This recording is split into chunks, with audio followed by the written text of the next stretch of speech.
A service of KIBMradio.com, the Internet's home for an all-old-time radio.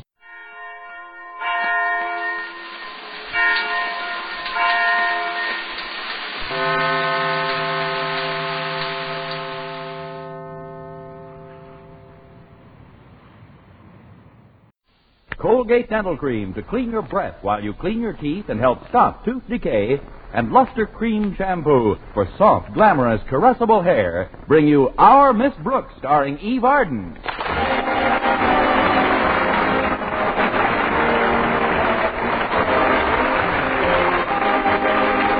time once again for another comedy episode of Our Miss Brooks, written by Al Lewis. Well, most of us have our good days and our bad days. And our Miss Brooks, who teaches English at Madison High School, is no exception to this rule. They say there are days when it doesn't pay you to get out of bed. Well, last Friday, when my rent was due, was just such a day for my landlady, Mrs. Davis. I brought the subject up as soon as we had started to eat breakfast. I'm terribly sorry, Mrs. Davis, but I'm afraid I have some bad news for you. It's about the rent. You mean last month's rent? You haven't got it yet? I mean this month's rent. I haven't got it again. Well, don't worry about it, dear. How does that old joke go again? There's no sense in both of us worrying. What am I laughing about? I'm broker than you are. Maybe so, Mrs. Davis, but you don't owe you as much as I do. But all hope isn't lost, though. I found out this week that I still have a chance to become head of Madison's English department. Really? Yes. In fact, I'm supposed to have a meeting with Mr. Stone of the Board of Education this morning. Where, Connie? In the office of our beloved principal, Mr. Conklin. I see. Do you think Mr. Conklin will put in a word for you? That's why I want to get there early. I think I know the word. Actually, though, I'm not too worried about Mr. Conklin's attitude toward my teaching ability. Is it up to Mr. Stone to make the recommendation for Madison's new head of the English department? Yes, it is. And I understand that he won't recommend any promotions without a personal interview. That's why I asked Walter Denton to pick me up a little earlier this morning. He'll be here, Connie, and I know you'll get the position. I hope so, Mrs. Davis. You see, it isn't just the honor involved, it's the cash. The promotion carries a raise with it. Just think, I'll be able to pay you back the rent I owe, buy some new clothes, do my Christmas shopping, pick up a new winter coat, maybe even put a down payment on a car. Oh, that's wonderful, Connie. How much of a raise goes with this job? $2 a month.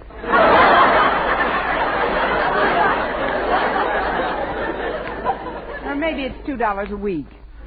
Come to think of it, I might have to wait a while for the car. Well, I'm very excited for you, Connie. I only wish we could celebrate with a little more luxurious breakfast. Toast and marmalade isn't very gala. Oh, I don't know. And there's not much of that, I'm sorry to say.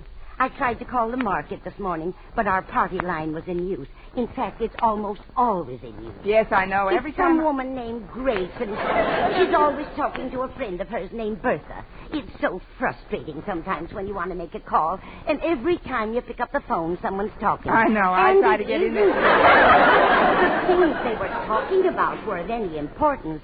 They just go on and on and on and on. Mrs. Davis, they never give anybody a chance. You'd think they'd get the idea, though, after hearing my receiver click a few times. Mrs. Davis, But I would like to say... No. They just go on chattering about nothing. Yakata, yakata, yakata. Honestly, sometimes I could Mrs. Davis. Yes, Connie. Deposit 5 cents for another 3 minutes, please. Oh, I'm sorry, dear. I guess I got carried away. Have some more coffee. Thanks, I will. Here's my cup. I wonder what's keeping Walter Denton. My interview with Mr. Stone's at 9 sharp. Well, it isn't 8:30 yet, Connie. But if it'll make you feel any better, why don't you give Walter a ring? Good idea. Excuse me. Believe me, Bertha, I'm not petty. But when Elsie pulled that stuff on me about the tickets, I just had to open up my yap and let her have it. It's the party line again. Wouldn't you know it? Just when I have to make a quick call.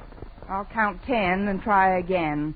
1, 2, 3, 4, 5, 6, 7, 8, 9, 10... 11, 12, even $15 would be all right.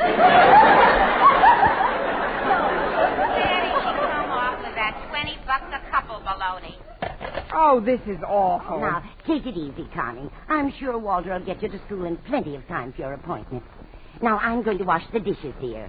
Why don't you put your hat and coat on and be all ready to leave? All right, Mrs. Davis, but first I'm going to try this phone once more. So I told her, Bertha, listen, Elsie, I said, it isn't like us and I don't want to do our full share, I said. We know this is a benefit performance and that it's a good cause. But we weren't born yesterday, I told her. 1, 2, 3, 4.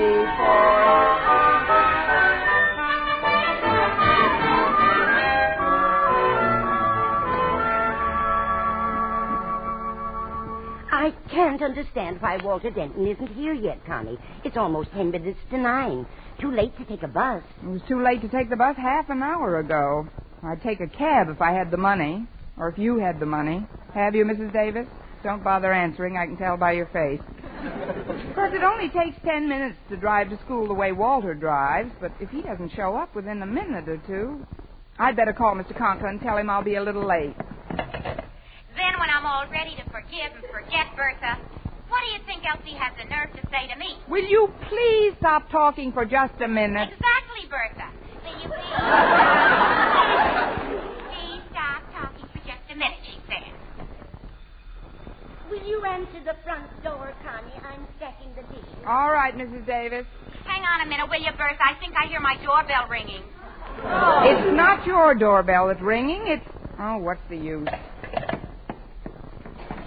Well, it's about time. Oh, it's Harriet Conklin. Come in, Harriet. Thanks, Miss Brooks. What are you doing at home, Miss Brooks? You should be on your way to school by now. So should you, Harriet. I know it, but Daddy left the house early this morning and asked me to be sure and see that you got to school on time. So I called Walter Denton, and he said he'd pick me up on his way over to school to pick you up. But then he called back and said his car had broken down and he had to walk to school, and when he tried to phone you, all he kept getting was a busy signal. So I took the bus over here to tell you, and now we're both going to be late, and Daddy will have our scout because Mr. Stone is waiting to see you, too. If that sentence doesn't win this year's Nobel Prize for Literature, you've been treated. Please, Miss Brooks, you've got to call Daddy right away. I've tried to, Harriet, but we've got a party line, and their phone's been in use all morning. That's why Walter got a busy signal when he called. But I'll give it another whirl. So we took the tickets, Bertha. After all, why be small for the sake of a few dollars? If Elsie wants to be that way, that's her business. Grace Gibble is different. Even if this were drafting off at you, Hudson, I'd rather be open and above board than do anything else. Except talk. Oh, hang on a few minutes, will you, Bertha? I have to put up my pot roast now. Gus likes it at least once a week. Tonight's the night. Hang on. Just a minute. Please don't go away. Who's going away? I'll just sit and drink a Coke till you get the meat on, Grace. Fine, honey. This way we'll keep the connection open between us. I'm on a party line, you know, and boy, can those people who share this phone with us shoot the breeze. I'll just be a gift, dear. Okay, girl. Oh, say, before you go, I'll give you a little tip. Have you got any bay leaves home? Yeah. You got a lot of bay leaves home? Yeah. Well, stick them in your mouth and jump in the stove with the pot roast.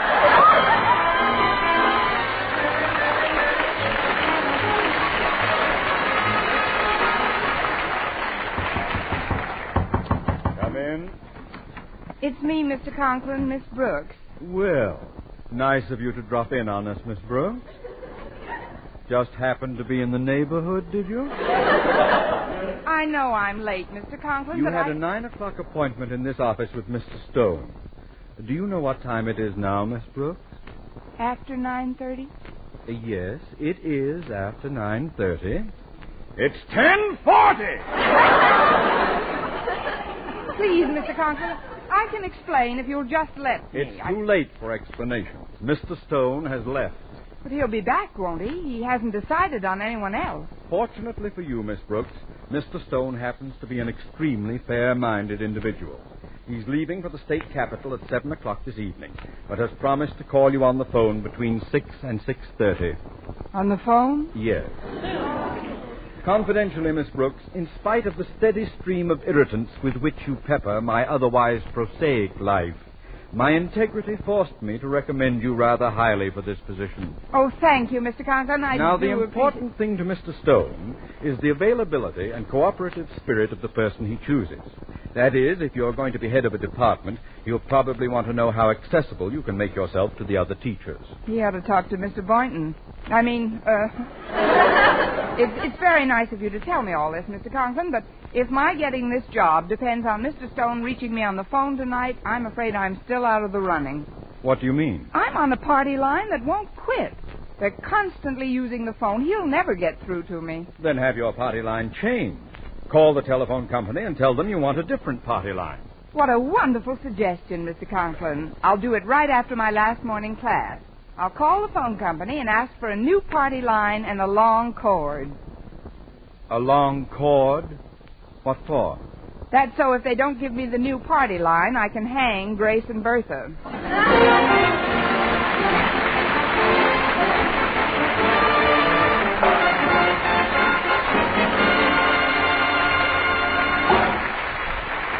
Our Miss Brooks, starring Eve Arden, will continue in just a moment. But first, here is Vern Smith. Now, proof that brushing teeth right after eating with Colgate Dental Cream helps stop tooth decay before it starts. Continuous research, hundreds of case histories, makes this the most conclusive proof in all dentifrice research on tooth decay. Eminent dental authorities supervised hundreds of college men and women for over 2 years. One group always brushed their teeth with Colgate right after eating. The other followed their usual dental care. The group using Colgate Dental Cream as directed, using Colgate's exclusively, showed a startling reduction in average number of cavities, far less tooth decay. The other group developed new cavities at a much higher rate. No other dentifrice offers proof of these results. Modern research indicates decay is caused by mouth acids, which are at their worst right after eating. Brushing teeth with Colgate as directed helps remove acids before they harm enamel. Yes, Colgate contains all the necessary ingredients, including an exclusive patented ingredient for effective daily dental care. So remember, always use Colgate Dental Cream to clean your breath while you clean your teeth and help stop tooth decay.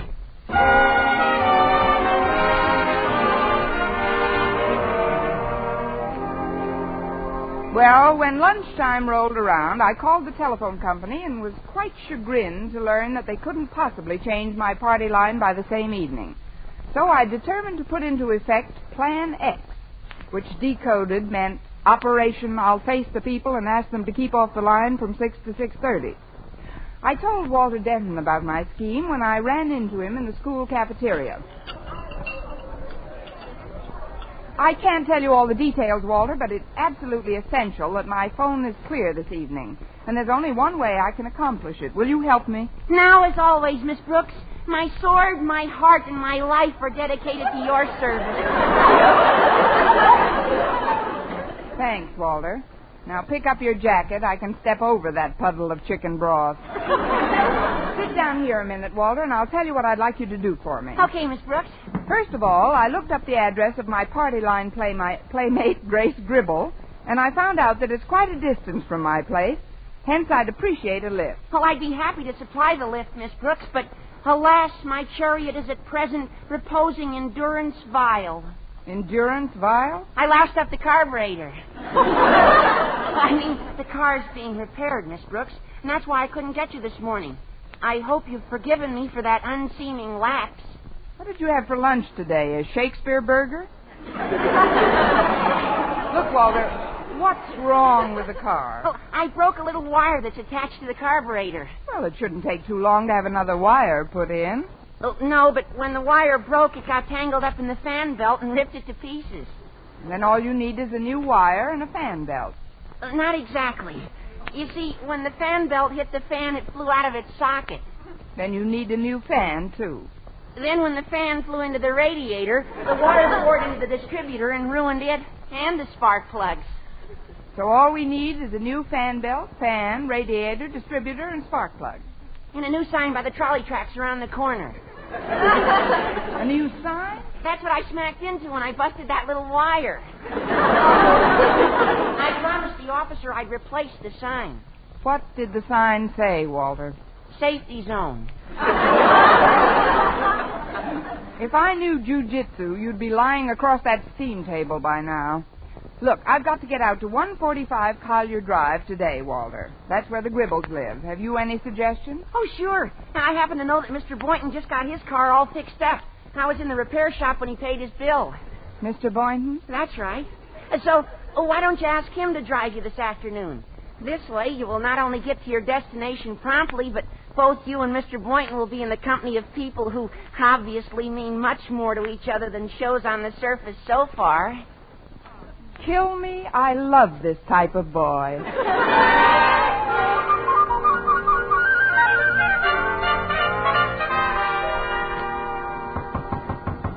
Come in.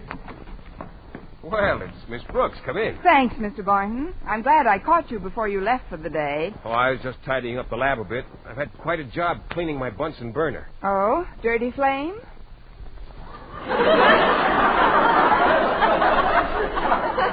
Something seems to be stuck here. There, it's out. Now, what can I do for you, Miss Brooks? You can drive me out to Collier Avenue, Mr. Boynton, if you've got the time. You see, I'm expecting an important call from Mr. Stone around 6 this evening, and I've got to talk to the people who share the party line on my telephone. Oh, do you know them, Miss Brooks? Not personally, but they use the phone almost incessantly, and Mr. Stone wants to talk to me about my qualifications to head the English department. I just want to ask them to leave it free between 6 and 6:30. Oh, I see. Well, I'd certainly like to help you out, Miss Brooks, but frankly, I'm on a budget. I don't want you to buy me these people. I just want to lift to their house. You don't understand. Collier Avenue is quite a way out, and I've had to limit my gas consumption. As I told you last night on the phone, if we go for a ride tonight through the park, I won't be able to use the car again until Monday. But this is very important, Mr. Boynton. So is self-discipline, Miss Brooks. It isn't just the money involved. Although I find by purchasing only 3 gallons a week instead of 4, I save 83 cents a month. Which, when you add it up in a few years, it comes to a pretty penny. Believe me, Mr. Boynton, saving a pretty penny may be fun, but you can also get a kick out of spending an occasional ugly quarter. If it's just a question of gas rationing, suppose I replace whatever gas is used up. Please, Miss Brooks, are you suggesting that I take money from a woman? No, gas. No, it's out of the question. All right, then I'll let you pay for it. Well, that's not the solution either. It's a matter of principle with me. If I throw my budget out the window this time, I'll be tempted to do it again. A thing like that can become habit-forming. Don't you see, Miss Brooks, spending money is a disease. Well, don't make out your will yet. You'll never catch it. Gee, Miss Brooks, you make me feel as if you think I'm cheap. Oh, not at all, Mr. Boynton. You're a very ready man with a budget. But don't worry about it. I'll get out there some way. I've still got my good right thumb and a pair of uncomfortable old shoes on my aching feet. Miss Brooks. Yes, Mr. Boynton? I've just been stalling. I'm flat broke. Welcome aboard.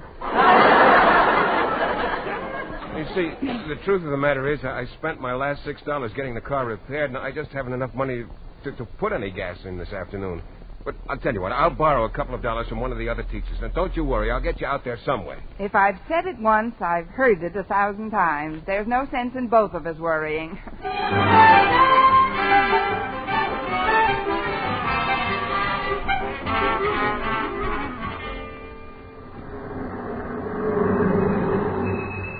Well, here we are, Miss Brooks, 145 Collier Avenue. If you don't mind, I'll wait out here in the car while you talk to the Gribbles. All right, Mr. Boynton. I'll just be a few minutes. Yeah, come on. Oh, yes, ma'am. Mr. Gribble? Yes, ma'am? I'm Miss Brooks. I share the party line on your telephone with you. There's something I'd like to speak to you and Mrs. Gribble about. Oh, well, come in, Miss Brooks. Sit right down here in the living room. Thank you. My wife will be out in a minute. She's on the telephone. Naturally. I beg your pardon? Nothing, Mr. Gribble. You see, the reason I dropped over is to ask a little favor. I've always tried to be a good party line neighbor. Oh, so have we, Miss Brooks. I don't see any reason why people on a party line should get into hassles, do you? Well, I believe if you just respect one another's privacy, everything will work out fine. Well, the minute we pick up the receiver, if we hear another voice or somebody dialing, we hang right up. That's fine, Mr. Gribble. So do I, but Mrs. Gribble is on the phone quite a bit, and tonight I'm expecting a terribly important call between 6 and 6:30, and I wonder if you could sort of keep off your phone until I talk to my party. Oh, I don't see why we can't work something out. I'll talk to Grace about it right now. Pardon me, just 1 minute. You know how Elsie is, Bertha. Some people you just can't reason with. Grace, come here, man. I'm talking, Gus. I told Elsie, let sleeping dogs lay there, why don't you? But do you think she'd listen? Hey, Grace, we got company. Tell Bertha you'll talk to her later on. Company? Listen, Bertha, hang on, will you? I'll be back in a couple of minutes. Who is it, Gus? It's the young lady who shares our party line, Grace. Come on in, I'll introduce you. Miss Brooks, this is my wife, Grace. How do you do? How do, Miss Brooks? I'm sorry if I disturbed your conversation. Oh, that's all right. Bertha don't mind hanging on. She waits for a half hour sometimes. She's very loyal that way. Miss Brooks wants to ask a favor, Grace, about the telephone. Well, what is it? Well, I'm expecting a terribly important call tonight, Mrs. Gribble, between 6 and 6:30. From Mr. Boynton? Mr. Boynton? Why, no, but how did you... You and that Boynton. He ain't got much get up and go in him, has he? Well, please, Mrs. Gribble, You all set for your ride around the park tonight?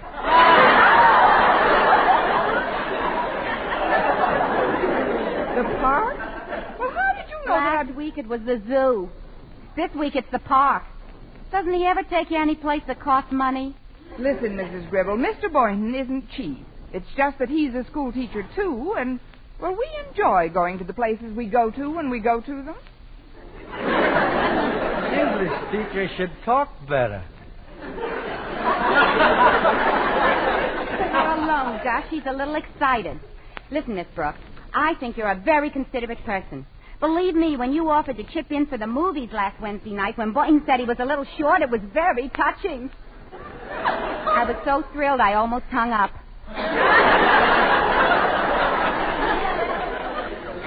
And I thought I was living alone. Hey, that reminds me, how's Mrs. Davis? Mrs. Davis? That's some doctor she has. When she called him up with that sore throat last Monday, it didn't take 20 minutes and he was phoning his exchange from your place. I haven't seen Mrs. Davis since this morning, Mrs. Gribble. Tell me, how is she feeling today? Oh, she's 100% better. Good. Now, about the phone, I would like to ask you... the phone. Oh, I better get back to Bertha. I want to tell her how good my pot roast turned out. She was kidding me about it this morning. Stick the bay leaves in my mouth, she says. Try it again, Miss Brooks. But, Mrs. Gribble, about tonight... Mr. Gribble, I've just got to have a clear line on my phone this evening. Well, let's be honest, Miss Brooks. If you want a clear line on your phone ever, you better get another party to share it with. But I tried, Mr. Gribble. The phone company said they can't do anything about it right now. You didn't speak to the right people. My brother Bill works for the phone company. Bill Gribble. Yeah, talk to him.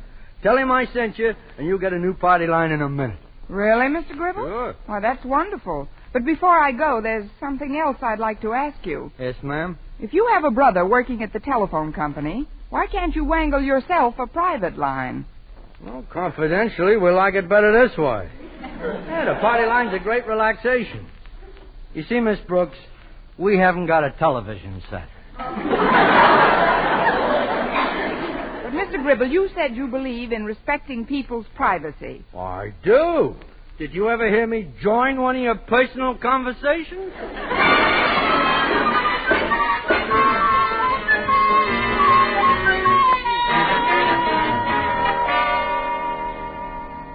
What time is it now, Mrs. Davis?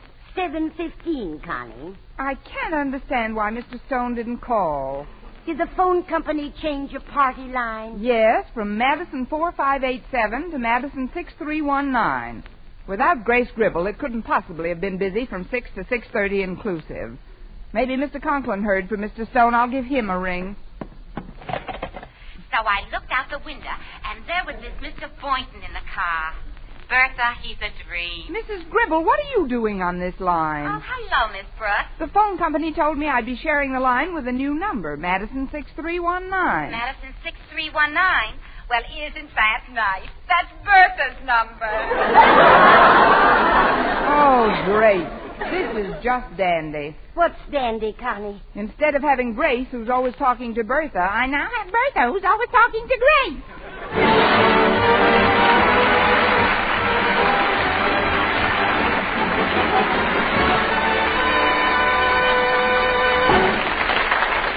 Eve Arden as our Miss Brooks returns in just a moment, but first... Dream girl, beautiful luster cream girl. Tonight, yes, tonight, show him how much lovelier your hair can look after a Luster Cream shampoo. Luster Cream, world's finest shampoo. No other shampoo in the world gives Kay Daumit's magic blend of secret ingredients plus gentle lanolin. Not a soap, not a liquid. Luster Cream shampoo leaves hair 3 ways lovelier. Fragrantly clean, free of loose dandruff, glistening with sheen, soft, manageable. Even in hardest water, Luster Cream lathers instantly. No special rinse needed after a Luster Cream shampoo. So gentle, Luster Cream is wonderful even for children's hair. Tonight, yes, tonight, try Luster Cream shampoo. Dream girl, beautiful luster cream girl. You owe your crowning glory to a luster cream shampoo. And now, once again, here is our Miss Brooks. Well, I was feeling pretty low about missing Mr. Stone's call, and I told Mr. Boynton as much when he phoned me at 8 o'clock. Now, don't worry about it, Miss Brooks. I'm sure Mr. Stone will be back in town soon, and you can have your interview with him then. Now, suppose you cheer up, and we'll go to a movie. Oh, I don't know. Oh, come on, Miss Brooks. I borrowed enough to show us a real nice time. But I don't really feel like a movie. Please, Miss Brooks. Come on, Miss Brooks, say yes.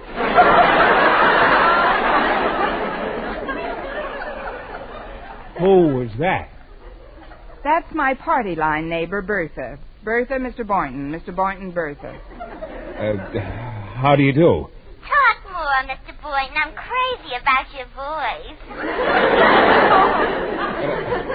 I don't understand. Who is this? This, Mr. Boynton, is Madison 6319. That's right, Mr. Boynton. What's your number? He's a restricted number. We don't give him out. Now, about that movie, Mr. Boynton, on second thought, I'll be happy to go with you. So will I. Please, Bertha, hang up. What movie did you have in mind, Mr. Boynton? Well, any number can play. So why can't I go along? Sorry, Bertha. Any number can play is only on the screen. In the balcony, it's strictly 1 to a customer. Next week, tune into another Our Miss Brooks show brought to you by Luster Cream Shampoo for soft, glamorous, caressable hair and Colgate Dental Cream to clean your breath while you clean your teeth and help stop tooth decay. Our Miss Brooks, starring Eve Arden, is produced by Larry Burns, directed by Al Lewis, with music by Wilbur Hatch. Mr. Boynton is played by Jeff Chandler, Mr. Conklin by Gail Gordon. Others in tonight's cast were Jane Morgan, Dick Crenna, Gloria McMillan, Joseph Kearns, Lucille Meredith, and Sandra Gould.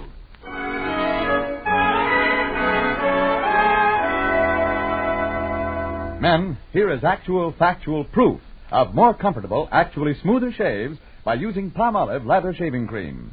1,251 men tried the Palmolive Lather way to shave described on the tube. And no matter how they shaved before, 3 out of 4 got more comfortable, actually smoother shaves. Try Palmolive Lather Shaving Cream. See if you don't get more comfortable, actually smoother shaves the Palmolive Lather Shaving Cream way.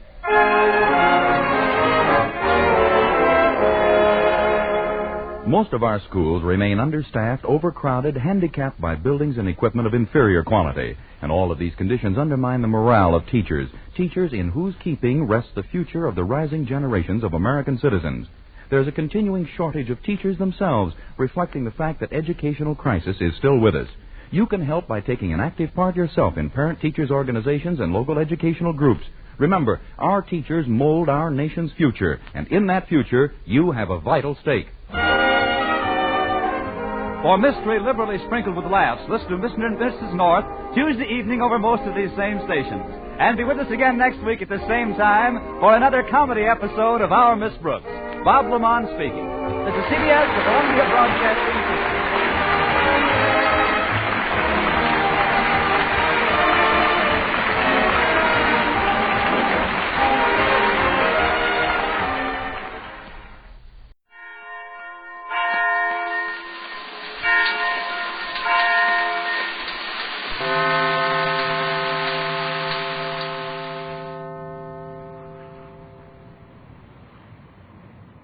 I'm starring Red Skelton with David Forrester and his orchestra, our singing star Anita Ellis, Gigi Pearson, Verna Felton, Pat McGee, and Wonderful Smith, and yours truly, Rod O'Connor.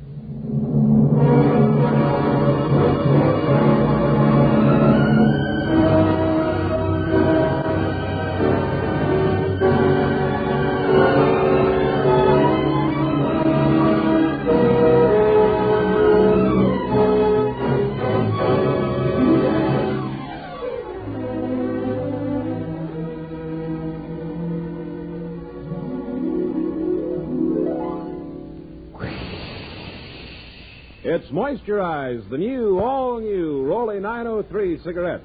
Listen. That jet of fresh, pure moisture stands for the new, different moisturized Rolly 903. New blend, new taste, new freshness. It's the new, all-new moisturized Rolly 903.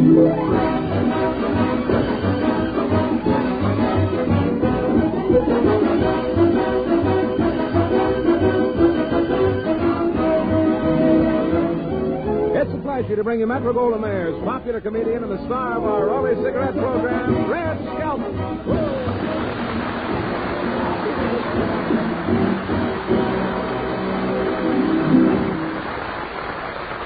Thank you very much, and good evening, ladies and gentlemen, and thanks to Radio Mirror for that wonderful write-up, and to Walter Winchell. He had me tonight, too. That was good. Well, Red, what's news? Huh? What's news? Oh, I got a letter about that wish.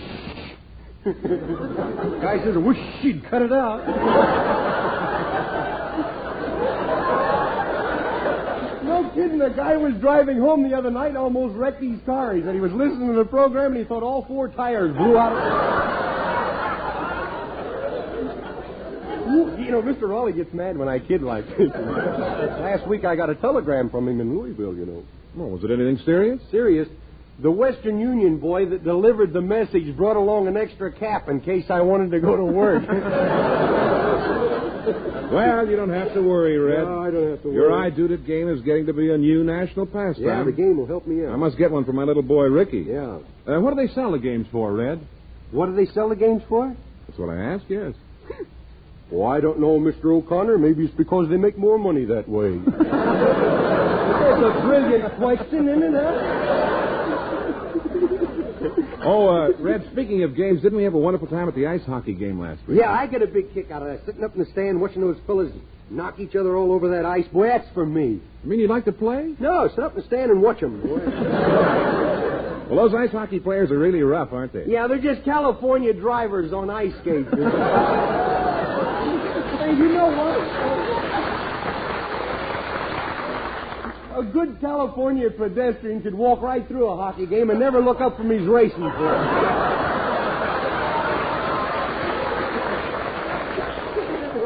Well, you know, it's strange to see an ice hockey game in Hollywood. I wonder where they get all that ice. Yes, it would. Huh? Would you mind repeating that question again? I'm dying to win a box of Snickers. Yes, I'll repeat, but I repeat one time and one time only. Hey,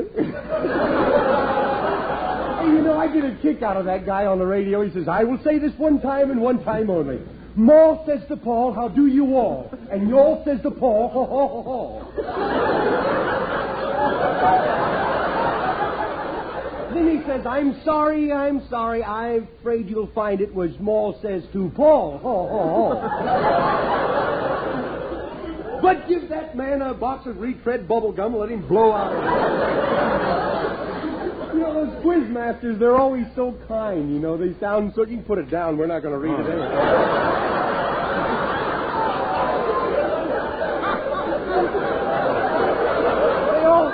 Those quiz masters, they always sound so kind. They say, oh, I'm so sorry. And down deep in their heart, they're saying, oh, you stupid bum. If you only knew what goes on in this business. Well, I wonder where they get all that ice. Well, we're going back to that again, huh? Well, now, I know this is an imposition, but would you build that joke up again, please?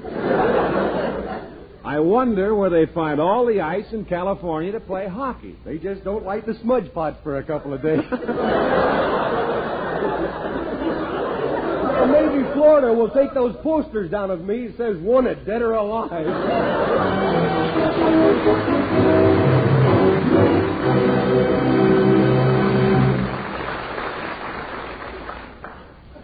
Listen. That jet of fresh, pure moisture stands for the new, all-new Rolly 903 cigarette. It's moisturized to stay fresh longer. It's moisturized to taste better. It's moisturized to smoke milder. Smoke this new, modern Rolly 903. See for yourself that it's far better than any cigarette ever made before because it's moisturized by the revolutionary new 903 process. The greatest advance in cigarette making in 25 years. It's the new, all-new Rolly 903. And remember this about the new moisturized Rolly 903. Medical science offers proof positive. No other leading cigarette gives less nicotine, less throat-irritating tars. Smokers, follow the lead of Hedy Lamarr, star of the new film Dishonored Lady. Smoke the new, moisturized Rolly 903. It's so much smoother, richer, better tasting. A new blend, new freshness, new taste. You'll see the number 903 on the government stamp. This Rolly 903 is new. All new. It's moisturized.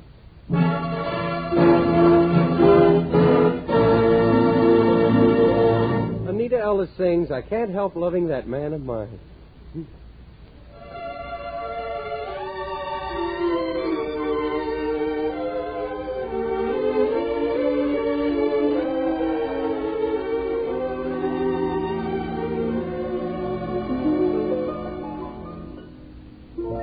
Fish gotta swim, bird gotta fly.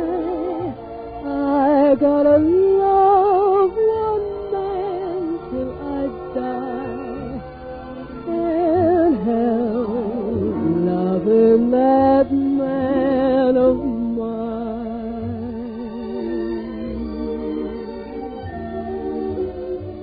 Tell me he's lazy, tell me he's slow, tell me I'm crazy, maybe I know. Can't help loving that man of mine.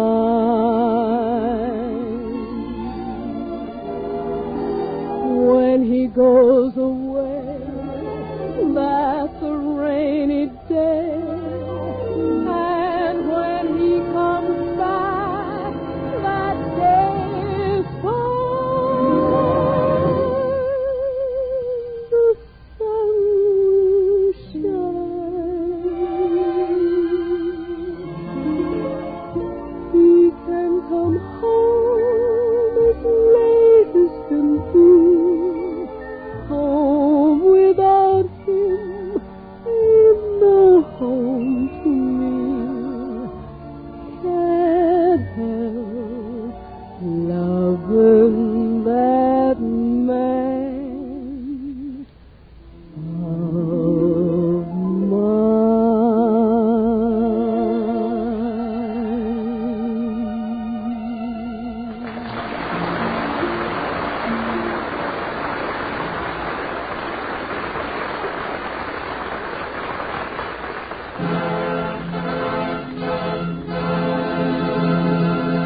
The Skelton Scrapbook of Satire. We're not good, boy. We're allowed. Huh? Chapter 1, Careless Driving.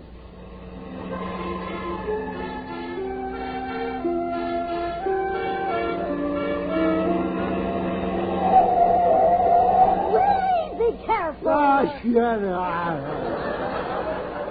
I'm driving this thing, if you don't mind. Well, then, get out of the back seat. Yeah. Hey, we must be getting into town. The pedestrians are getting a little trickier here. Oh, Willie, watch out, because there's a roadblock in the middle of the road. Oh, no, there ain't. Yes, there is. Oh, no, there ain't. Oh, yes, there is.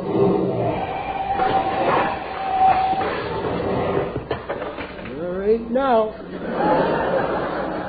How can you be so stupid, huh? Stupid? Yeah. Willie, don't you love me? Sure, I love you. I think you're the most beautiful woman in the world. And I bet you hate me for saying that, don't you? Oh, why should I hate you? You told me one time that you couldn't stand a liar.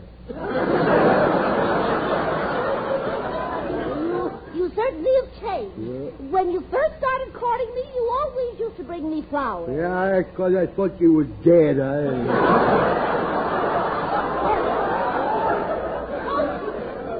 There's the car pulling out in front of you. Be A careful. road hog. A California road hog. I'll beat that road hog. There, sliced a little bacon off there. Willie, you'll kill yourself that way. Well, you don't have to look so happy about it, you know. Hear that? Yeah. The police is coming. Okay, pull over. Now, I think there's going to be a little trouble, so keep your big nose out of this. Well, my nose isn't so big. Oh, no? How come you have to part it in the middle to see your face, huh? Good evening, friends. Didn't you see us signaling you at that intersection back there? Yes, sir. Yeah, I might say that you're the only thing I missed all night. Have you any idea how fast you were driving, Bub? Well, my speedometer reads 0. That's after it goes all the way around. You're going 85. I don't think you even know how to drive. Oh, yes, I do. You know where the brake is? Yeah, I know where the brakes is. Where is it? In the repair shop.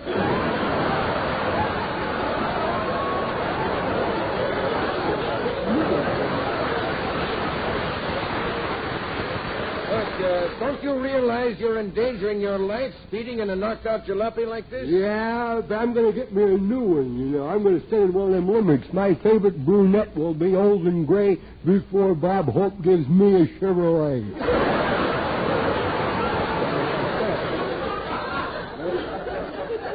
Well, what is this? This is a 46 model I'm driving. It's right on the registration card there, 1846. I suppose you have an alibi for being in such a hurry? Yes, I have, officer. I'm hurrying home because I'm a very sick man. This world ain't long for me. You're sick, eh? What's the matter with you? Haven't been able to breathe for a month. Oh, come now. How can you live without breathing? I don't know. Got a lot of willpower, I guess. Let me see your driver's license. Right there it is. Wait a second. This isn't a driver's license. It's a dog license. I also drive a Greyhound bus.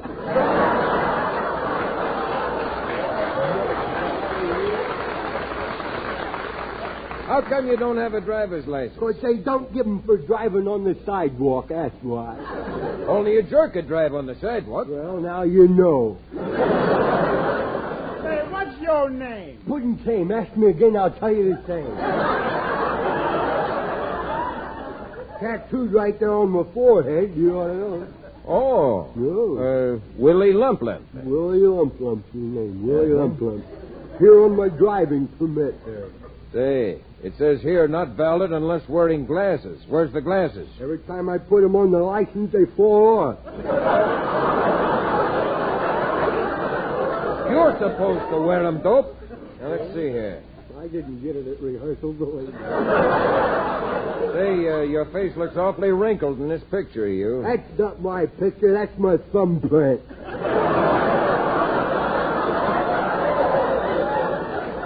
On top of speeding, do you realize you were weaving all over the street? Yeah. And you didn't have your lights on? And he has no license plate. And no registration card? Practically a pedestrian, ain't I? Does this car belong to you? Yep. 3 more payments and I drive it in the daytime. 4 more payments and I'm only 2 years behind.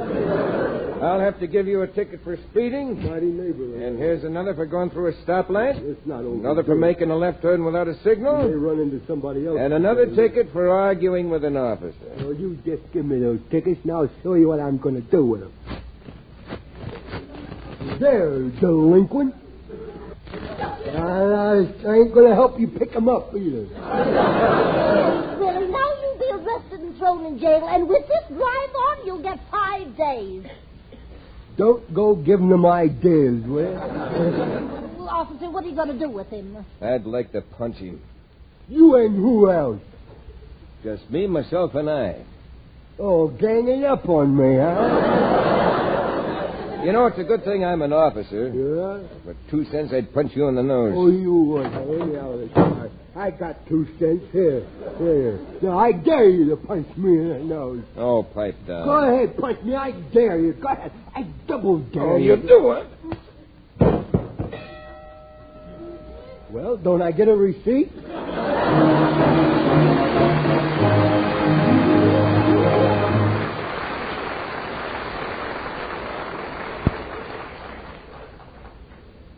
Listen. That jet of fresh, pure moisture stands for the new, all-new Rolly 903 cigarette. It's moisturized to stay fresh longer. It's moisturized to taste better. It's moisturized to smoke milder. Smoke this new, modern, moisturized Rolly 903. See for yourself that it's far better than any cigarette ever made before. It's new, all new. New blend, new freshness, new taste. And remember this about the new moisturized Rolly 903. Medical science offers proof positive. Test certified by a jury of 14 doctors based on a method used by the United States government. Prove that no other leading cigarette gives you less nicotine, less throat-irritating tars. Smoke the new, all new Rolly 903. It's moisturized.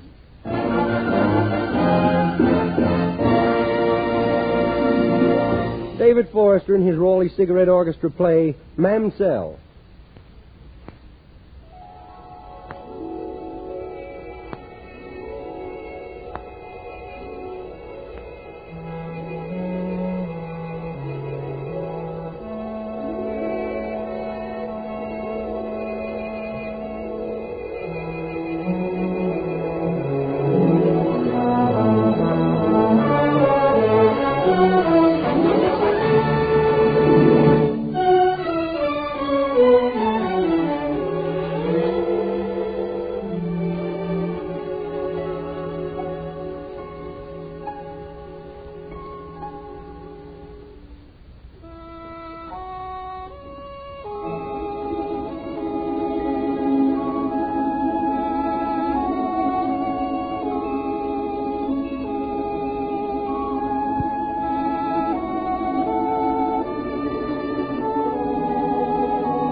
Chapter 2. the cat of distinction.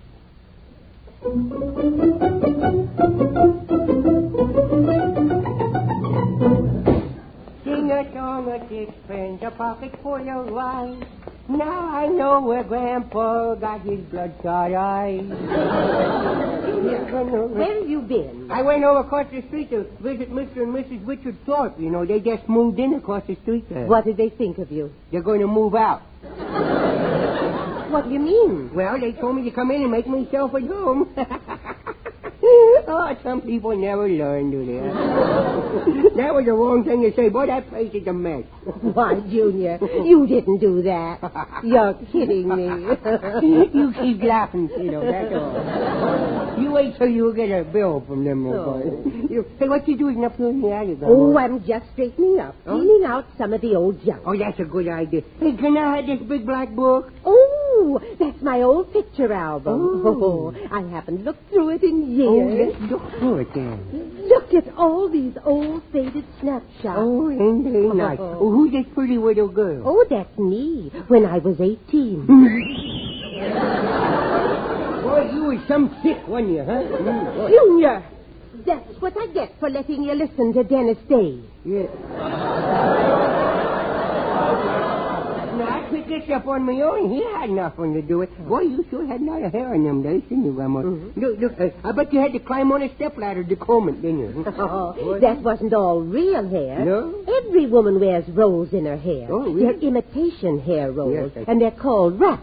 Mm-hmm. Nowadays, too? Yes. You got wax in your hair? Yes. Get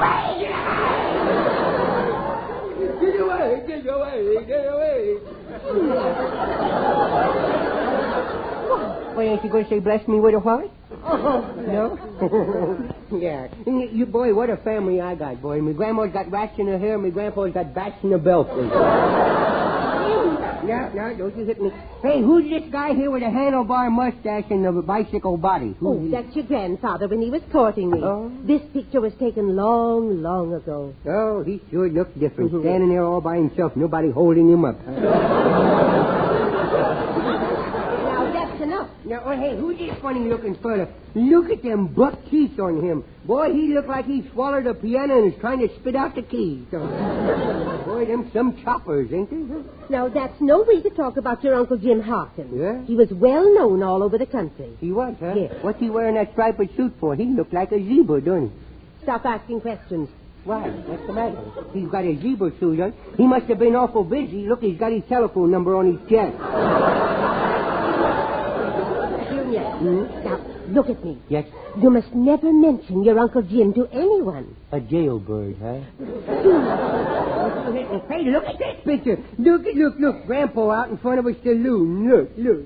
I'll look later. You better look now. From the expression on his face, I think he's going to go back in any minute. Oh, you're just too smart for a child your size. Oh, no, don't hit me. What you trying to do is shorten me? You hit me, yes. You didn't hurt me, no. You didn't hurt me. Well, if I didn't hurt you, why are you crying? Well, I don't want you to think I don't appreciate your efforts. Come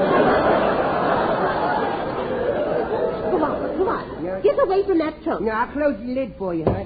Yeah. Junior, be careful. Right. You might get your fingers caught in that trunk, and then it won't lock. Yes. Oh, you sure does love me, don't you, huh? Oh, go on downstairs. Okay, I'm going to go downstairs. I'm sliding down the banister.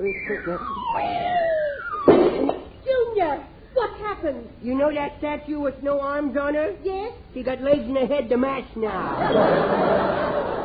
Junior, why do you do things like that? Because I got nothing to occupy me with a delinquent life, that's why. Juvenile jury tries to help me with me problems, but I just had so many, you know. Well, goodness. I've got work to do, so go on. Hey, Grandma, if I had a camera, I could take some pictures and have my own album like you got. You sure got a nice camera, but you never take pictures of me, you don't. Why, we've got lots of pictures of you. Yeah? Look, What? here's a picture taken 2 days after you were born. Huh?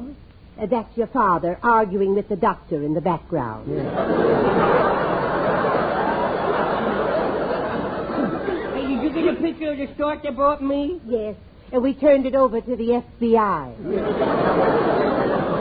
Hey, Hey, I know one picture you don't have no more, boy. That thing of me on that bare rug. You don't have that thing no more. Did you tear it up? Yes, I did. Oh, goodness, that was so embarrassing, you know. I had nothing on but me handcuffs and a smile.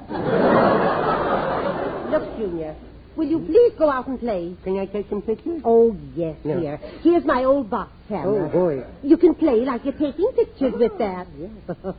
It's broken, but what he doesn't know won't hurt him. I know who broke it. And what she doesn't know won't hurt me either. You know? I'm going to take some pictures. I'm going to take swing it here, swing it here. Take some pictures and swing it here. Uh-oh, there's Mr. Gene Fowler, the man next door. I'm going to go over to... Hey. Well, Junior, hello. Ah, shut up. Get to work in your garden now, will you? Well, why are you carrying that box camera? Not going to take some pictures. Would you like for me to take you pictures? Oh, I'd be flattered. Where do you want me to stand? Well, stand right over there now, over there. Now, I look through this thing and focus you in there now. Now, back up just a little bit more. A little more. Look at me. Don't look in the back of you. Just keep backing up there. Well, I don't want to get too close to the fish pond. I'll let you know. Just back up one more step or two. Well, how's this? Now, me good self says let him stay there.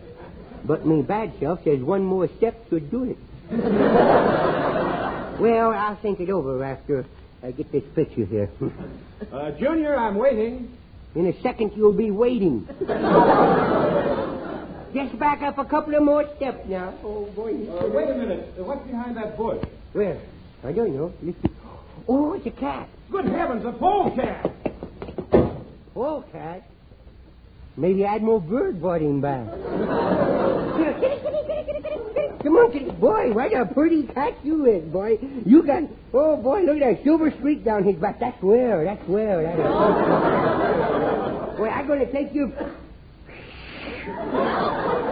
What kind of cat is you? Here, you better get down. Now, you get over there, will you? Don't get too close to me, will you? I'm going to make you the feature album. What do you think, you know? Boy, he's spoiled. He is. He won't keep till morning, you know. Stand over there. Wait a bit more. Look, if you're going to park there, shut off your motor, will you? I think I'll talk to Claude Jarman about you. He ought to know something about you. Look, I'm going to give you a bath, boy. I can't stand you no more.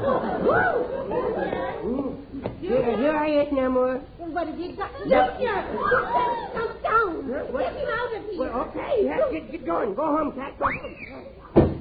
Look at him go. He's trying to get away from himself, I guess. I wonder if he ever heard of Chanel number 5. Boy, he's gone, but that smell's still here. Woo! Well, that polecat forgot something, I think. Junior, you come here to me. Okay. No, get away. But, Namor, what you hold your nose? You run from me first. Namor, open the door and let me in, Namor. Namor, doll, please open the door. Your little stinker is waiting.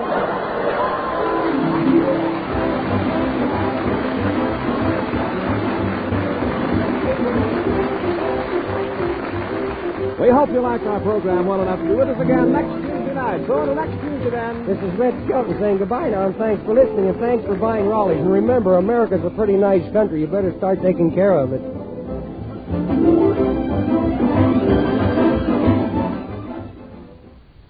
Sir Walter Raleigh, the pipe tobacco that rates superior on all counts. Check them. A rich, ripe, full-bodied burley blend. Sir Walter Raleigh pipe tobacco. Mellowed with rum for extra smoothness. Deep down, satisfying goodness. That's Sir Walter Raleigh pipe tobacco. Clean smoking all the way down. No soggy heel. Leaves only a clean, dry ash. And that's Sir Walter Raleigh pipe tobacco. Crimp cut for slow, even, cool burning. Yes, Sir Walter Raleigh pipe tobacco. Smoke Sir Walter Raleigh, the quality pipe tobacco of America. Today has been Greek Independence Day. Remember, folks, the Greek war relief is worthy of your support. Brown and Williamson invite you to other good listening during the week. Listen to People Are Funny with Art Linkletter next Friday night and join us again with Red Skelton next Tuesday. Red Skelton is heard in this program through the courtesy of Metro Goldwyn Mayer. Red Skelton is brought to NBC, the National Broadcasting Company.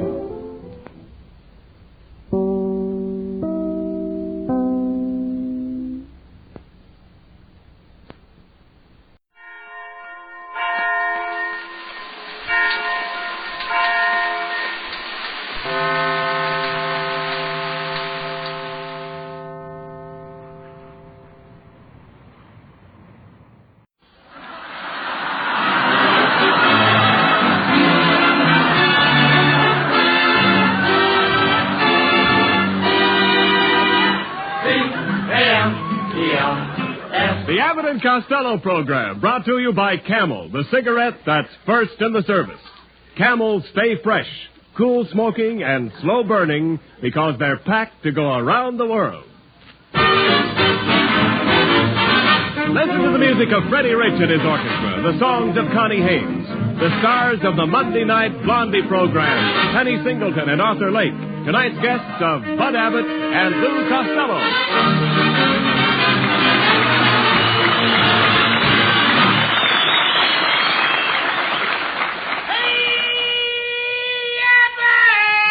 Oh, there you are, Costello. Well, why are you late this time? Where have you been? Boy, Abbott. What happened? I just got back from the Naval Base of San Diego, and I got a message of great importance for all the sailors, from all the sailors to every woman and girl in this audience. Well, what is it? No. Shut up, Costello. What were you doing down at the Naval Base? Oh, what was I doing down there? I was helping them launch a submarine, and they gave me the most important job on the boat. Really? What was it? Well, when the sailors got the submarine ready to dive, I ran forward and held its nose. Then what happened? Then what happened? Down we went, Abbott, 60 feet in the water. When we got down to the bottom, I hopped off and took a walk. You took a walk in 60 foot of water? And why not? I had my rubbers on. Oh, you know, after all, we have to give those sailors... No, really, we have to give those sailors credit. They're wonderful. Oh, I like sailors too, Abbott. But I'm really in love with a Marine. You're in love with a Marine? Yeah, Marine O'Hara. Oh.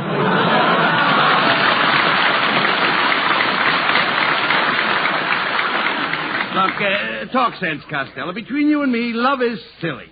Between you and me, love would be ridiculous. You don't even appeal. All right, never mind all of this. Listen, we've got important work to do. The government has started a national waste paper drive. And as mayor of Sherman Oaks, I mean to collect every scrap of paper in this town. Good. I gave all my paper, Abbott. I even ripped the paper off walls. Then I repapered the walls with the rolls of music from the player piano. You covered the walls with the player piano rolls? That's what I did. That's fine. Good. Fine? Fine nothing. Now, every time I sneeze, the walls play Mersey Dotes. Listen, will you get down to business, please? This campaign is important. I want you to do your part by going from door to door. Now, can you do it? Oh, that used to be my racket. One time I went from door to door selling mosquitoes. No, that's idiotic. Who'd buy mosquitoes? Nobody. Then why did you sell them? No competition. Oh. Oh, here's Ken Niles. Well, hello, fellows. How's the waste paper drive coming along, Mayor Abbott? Just fine, Ken. Costello just promised to go all over town collecting scraps of paper from houses, scraps of paper from offices, scraps of paper from vacant lots. Well, you couldn't have picked a better man. He's scrap happy anyway. You see Funny fellow. You see what a sense of humor I have, Costello? 1, 2, 3, and I jump all over you. 4, 5, 6, and you get right off. Now, let's not start an argument. Say, Ken, what did your wife say when I appointed her head of the paper drive committee? Oh, she was very happy, Bud. She says people will think she's the most fortunate girl. She'll be fortunate if people think she's a girl. Oh, I heard that remark, you overstuffed lowboy. I said it for you to hear, skinny ditty. And just a minute, Mrs. Niles, I ain't fat. Oh, no. You look like 2/3 of We the People.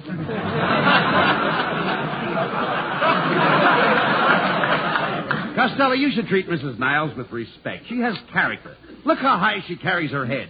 She's had her face lifted so many times, it's a wonder she can stay on the ground. Oh, Costello, I never had my face lifted.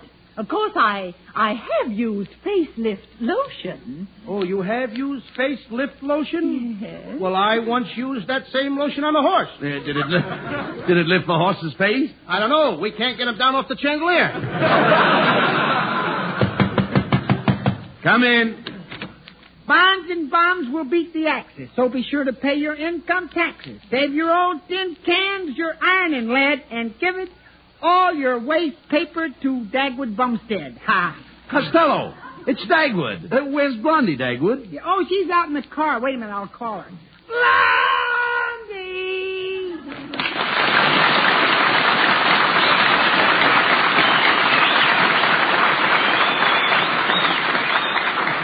Oh, I'm coming, Dagwood. Oh, hello, Mr. Costello. Oh, Mayor hello. Abbott. Dagwood and I are helping Mrs. Niles with the waste paper drive. Yeah. Oh, well, the first thing you ought to throw in this, I fixed it up this afternoon at rehearsal, too, didn't I? The same line, huh? Well, here we go again. Well, the first thing you ought to throw in is the paper that poem was written on. I got it! Hey, Dagwood, did you make up that poem yourself, or did some other jerk help you? Oh, no, I made it up myself. You had nothing to do with it. Just a minute, Deadwood. Deadwood? Driftwood? No. My name's Dagwood. Have you been inspected for termites? Oh, now, Mr. Costello, don't you and Dagwood have a fight when there are so many important things to be done? Yeah, and we want every bit of waste paper you've got in this house. Yeah, some men I know are even giving up their college diplomas. Have you got a college diploma? Huh? No. Have you got a high school diploma, hey? Nay. Then have you got a grammar school diploma? No, but you're getting warm. Oh, never mind the diplomas, Dagwood. Have you got the waste paper ready, Mayor Abbott? Yes, Blondie, it's all collected. Okay. Costello, carry that old burlap sack out to the truck. Okay.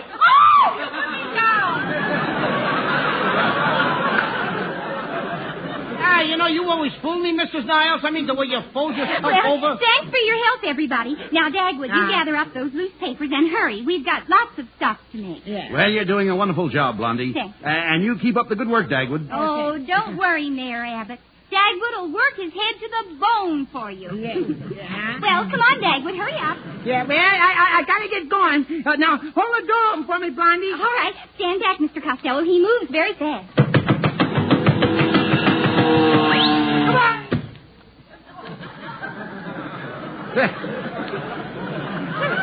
Costello, come here. Costello, aren't they nice people? No. All kidding aside, aren't they nice people? Costello, why don't you answer me? Wait till I stop spinning! Well, come on, Costello. We've got to get down to the studio for our broadcast. By the way, where's our script for tonight? I got it right here. And, hey, Abbott. What's the matter? The script is gone. Why, it was right here a minute ago. Hey, do you suppose they took it with the waste paper? That's it, Abbott. They took it. We got to catch that dogwood bedspread or whatever the guy's name is. Out of my way, Abbott. I move very fast. Here I come.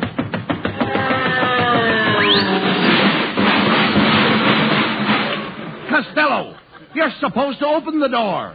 Now he tells me.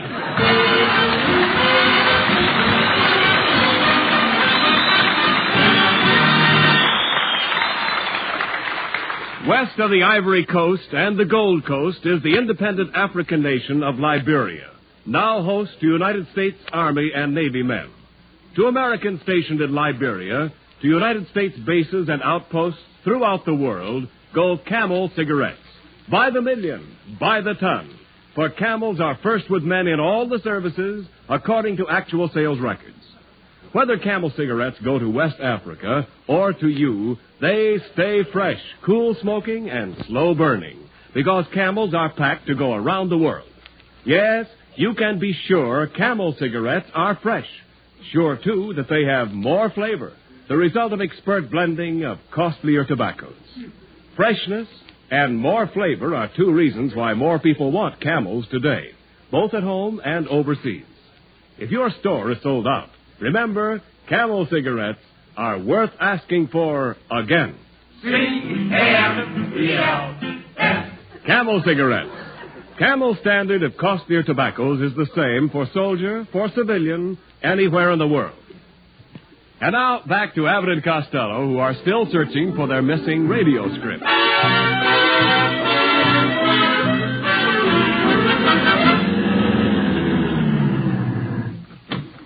Come on, Costello.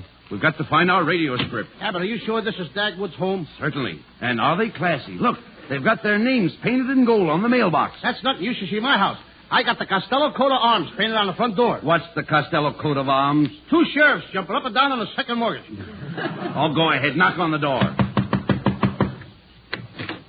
Oh, it's Blondie's little boy, Alexander. Hello, Alexander. Oh, how do you do, gentlemen? Come right in. Pull up a chair and sit down. Thank you, Alexander. We're Abbott and Costello. Oh, well, in that case, I'd better open the window. Oh, you're a cute kid, ain't you, kid? I must invite you over to the house to play with some of my old... It has to come out one way or another. Must come over and play with my old razor blade. No, Costello, that's not nice.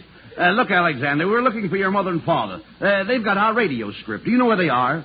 I ain't saying yes, and I ain't saying no. Well, what are you saying? I ain't saying. He ain't saying. How old are you, Alexander? 9. You're going to reach 10 the hard way. Say, Costello, look out the window. There's Dagwood and Blondie going into that house across the street. Come on, we've got to get that radio script. Yes, step aside, Alexander. I move pretty fast. Out of the way, Alexander. He's coming through.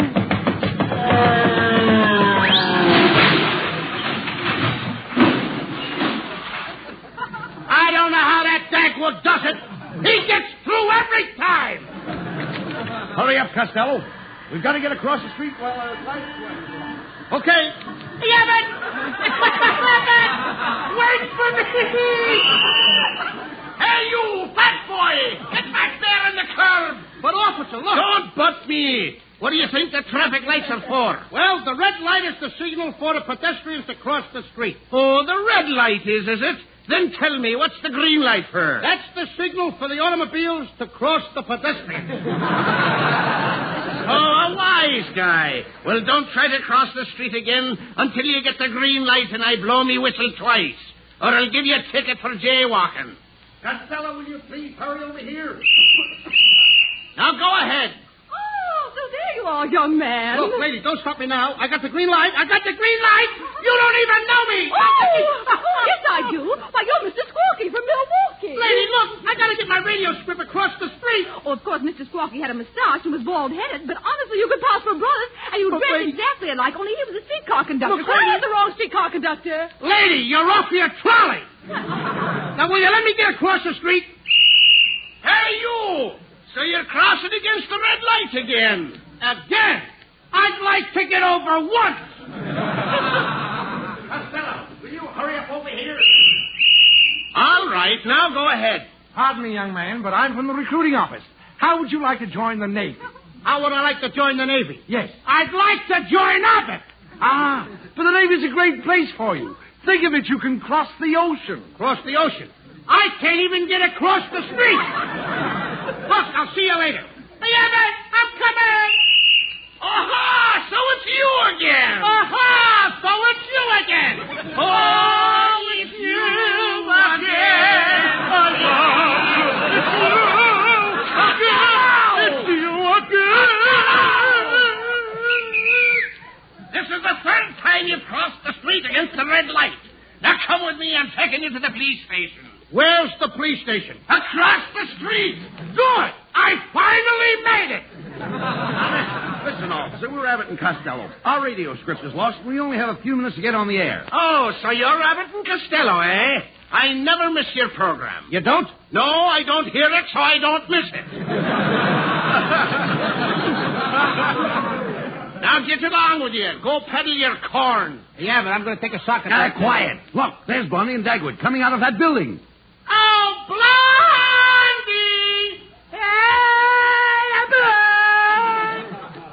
Thief! Imposter!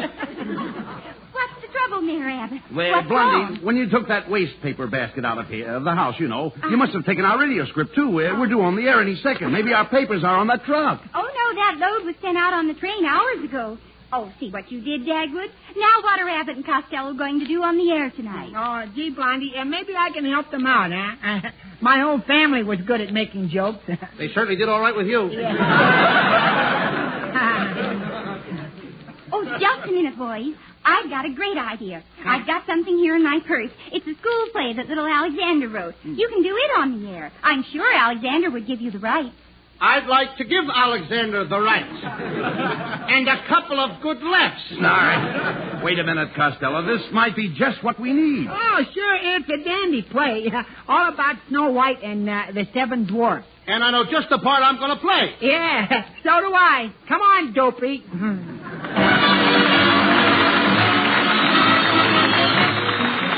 Here's little Johnny Hayes to sing the novel new rhythmic hit, Take It Easy.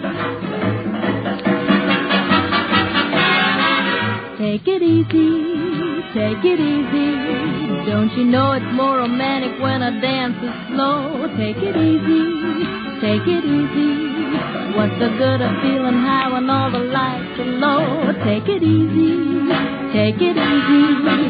We've got lots of time ahead of us, the night is young. Take it easy, take it easy. Don't you know this music should be swayed instead of swung?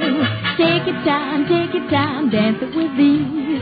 Take your time, slow if you please. It's a moment tender, now the spell is cast. Maybe you'd surrender, but you move too fast. Take it easy. Yes, I know I'm not supposed to make a run, but jump. Take it easy, take it easy.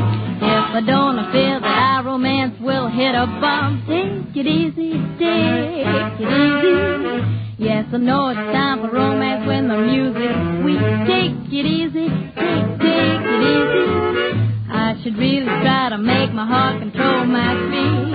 Take your time, dance it with ease, dance it with ease. Take your time, slow if you please, slow if you please. Take your time, I've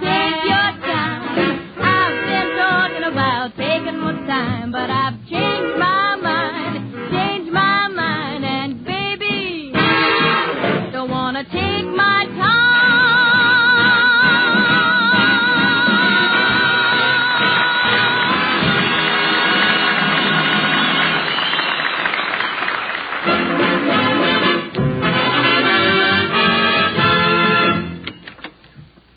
Well, come on, Costello.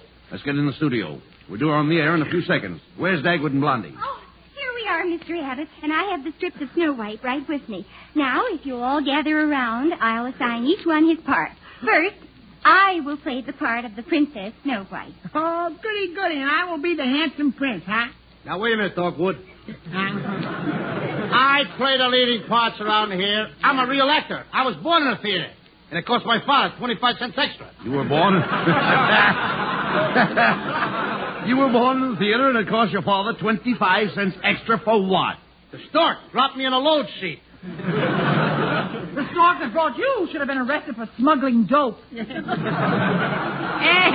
that's a good one, Mrs. Niles. Dagwood, you keep out of there. I think Mr. Costello is right, Mrs. Niles. This is his program, and he should have the leading part. Oh, what does Costello know about acting? Now, me, I am part of the theater. Your lower lip looks like the second balcony. Costello, please. Yeah. Costello, you know that Mrs. Niles was a dramatic actress? That's right, Mr. Abbott. Why, it's been only 5 years since I left the New York stage to poke my nose into Hollywood. You didn't have to leave New York for that. Costello, please. Will you cut that out and let Blondie assign the parts for the play? Yeah, now, Blondie, please give me a good part. With Abbott and Costello's audience, I'll be able to reach 30 million people. It's a good thing they can't reach you. Oh, don't mind Dagwood, Mr. Costello. He's always wanted an acting career. Yeah, that's right, fellas. Every time I get near you real actors, I get the smell of the grease paint in me nostrils. The smell of the what in your who? The smell of the grease paint in me nostrils. Dagwood, the word is nostrils, not nostrils. Well, what's the difference? Nostrils? He's got the smell. Dagwood just doesn't know what to do about it. The smell? No, my career. Dagwood, why don't you recite one of your poems for Mr. Costello? You know, like you do on our Monday night show. He might like to hear it. You want a bit? Now, Come on, Costello. Give him a chance. Go ahead, Dagwood. Go ahead, huh? Well, thank you, Mr. Abbott. You're a kind man. You remind me of my father. But, Dagwood, Mr. Abbott only has one head. Yeah. What am I laughing at? Why don't I think of a joke like that? Go ahead, Dagwood. Recite your poem. Go ahead, huh? Very well. Now, this is called The Raven. The Raven. As I sat rocking, gently rocking on my chamber floor, came a knocking, gently knocking at my chamber door. Quoth the Raven, nevermore. Say, how'd you like that, huh? Don't look now, but the Raven just laid an egg. Costello, let's go on with the play. Ken Niles, will you please set the scene? Okay, Bud. Ladies and gentlemen, we now present the Waste Paper Players, starring Abbott and Costello and Dagwood and Blondie. We present tonight an episode from Snow White and the Seven Dwarfs, entitled The Seven Dwarfs Sat on the Wagon, or The Surrey with the Shrimps on Top. As the scene opens, the princess is calling to her prince. Oh, Prince. Oh, Prince. Here, Prince. Come, Prince. Here, Prince.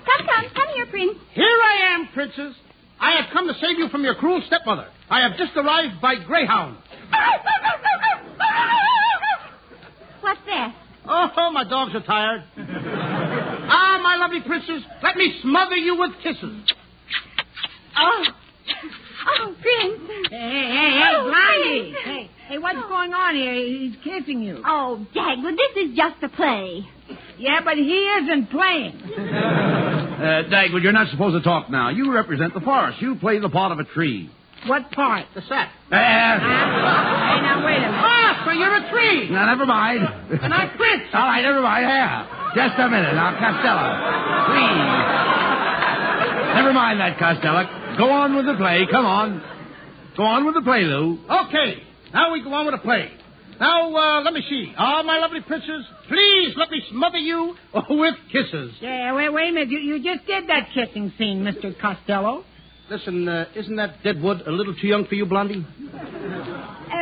Dagwood, in this play, Mr. Costello is my brave, bold knight. I thought knights were big, tall fellers. Huh? This is spring, and the nights are getting shorter.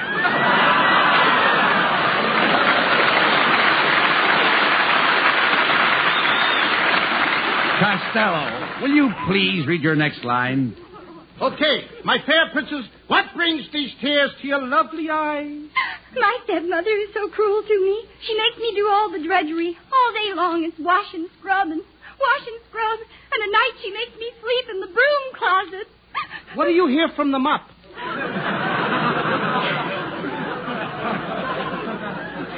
Oh, woe is me. All I do is work. I work my fingers to the bone, and what have I got to show for it? Bony fingers. Hark! Princess, look, the queen. Your wicked stepmother approaches. But how did she get across the moat? She must have caught the guard with his bridges down.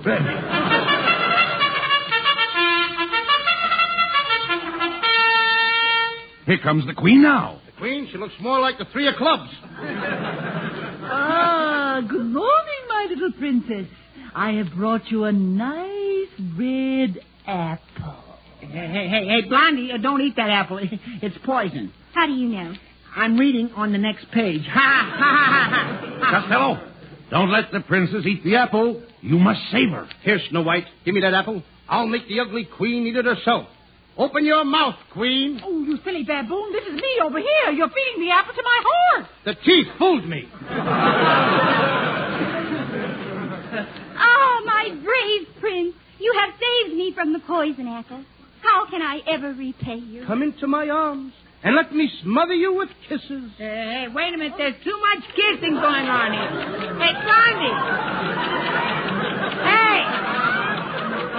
I don't mind. I'm sunk, brother. Hey, Blondie, I don't like this play. Come on. I do. Yeah, I'll go on home, Dad, but I'll see you next Monday night. Hey. Woo! Hey, come on, let's go home, Blondie. I'm getting hungry. Oh, what a spot for the poison apple. Here, Deadwood. Open your mouth and I'll toss you the apple. Yeah, oh, boy. Brother, he was really hungry. Only 3 seeds hit the ground. Costello, will you stick to the play? Pardon me, everybody. Pardon me, I'm the NBC usher in this studio. Hold the door open, Costello. Stand back, everybody. They move very fast. Costello, what was that? What do you think it was? The audience! Oh, get out of here.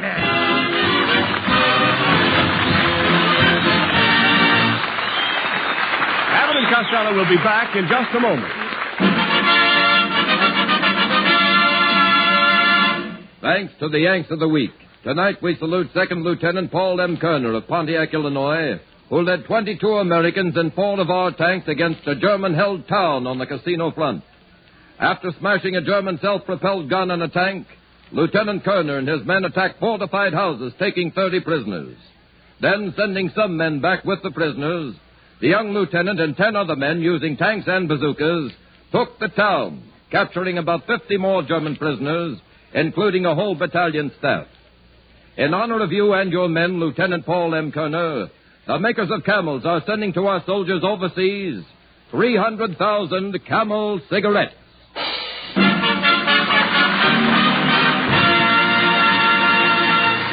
Each of the 4 Camel radio shows honors a Yank of the Week, sends 300,000 Camel cigarettes overseas, a total of more than 1 million Camels sent free each week. In this country, the traveling Camel caravans have thanked audiences of more than 3.5 million Yanks with free shows and free Camels. Camel broadcasts go out to the United States 4 times a week, a shortwave to our men overseas and to South America. Listen tomorrow to Gary Moore and Jimmy Durante. Saturday to Bob Hawke in Thanks to the Yanks. Monday to Blondie. And next Thursday to Abbott and Costello with their guests Alan Hale and Sally Iders. And now here's Abbott and Costello with the final word. Thanks, Ken. Well, Blondie and Dagwood, thanks very much for being with us tonight. Hey, Dagwood, I listen to your program every Monday night, and I'd like to know how you get through those doors without crashing. Oh, there's nothing to it, Mr. Costello. Dagwood, take his hand and show him. Okay, here we go. Hold the door open, Blondie. Okay. We're moving fast. Gee, they made it. I don't see them. Dagwood, Costello, where are you? We're down here. Who left the cover off this manhole? Good night, folks. Tune in next week for another great Abbott and Costello show with a special guest, Mr. Alan Hale and Miss Sally Iders. And remember, get Camels for more flavor. If you're looking for a cigarette that won't go flat no matter how many you smoke, get Camels for more flavor. This is Ken Niles wishing you a very pleasant good night from Hollywood.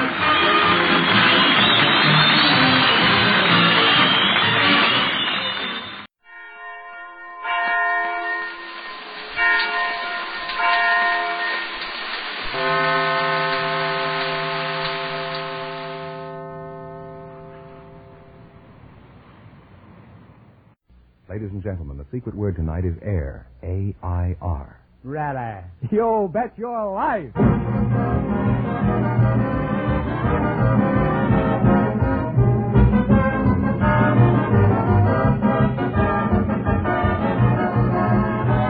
The DeSoto Plymouth Dealers of America present Groucho Marx in You Bet Your Life, the comedy quiz series produced and transcribed from Hollywood.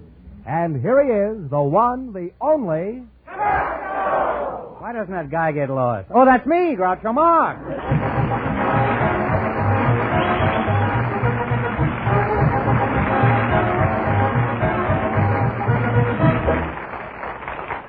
Thank you. Well, here I am again with $2,000 for one of our couples tonight. George Fenneman, who's first to try and take it away from me? A pair of newlyweds, Groucho, selected by our studio audience just before we went on the air. And here they are, Mr. and Mrs. Merton Bedford. Meet Groucho Marx. Welcome, welcome, kids, for the DeSoto Plymouth dealer.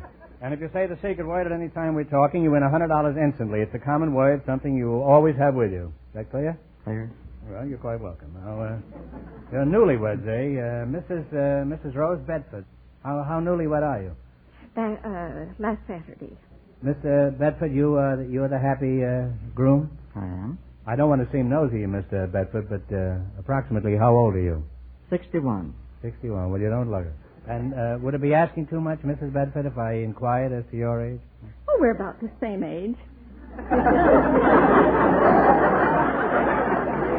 We are? I don't believe it. I'll call you Rose. You don't care. You're married now, and you're out of my clutches. Now, what sort of work do you do, Martin? I'm a carpenter. A carpenter? What kind of a carpenter? Huh? Finish carpenter? Well, I mean, you start too, don't you? Huh? Oh, yes. When you say a Finnish carpenter, I didn't mean where you came from, your nationality. I meant... Well, what kind of a carpenter are you? A good carpenter. How long did you go with Martin here before he proposed, Rose? About 2 weeks.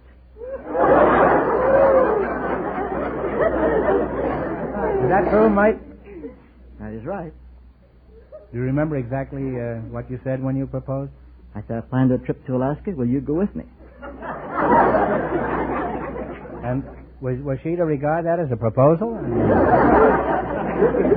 How many proposals did you have before you married Martin, Rose? 4 or 5. Well, you did pretty well. Why didn't you marry one of the other boys? Well, I had 3 from him.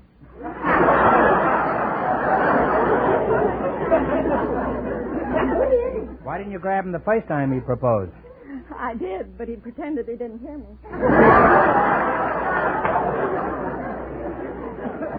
Now, how did you meet Martin? At his first wedding.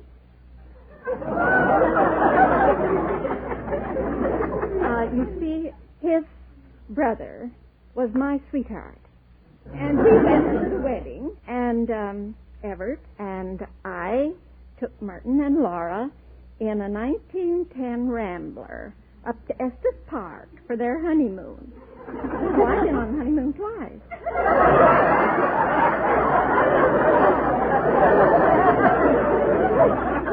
He was married in 1912.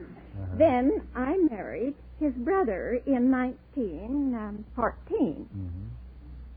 What was there about Martin that attracted you most? Do you remember? His name. Martin? No, Bedford. My name was Rose Bell Bedford. I see. And you just married him so you wouldn't have to change names? Is that Yes, that had something to do with it. And now I'd like to ask you a question, may I?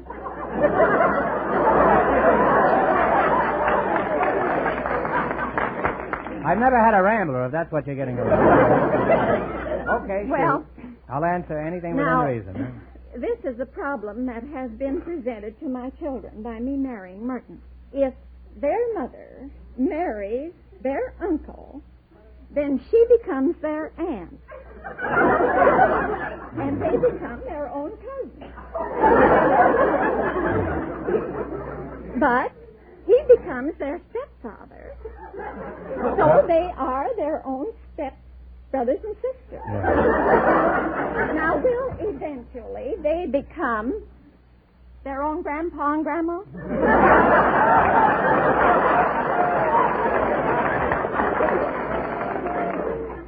Do you want to go through that again, Rose?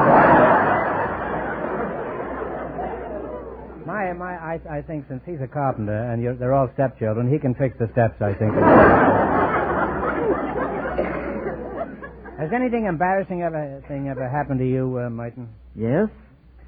As a coach for the girls' basketball team. I was coach? I was coach. We had a practice in the gymnasium. I was the only man present. I was standing in the center holding the ball for the jump-up. Something out of my line of vision happened. And all the girls turned blushing away. I dursn't look back. By and by the girls came back, and later I found out one of the girls had lost her bloomers. What was the score then, do you remember?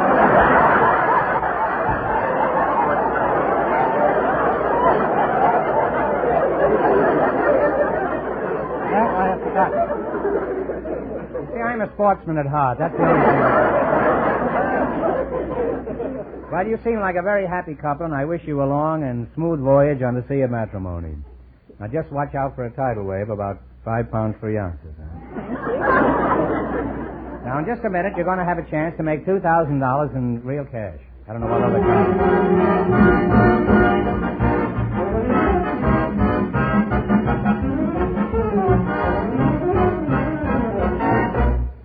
Friends, you know, it really pays to do business with a DeSoto Plymouth dealer.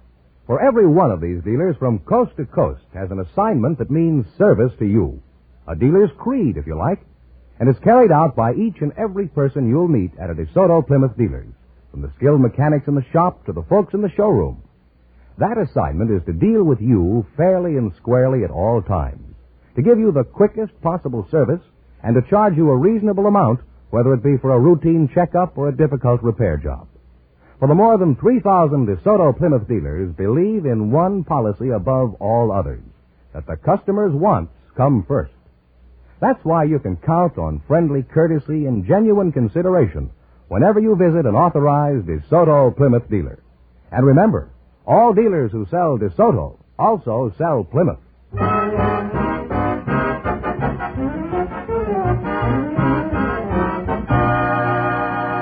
Now, let's see if a pair of newlyweds will get a chance at the $2,000. Send them and tell them the rules. Each of our three couples has $20. They bet as much of that 20 as they want on each of 4 questions. The couple that earns the most money gets a chance at the DeSoto Plymouth $2,000 question at the end of the show. Our other 2 couples are in a waiting room off stage, so they don't know what's happening out here. Here we go. Let's see how high I can build you $20. You selected important cities of the world as your category. Is that right? All of these cities are over 500,000 in population. You have $20. How much are you going to risk? Now, Rose? 5. In what country is the city of Lisbon? Portugal. Portugal is correct. They're on their way, Groucho. They have $25. Remember, you're going for $2,000 tonight. How much of the 25 are you going to try? 10. All right. In what country is the city of Nagoya? Nagoya. India. Is that the answer you two agree upon? No, I think it was in Spain. No, I'm sorry. It's Japan. That's a tough one. They now have $15. How much of the 15 will you try? 2.5. In what country is the city of Lyons? Lyons. Switzerland. Do you agree with that? France. Do you agree? Which one do you want? Huh? France. France is correct, huh?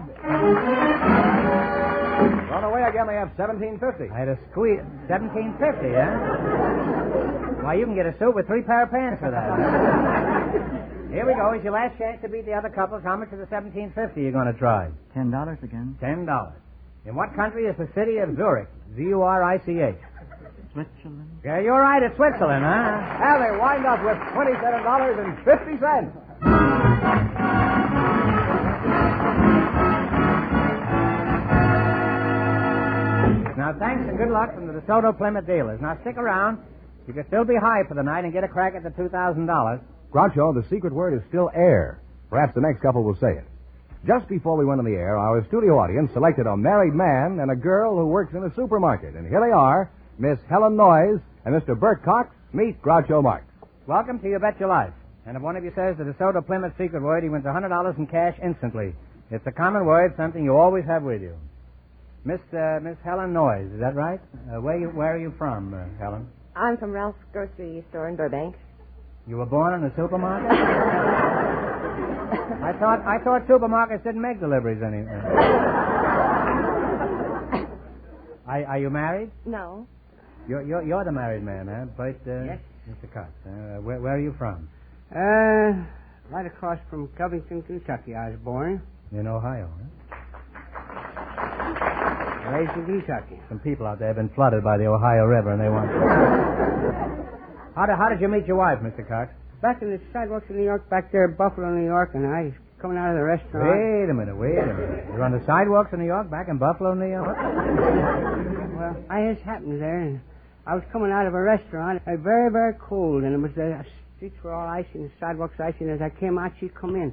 And, and we both went flat, and she said, "Where you come from?" And I said, "I come from Kentucky. Where did you come from?" She said, "Oh, you did you? Wham." She didn't like Happy Chandler, I guess.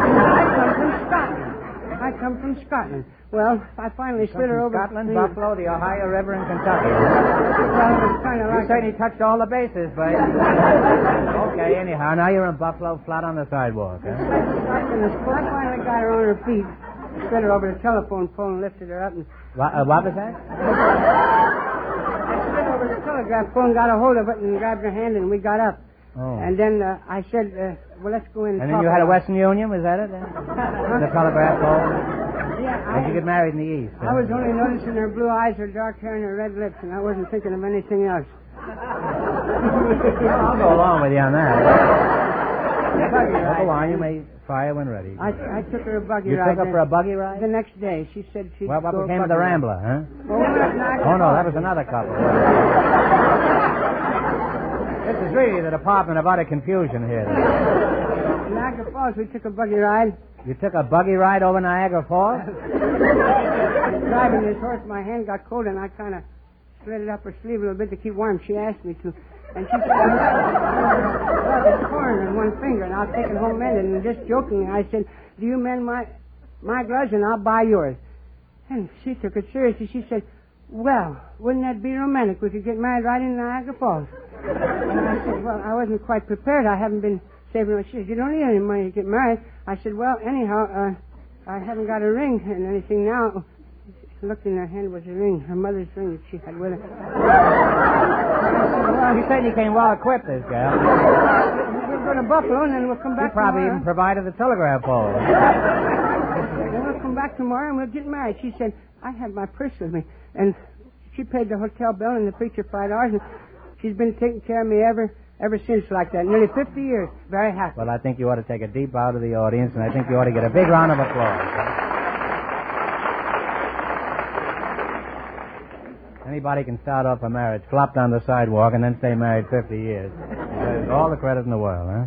Now, what do you do in a supermarket, Miss Noyes? I almost forgot about you, as charming as you look, huh? I'm a checker. You're a checker, huh? No wonder the boys in the firehouse like to play checkers, huh?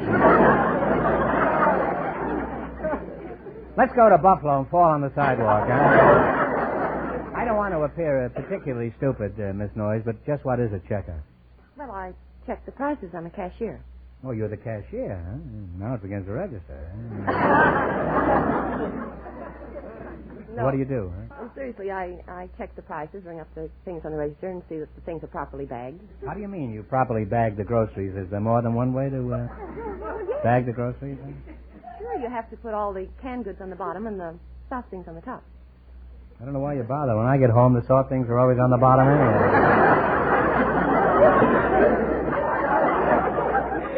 Do you have to know all the prices, Miss Noyes? No. That's too bad. They live next door to me, and they're very nice people, the prices. Now tell me, would artichokes go in the top of the sack or the bottom? On the top. You're just checking the checker, that's all. Now, Mr. Cox, I don't mean to be ignoring you, but I can't think of anything better to do at the moment.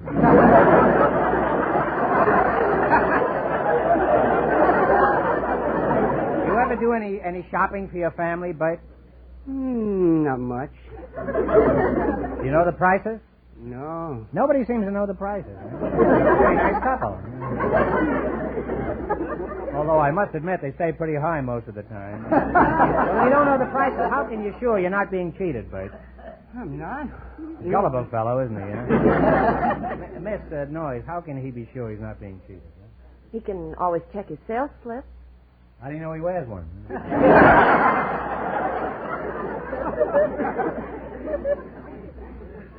Now, where would you put tomatoes, on the top or the bottom? Well, you're fired. I was speaking of canned tomatoes. Well, now that my shopping is all done and I haven't got a dime in my pocket, let's see if you two will get a chance at the DeSoto Plymouth $2,000 question. You run your $20 no more than the other couples, and you get a chance at the big money. I can't tell you how much our first couple won, but George Fenneman is off stage to remind our listeners. The newlyweds, Mr. and Mrs. Bedford, won $27.50. Here we go. Let's see how high I can build you $20. You selected famous discoveries and inventions as your category. Now, you have $20. How much are you going to try of the $20? $5. Who discovered the law of gravity?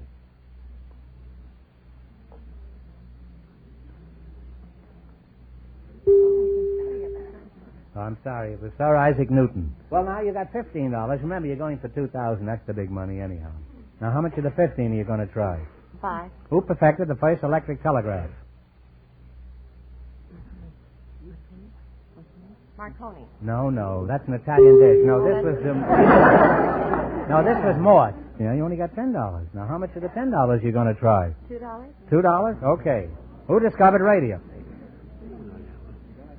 You got it? Oh, you got talking? Yes. Oh, who is it? Yes. No, I don't know. You don't know? It's a good thing you only bet $2. Huh? Isaac Newton, then. Huh? Madam Curie. Madam Curie is right. Well, we're on our way again. Now they have $12. Now, this is your last chance to beat the other couples. How much of the 12 will you try? Shoot 10. Shoot the works. 12? 12 or 10? That's all 12. 12. Okay. Who advanced the theory of relativity? Einstein. Albert Einstein. And they wind up with $24.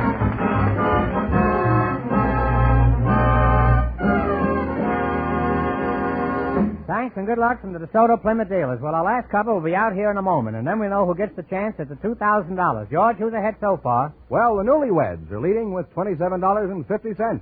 And Groucho, the secret word is still air. We invited some Brownie troop leaders and some public school officials to the show tonight, and just before we went on the air, our studio audience selected Mrs. Rosalie Jackman and Mr. David Bilovsky, and here they are. Folks, meet Groucho Marx. Welcome to You Bet Your Life, kids. And if one of you says the DeSoto Plymouth secret word, he gets $100 instantly. It's a common word, something you always have with you. Mrs. Jackman? Yes. Very pretty girl, Mrs. thank Jackman. You're the Brownie troop leader? That's right. What is a brownie? One of those chocolate nut fudge squares you buy? You No. get in the bakery, huh? Brownie's a little girl. A little Girl Scout. How long have you been married? 8.5 years. I thought you were about 21 years old. Oh, thanks. Oh, it's nothing. Do you have any children? Yes, I have two You girls. have two. I bet they're beautiful, too, aren't they? Well, we think they're kind of cute. Do they like brownies, too? Yes, one's a brownie, and she loves it. What does your husband do? He's a tool inspector from Manasco. They make airplanes.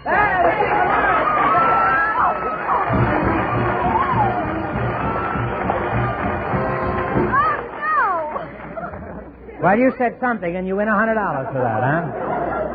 What'd I say? Are you waving to your husband?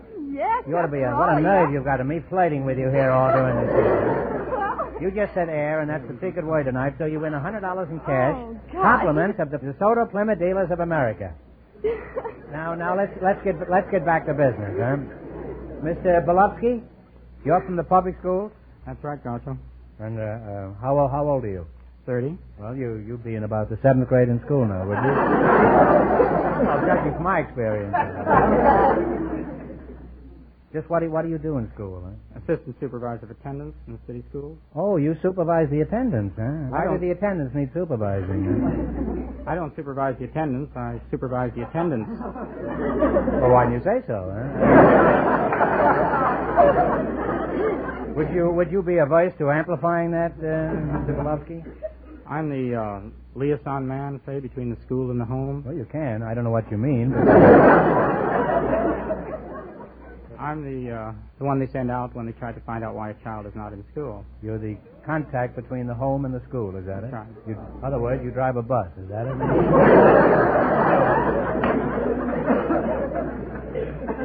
You know, if I didn't know any better, I'd say you were a truant officer.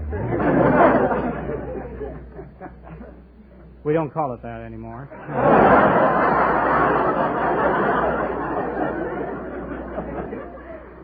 When I was a kid, we had other names for them, too.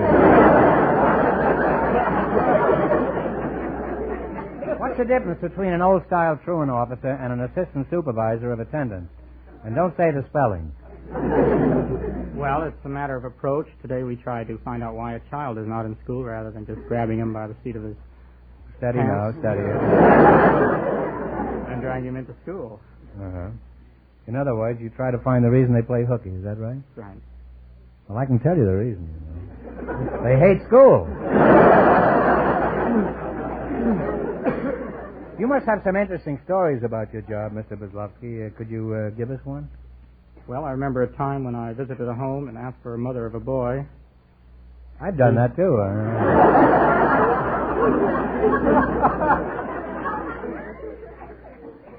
Before I knew what was happening, I was helping in the delivery of a child. They had expected the doctor. And you expected that kid to be in school?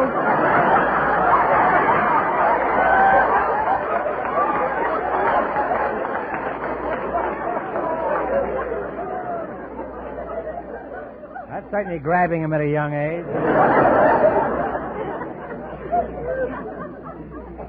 And what happened? The doctor arrived. So did the baby. Now, how are your brownies, Mrs. Jackman? Are they done yet? They're fine. And Well, as a brownie troop leader, you get pretty good pay, I presume, huh? No, I do it just for the fun of it. Well, couldn't you have fun and get paid, too? Well, it'd be nice. What are your duties as a... I'll call you Rosalie, huh? Sure, that's swell. Your husband turned around the other way for a while. We collect dues $0.05 a week. And I buy the handcraft materials and just all kinds of things. How many girls do you supervise? I have about 13 now. 18 girls at $0.05 a week. That's 90 cents. That's not hay, you know. Pretty near hay, but it's not hay. You teach the youngsters anything about scouting? Oh, yes, we take them on cookouts. Mine is out on Thursdays. And with a hangover Friday, huh? We take them out to a park or where they can have a barbecue or a fire. And then what do you do? Then you call the roll? Huh? Oh, yes, we always call the roll. You cook the roll with the brownies? Well, I'm sure it's a very worthwhile organization. There ought to be more organizations like that. It certainly is. I'd like to join, too. Now, let's get back to you, Mr. Bilovsky. Pretend I'm a high school boy and I'm not in school. And you run into me in Sam's pool room. Now, that's your cue. Now, find out what's wrong, huh? Hello, Groucho. What are you doing here? How do you do, Mr. Bilovsky? How do you do, Groucho? How do you do, Mr. Bilovsky? If we keep saying that, you'll never find out what I'm doing in the pool. It's only fifth period now. You should be in geometry class now. I'll play the sixth ball on the side, huh? Now, what'll happen if I don't go back to school? Well, if you don't go to school, Groucho, you'll be a shiftless ne'er-do-well, or maybe even worse. That's me, Groucho Marx. Well, I must say it's been very educational having you two here tonight, and people like you who devote their lives to youngsters are doing an important job for the community. Now, you're going to play the DeSoto Plymouth game, you bet your life. If you beat our other two couples, you'll get a crack at the $2,000 question.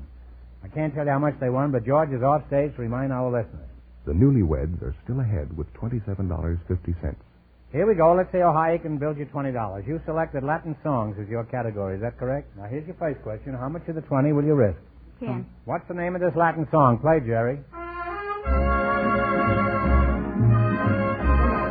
Siboney. Siboney. And it on the way with $30. Remember, you're going for $2,000 tonight. How much of the 30 are you going to try? 20. Jerry Fielding will play. You identify this song.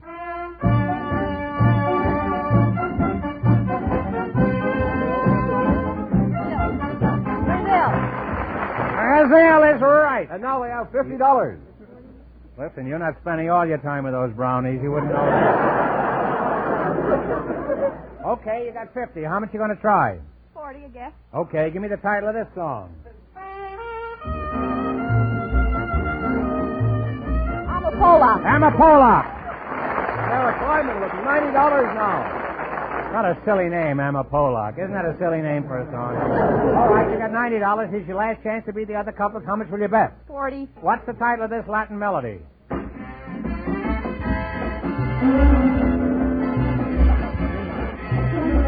Green Eyes.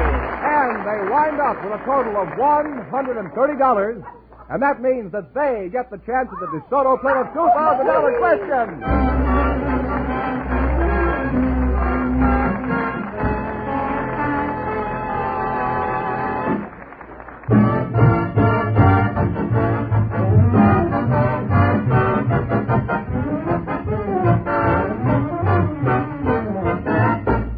Do you know what makes it possible for a car owner to get really expert service at a DeSoto Plymouth dealers? Well, for one thing, the training their service mechanics get. Factory training. Not just when they first go to work for a DeSoto Plymouth dealer, but constant training to keep them up on the new service and maintenance methods that are constantly coming out of the factory. And it's important for all you car owners to get this expert service at a fair price. That's why it pays to go to a DeSoto Plymouth dealer, whether it's an emergency or a routine checkup. So, for the best from your car, drive in where you get the best service at the sign of an authorized DeSoto Plymouth dealer.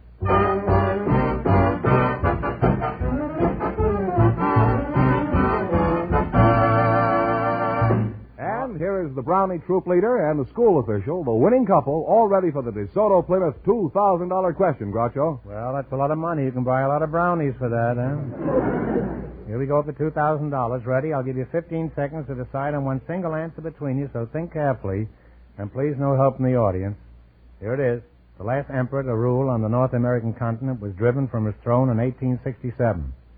Who was this last emperor in North America?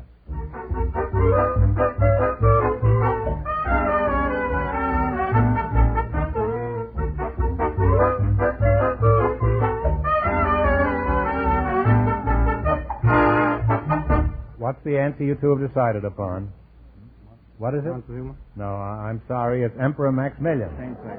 He was driven from his throne in Mexico by Benito Juarez. That was a tough one. I'm sorry. So that means the big question next week will be worth $2,500. Well, you lost the big money, but you won $130 in the quiz plus $100 for saying the secret word.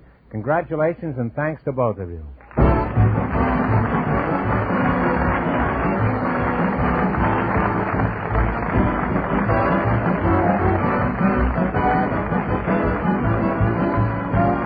You Bet Your Life is a John Goodell production, transcribed from Hollywood, directed by Bob Dwan and Bernie Smith. Music by Jerry Fielding. Be sure to tune in again next Wednesday night at this time for the Groucho Marx Show, You Bet Your Life, presented by the more than 3,000 DeSoto Plymouth dealers of America. And remember, all dealers who sell DeSoto also sell Plymouth, two great cars, both products of the Chrysler Corporation. And don't forget, next week, the big question will be worth $2,500. Well, it's almost time for Bingo the Crosby, so good night, folks, and remember, just be sure to see your DeSoto Plymouth dealer.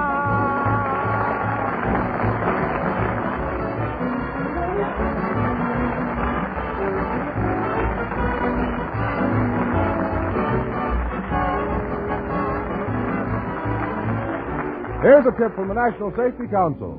Remember, you can't stop quick when streets are slick. This is George Fenneman signing off for the more than 3,000 DeSoto Plymouth dealers from coast to coast.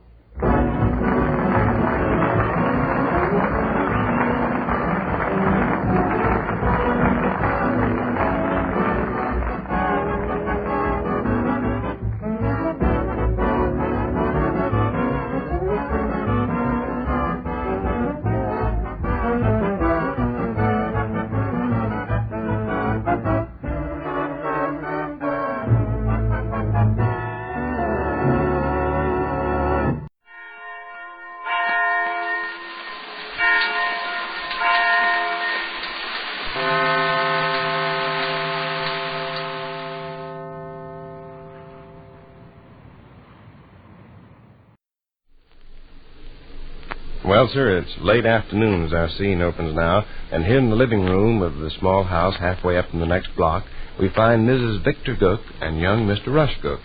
The latter is seated on the davenport, industriously plying needle and thread to the ripped seam of an indoor baseball. His mother, who has just this moment arrived home from a downtown shopping expedition, stands beside the library table gazing dangerously at an object on top, and she's saying, "What on earth's this?" Christmas card sample book. Where'd it come from? Ain't it yours? Mine? I thought one of your Christmas card salesmen left it. Miss Harris or Miss Wheeler or Miss Scott or Is Gav home? Uh-huh, upstairs. What doing? Changing clothes. He's taking supper with Mr. Buller at the Butter House Hotel this evening. Did? He must have brought this. Well, I certainly didn't. Hi, kiddo. Be right down. Now, who in the name of Detroit, Michigan is trying to sell us Christmas cards? I haven't the slightest idea. I thought it was about time somebody started putting the pressure on again. It's been a long, long lull.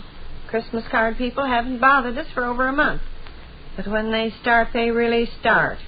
Mr. Erickson buttonholed me this noon, and just now I found a postal card from Aunt Bess in the mailbox. Christmas greeting? Both of them.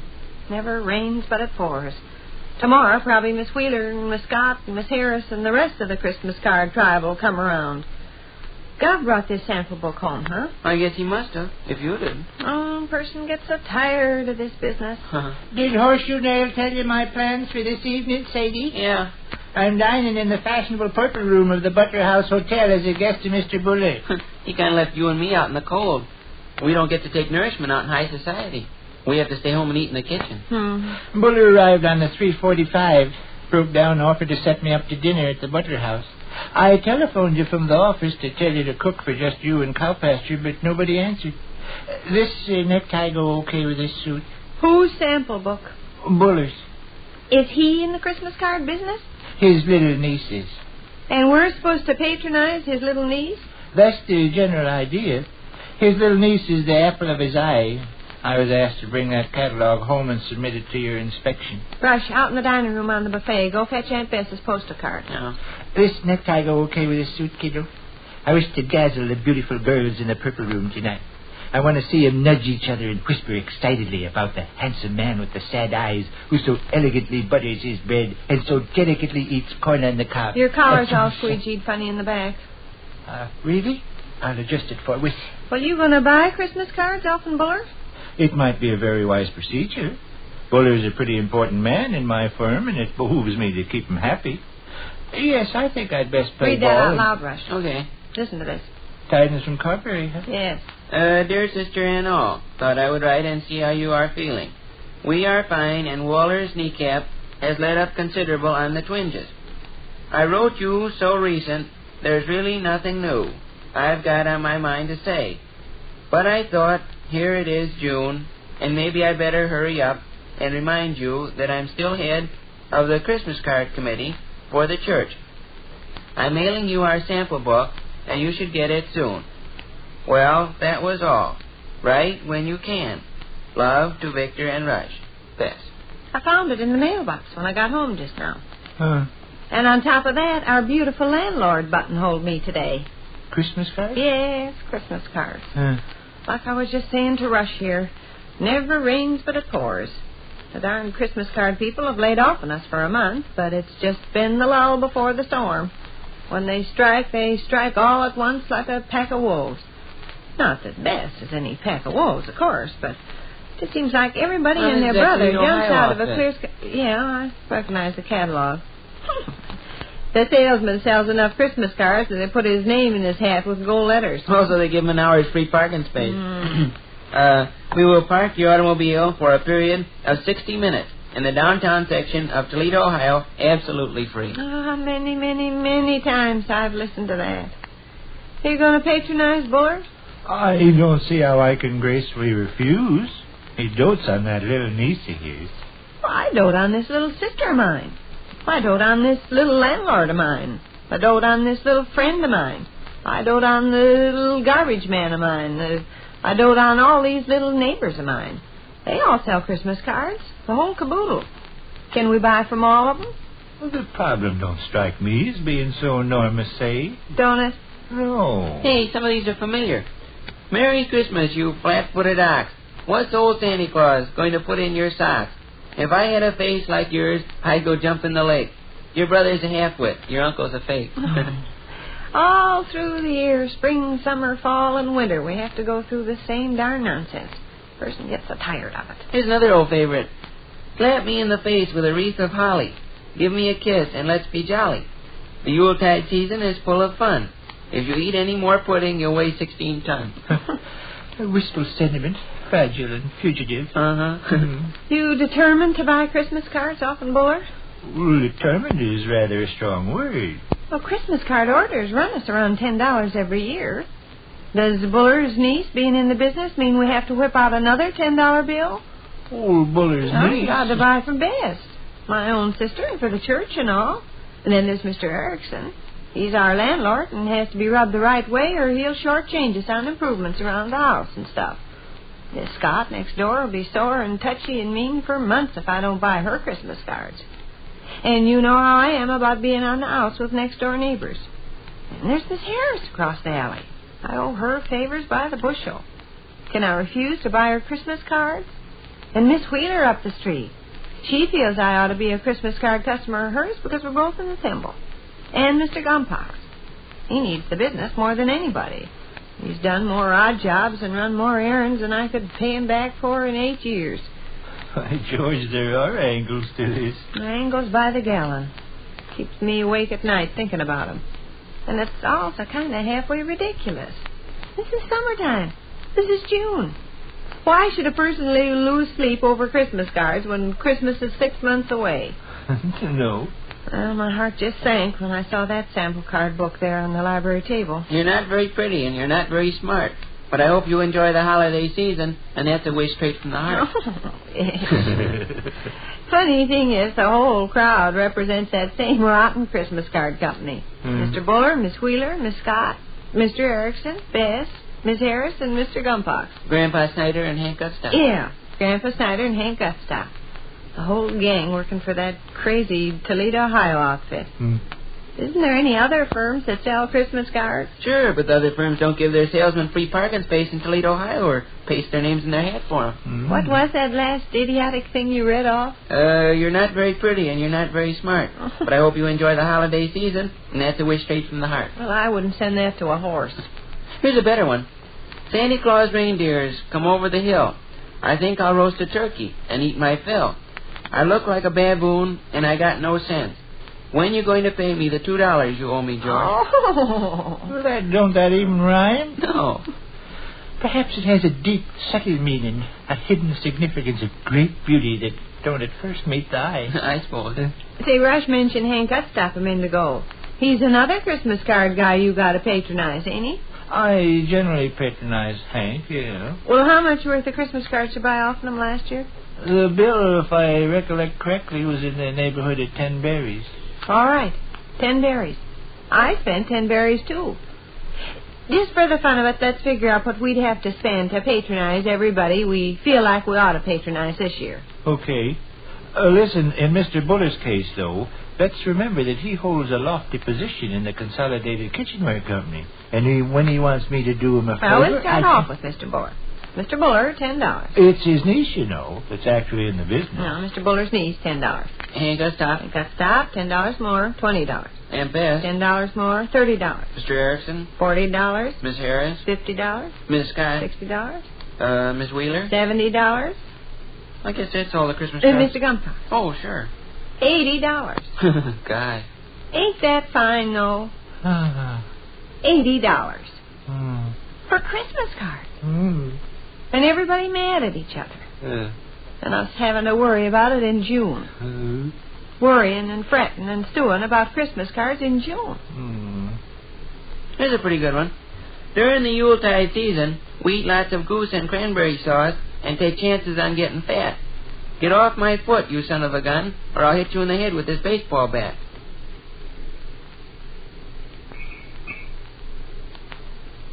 Which concludes another brief interlude at the small house halfway up in the next block.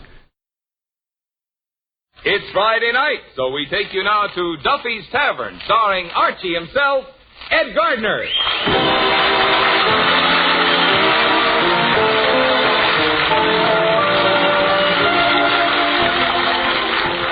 Duffy's Tavern is brought to you by Bristol Myers, makers of Vitalis and Minute Rub, two products that will pay you to remember.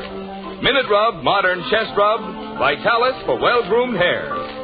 Minute Rub, Vitalis. Hello, Duffy's Tavern. What do you late meet to eat? Archie the manager speaking. Duffy ain't here. Hello, Duffy. Merry Christmas to you. By the way, we got 2 more Christmas cards tonight. Well, one from Colucci, the fruit peddler. Yeah, very pretty card, too. It's got his coat of arms. 2 crossed bananas with a tomato rampant in the background. Yeah, and the other one's from Cavendish the Undertaker.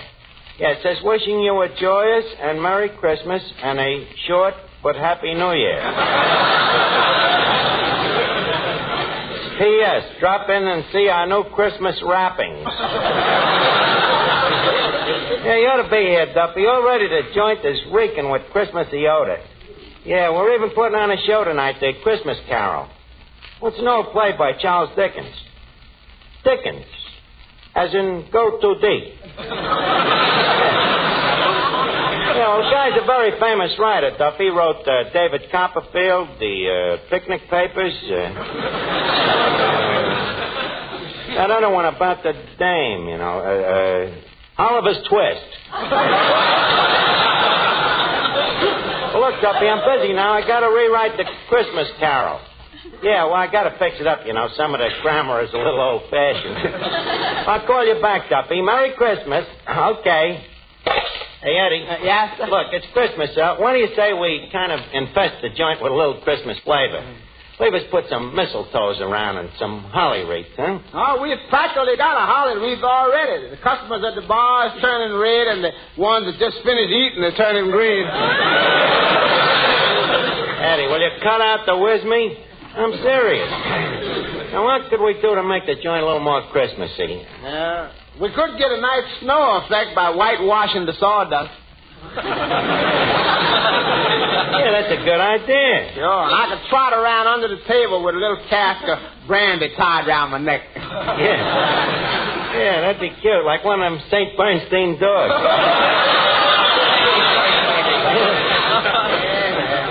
Good old Christmas. By the way, I wonder what Duffy is going to give us for Christmas this year. Yeah, I wonder. Hey, you know, I kind of got my heart set on the Hope Diamond. You hope. What did he give you in last year again? Monogrammed dustpan. Yeah, that's right. I remember that. Yeah. It makes a nice set with the monogrammed broom he gave me the year before. Now, look, Eddie, don't be bitter. After all, Duffy ain't really such a bad guy. No, he ain't such a bad guy. No. Well, so long. This is where I get off.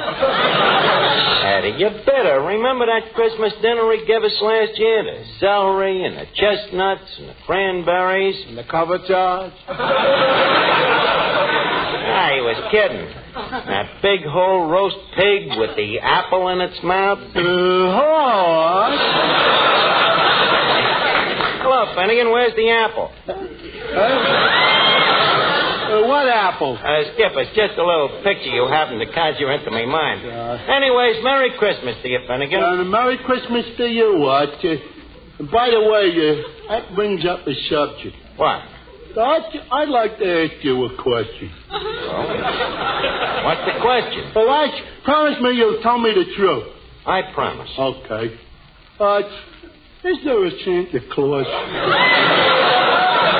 Well, bless your heart, Finnegan. What brought this on? I was over to Macy's this morning, and on the 5th floor there was a tall, skinny Santa Claus, and I got down to the 3rd floor, and there's a short, fat Santa Claus. Frankly, Arch, I'm beginning to smell a rat. Now, tell me, will you? Look, I don't want to be no stool pigeon. I'd rather you'd ask somebody else. So, well, who am I going to ask, Arch? You asked me little brother Wilford, and he says there ain't no Santa Claus, but what does he know? He's only a child. Look, you put me in a very bad position. Well, you got to tell me, Arch. I'm old enough to know. And I'm going to find out sooner or later anyway. Finnegan, please, I'd rather that somebody else. Oh, come on, Arch. You told me about the stork, didn't you?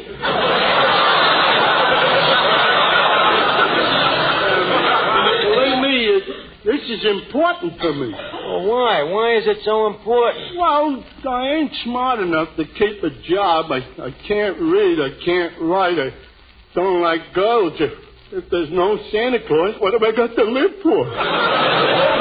Well, okay, Finnegan, you asked for it. You see, this Santa Claus thing started, you see, there's the birds and the bees and the flowers. Yeah. And, Finnegan, turn your eyes the other way, will you? That's better. Now you ask me if there's a Santa Claus. So prepare yourself, Finnegan. Go ahead, Arch. I can take it. Finnegan, there is no... Arch! No truth to the rumor that there is no Santa Claus. There is a Santa Claus. Oh, boy, what a load off in me mind. Santa Claus, did you come in? These are adults. Hello? Oh, just a second. Eddie, it's your girlfriend, Sonia Jones. Oh, my. The first official sign of Christmas. Hello. Oh, hello, Sonia. And Merry Christmas. Huh? Sure, I love you, sugar. What you doing? Is you alone, baby? Now, ain't that a man's voice out here? Or you're listening to the news on the radio? I just saw you. How long has Gable Heater been calling you honey? No, I'm just suspicious. Yeah, baby. I know I'm always in your heart. Yeah. But, honey, who's that that's always in your apartment?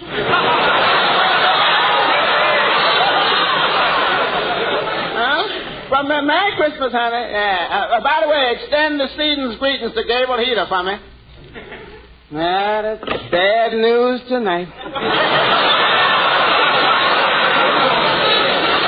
Look, Eddie, why do you let that Sonia kick you around like this? What are you, man or you mouse? Pass the cheese. Say, Archie. Oh, hello, Miss Duffy. Hey, what's the matter with you today? Why? Well, you look even more battered than usual.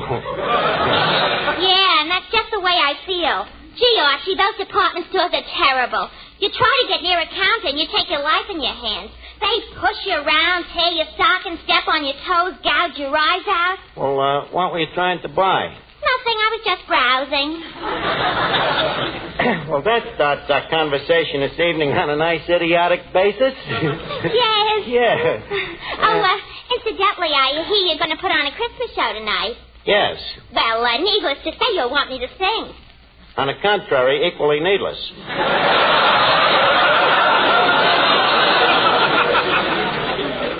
You and that foghorn falsetto. That off-coloratura. You are not going Now to... listen here, you big dope. Look, Miss Duffy, leave us not fight tonight.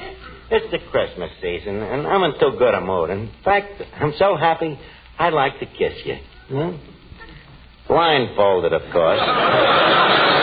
Okay, you can sing in the show. Mr. Melnick. Yeah? Look, we're going to need some Christmassy background music for the show tonight. Are you equipped? We're loaded, Jackson. In what way, Phil? How are you loaded? I got a kid named Robert Maxwell that's murder on this Christmas stuff. A harp player. Harp player, huh? Good idea. Duffy will love it. It's his native music. Okay, we'll put the kid in the show. Say, Archie. Yes, Mr. Muller? Can you use me in the Christmas show? Well, yeah, maybe you could announce it. Give me a sample, for instance. What would you say? Well, I don't know. Maybe something like this. Ladies and gentlemen, Duffy's Tavern takes great pleasure in presenting its Christmas show, starring that famous hair grooming preparation, Vitalis. Very good. Very good. Then I suppose you had in mind a ballet, maybe, where four men with tight, dry scalps dance around a bottle of Vitalis? While the band plays Hair, the gang's all hair? Well... No, Archie, the orchestra would play Here, Here, Vitalis is Almost Here. Very sharp. Pull up your podium and pray continue. Well, yeah, pretty soon now, Vitalis will be back. Back to keep your dry, unruly hair well groomed. And without that plastered-down patent leather shine. Yes, pretty soon you'll be able to use Vitalis and the 60-second workout to loosen your tight, dry scalp, rout loose dandruff, and help prevent excessive falling hair. Shortages will soon be relieved. And then you'll be able to get original, genuine Vitalis, the hair grooming preparation that's been the standby of so many men for so long.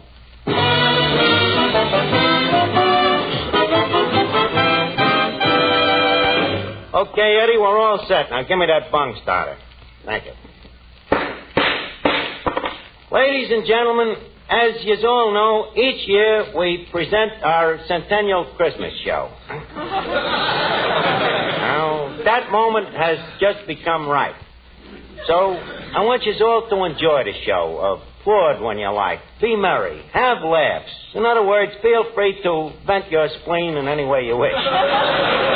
So, without no further ado, leave us on with the show. Carry on, Mr. Miller. Thank you. Duffy's Tavern brings you Christmas music.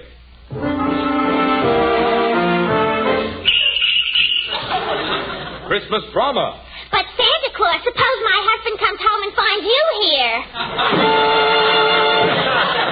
Christmas humor. Do you think we will have a white Christmas, darling? Well, it will if it don't rain, dear. And now on with the show. For our first act this evening, we give you that beloved little entertainer, your waiter and mine, Eddie Green. To know him is to tip him. Take it, Eddie. You better watch out. Better not cry. Better not pout. I'm telling you why. Santa Claus is coming on down to Harlem Town. Oh, my. And you got to find out who's naughty or nice. Santa Claus is coming with his bag full of jive, Mr. 5x5. Sees you when you're sleeping, and he knows how good you've been. So if you meet him face to face, say, solid old man, give me some skin. He got no reindeer, they ain't got no sled, but he's on his way, and he's coming instead on the axis of the fever and the Santa.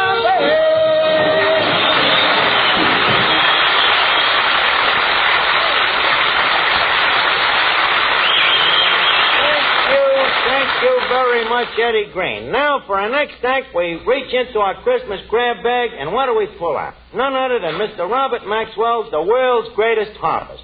Okay, Robert, take us on a Miller side with a reach-beat hubcap and send us solid with that old rip-raff sad sack, Chip. Okay, take it away, Robert Maxwell.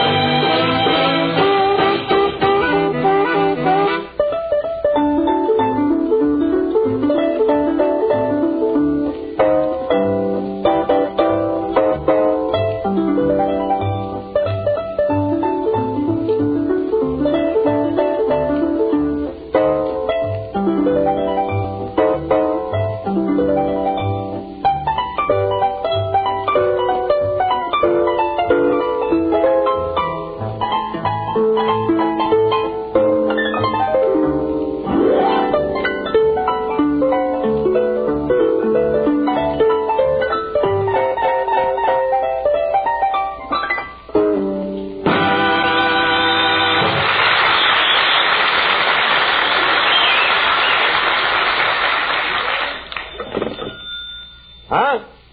Well, Duffy, you gotta give the guy credit. He plays the thing with his bare hands. What? Mrs. Duffy says she would like to have a little more Christmas schmaltz, huh? Okay, boss. Look, Matty, can the kid jive out a little more dig beat with a rip on the schmaltz side? What? Oh, I see him talking to a square. Duffy says he would like something a little more befitting to the occasion of the season. Well, how about White Christmas? Okay, let him chop it away in a gut bucket.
Well, and incidentally, if that thing ever has any little ukuleles, name one after me.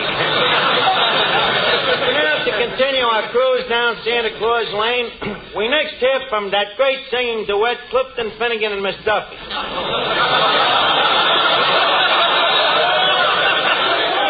Better known as half a wit and a near miss. It's the Third Avenue's answer to the atomic bomb. Okay, take it away. Sleigh bells ring. Are you listening? Are you listening?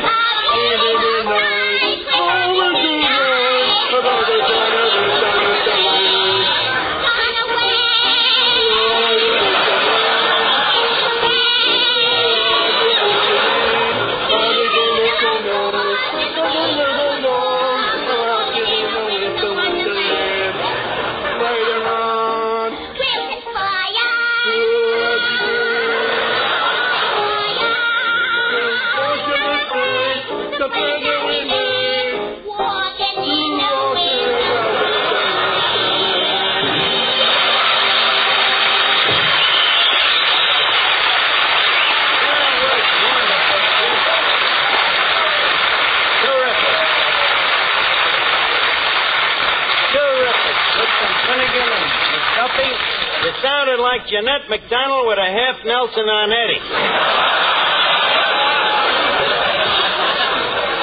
And now, we have a surprise act for you. Mr. Marvin Miller, our genial master of ceremonies, will beleaguer us with a poem. Go right ahead, Mr. Miller. 'Twas the night before Christmas, and all through the nation, people had chest colds and that stuffed-up sensation. Just a second. Wait a minute. I think I can finish that for you.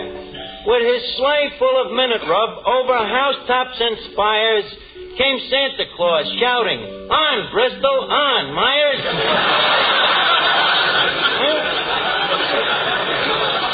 Okay, Mr. Miller, you may now lapse into prose, if you please. Well, just to say that Minute Rub, a really modern chest rub, is wonderful to help relieve that uncomfortable cold misery. All you do is rub Minute Rub on your throat, chest, and back, and in a minute, Minute Rub gets to work and starts to relieve that clogged up feeling in the nose and throat. Starts to bring a feeling of warmth to those tight, sore chest muscles. And because Minute Rub is greaseless and stainless, it can't stain clothes or bed linens. So get a jar of Minute Rub and get relief from annoying cold misery the modern way, the greaseless, stainless Minute Rub way.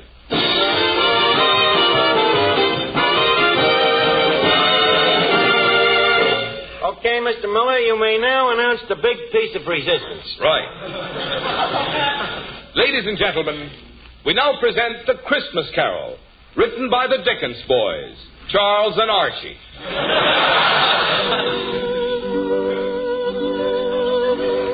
As our scene opens, we find Ebenezer Scrooge, played by Archie, preparing to go to bed in his miserable little room on Piccadilly Square. All England is agog with Yuletime spirit. But for miserable old Ebenezer Scrooge, there is no Christmas. At the moment, we find him in an ugly mood, writing in his diary. Dear diary, had a pleasant day today.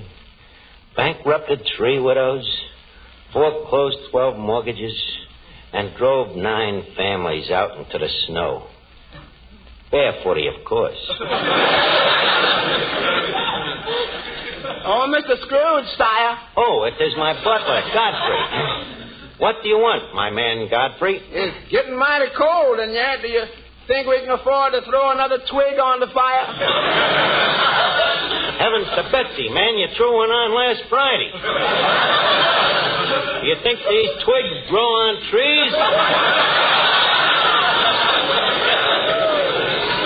I know, but it's getting cold in here. There's icicles on the window. So what, ain't you never seen icicles on a window before?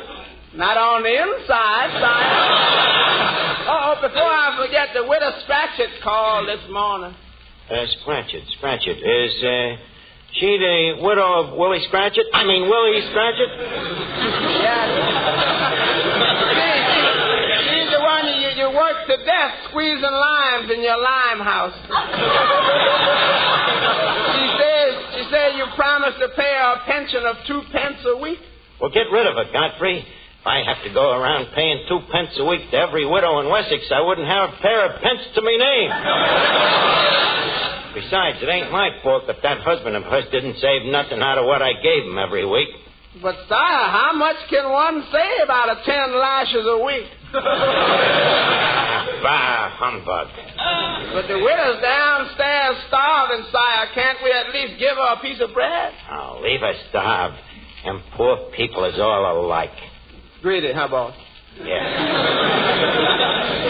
Give them bread today, and tomorrow they're back asking for water. Yeah, but, sire, this is Christmas. Christmas, how I hate it. Christmas trees, presents, happy people, goodwill. I hate Christmas. Yeah, but why do you feel this way, sire? I'll tell you why, Knave. Because I am a black-hearted, tight-fisted, bitter, stingy old skinflint. No, Duffy, not you, me.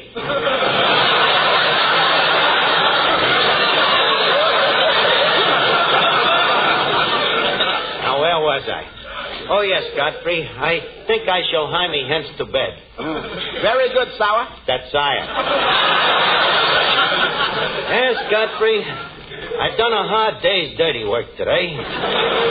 It'll feel good to crawl in between them nice, clean sheets of newspaper. Well, good night, my man Godfrey. Good night, sire. Don't forget to blow out the twig. Yes, sire. Not so hard, you fool. That twig's got to last us all day tomorrow. Sorry, sire. Now to close one eye and get some sleep. Yeah, got a big day tomorrow. Got to sprinkle banana peels on the front steps of the old lady's home.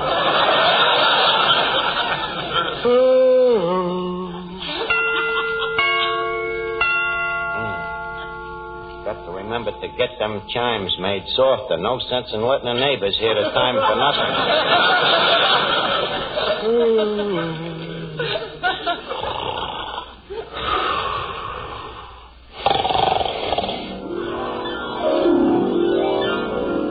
Ebenezer Scrooge, Ebenezer Scrooge, wake up. Who's calling me? Who are you? I am the spirit of Christmas. Bah, humbug. I have come to show you the suffering that your stinginess is causing. I'm going to take you to the house of the widow Scratchit. The next voice you hear will be that of the widow Scratchit herself. Oh, Tiny Tim. Tiny Tim. Coming, Mother.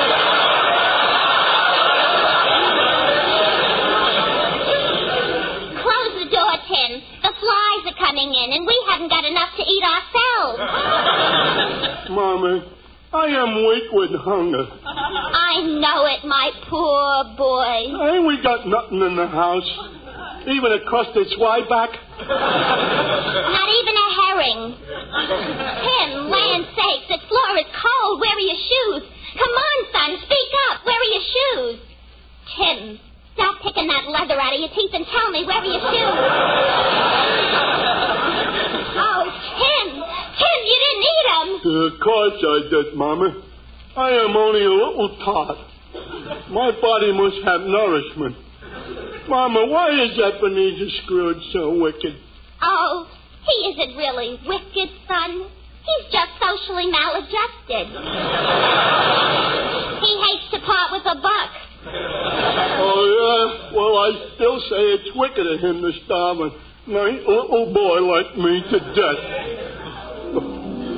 Did you hear that, Ebenezer Scrooge?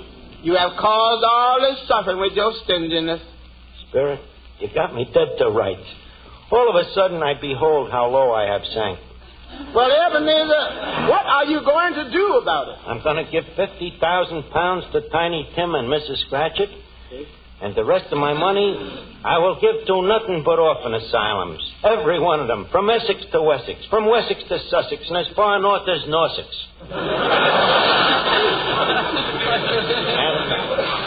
I want to thank you, Spirit of Christmas. You have lighted up the way for me. You have learned me that it is better to give than to receive. Hello? Mrs. Duffy? Huh? He's over in the corner crying like a baby? I'll get him over to the phone. We'll try to cheer him up. Come on, let's see. Sing him a song, huh? Yeah. Hello, Duffy. Stop crying, will you? Well, I know, and we love you, too, but Christmas ain't supposed to be sad. Duffy, cheer up. It's Christmas is supposed to be gay. It's holly wreaths and Santa Claus and Prancer and Dancer and Dunder and Pilsner and...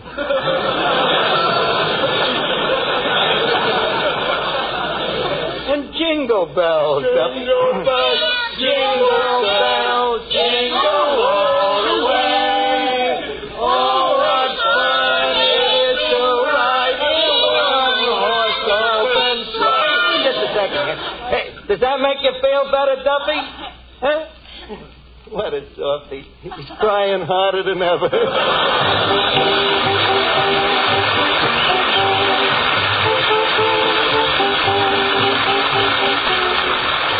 And now, ladies and gentlemen, it's time to leave Duffy's Tavern for this evening, but let's meet here again at this same time next Friday night. In the meantime, if you have a cold, remember Minute Rub. And for well-groomed hair, remember Vitalis.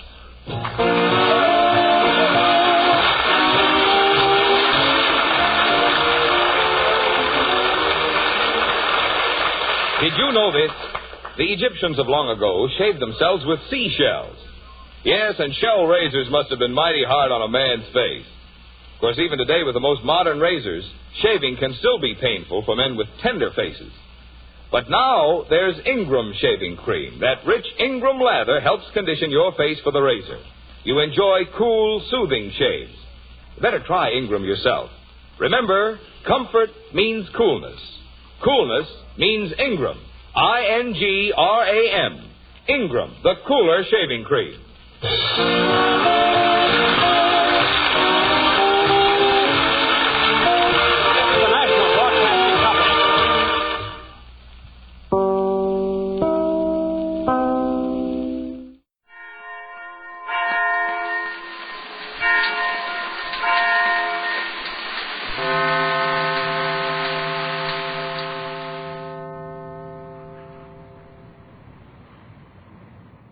Riley for laughs.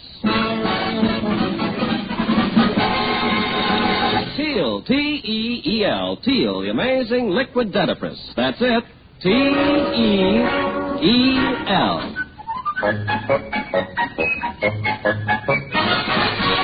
Teal, the amazing liquid dentifrice, brings you The Life of Riley with William Bendix as Riley.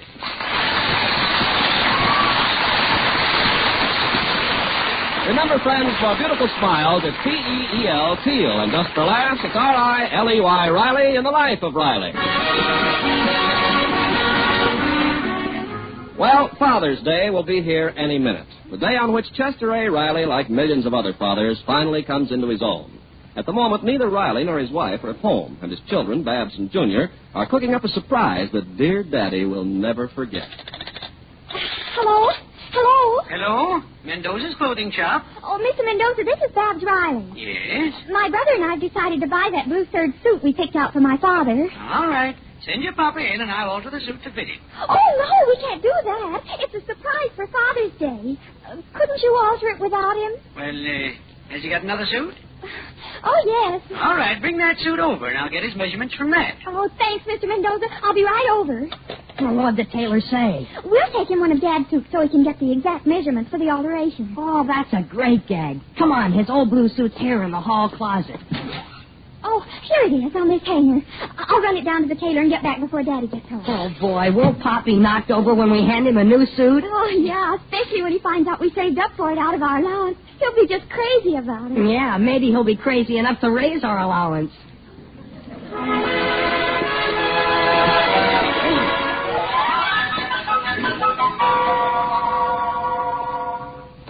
Hiya, Dumpling. The Lord Munster is home. Hello, dear. Riley. What's the matter? Look at you. Riley, you were in a fight. Yeah, with that bus driver again. He passed my stop, and then he refused to back up 4 blocks to let me off. Oh, well, hang your coat up in the hall closet. I'll fix it later. Okay. I can't give you anything but love. Hey, that's funny. Peg, did you see my blue suit? It's hanging in the hall closet. No, it ain't. There's only the pants here. The coat and vest are gone. Well, they must be someplace. Look in the other closet. Why are my clothes always being shoved around? We got a house with 5 closets. There's at least 100 hangers in them, and I haven't even got a nail I can call my own. No wonder married men leave home. Now, Riley, I don't like that kind of talk. Oh, Dumpling, I'm only kidding. Why, if I ever left home, I'd take you and the kids with me. I'm going to look for that coat and vest. I got an important business meeting at my lodge tonight, and I love to wear that suit when I shoot pool.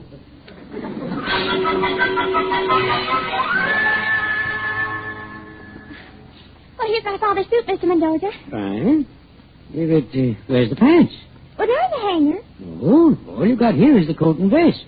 Oh, gosh. The pants must have been on a separate hanger. Yes. Well, I'll measure the coat and vest right now, and you can take them home and bring me the pants. All right. Yeah, write down what I say. Okay. Sleeves, 32.5. Shoulders. Hey, Babs, Pop's home. Get out of that closet. But I forgot Daddy's pants. Gee, didn't the tailor get the measurements yet? Only the coat and vest. I put them back. Now I have to bring these pants over to him. It's fact, so let's face it. Here comes Pop. Let's beat it. Come on. Come on, Ed. Don't slam the door. I looked high, low, and medium, and I tell you the coat and vest is gone. Oh, that's ridiculous. Where did they go to? I don't know, but that was a high-class suit, and I'm sure the coat and vest didn't walk out of the house without the pants. Then where are they? I know. I should have thought of it before. A burglar. A burglar? Yeah. Well, then why didn't he take the pants? Maybe he's got pants. It must have been a burglar. I'm phoning the police. Now, wait, Roddy. You can't be sure. Of course I'm sure. This ain't just guesswork. This is real circumstantial evidence. Police headquarters. Hello, police. This is Chester A. Riley, 1313 Blueview Terrace. I've been robbed. Who did it? Well, now, that's a coincidence. I was just going to ask you that. Any clues, Mr. Riley? Plenty. Look for a burglar with a coat and vest and no pants. What? The crook took a coat and vest, but he left his pants. I mean my pants. It's a blue suit. All I got left is my pants. All right, we'll look into it. Thanks, officer. What did the police say? They're going to look into my pants. Riley, I'm sure that coat and vest are around here someplace. Peg, be reasonable. We looked everywhere, didn't we? Yes? Are you sure they're not in the hall closet? Now, listen, Peg, I know what a coat and vest looks like, and when I say they ain't there, they ain't there. Here, see for yourself. I wish you'd believe me when I... Well, for heaven's sake, there's your coat and vest right in front of your eyes. I told you made a mistake. Riley, well, what's the matter? You found your coat and vest. I know, but now the pants is missing. What are you doing? I'm phoning the police again. I love them pants. Them pants was always close to my heart.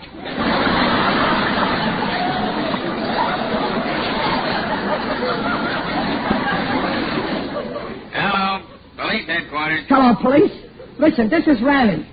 Riley? Yeah, remember I phoned you to pick up a burglar with a coat and vest but no pants? Yeah, what now? Well, drop my coat and vest and pick up my pants.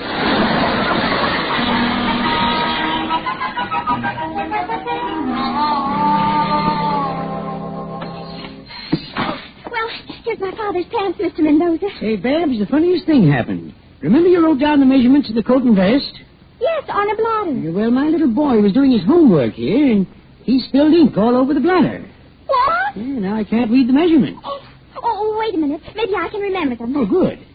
Well? I think the sleeve length was 59 inches. 59? Well, doesn't that sound right? Oh, no. With arms that long, your papa wouldn't need a suit. He'd have a coat of natural fur. Well, I'd better phone my brother and he'll bring the coat and vest over. Well, couldn't you just bring your father over here? And spoil a surprise? Oh, it's much more fun for Daddy this way. Hello, Junior. Listen.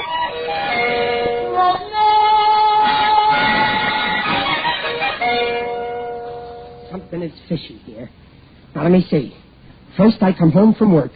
I go over to the hall closet here. Then I open the door, and I... now the whole suit is missing. That burglar must have been hiding here all the time. I don't mind a guy stealing, but let him steal out in the open like an honest man. Police headquarters. Listen, this is Riley. Remember I told you to look for a burglar with a coat and vest but no pants? Yes, but... And then I told you to look for a burglar with pants but no coat and vest? That's right. Well, never mind looking for a burglar with pants but no coat and vest. And don't look for a burglar with a coat and vest but no pants. Just look for a burglar with a coat, vest, and pants. Are you following me, officer? No, but I think maybe we should.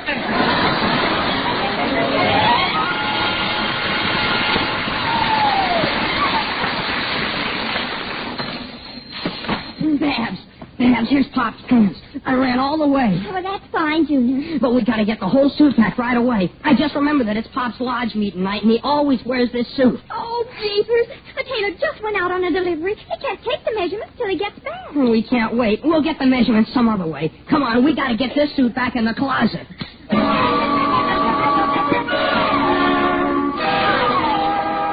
You, Mr. Riley.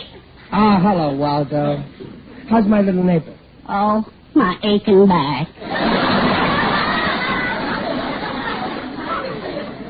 Your wife again, Waldo? Yes, Mr. Riley. My dear spouse is planning her vacation, and she asked me where I thought she should go. So I told her.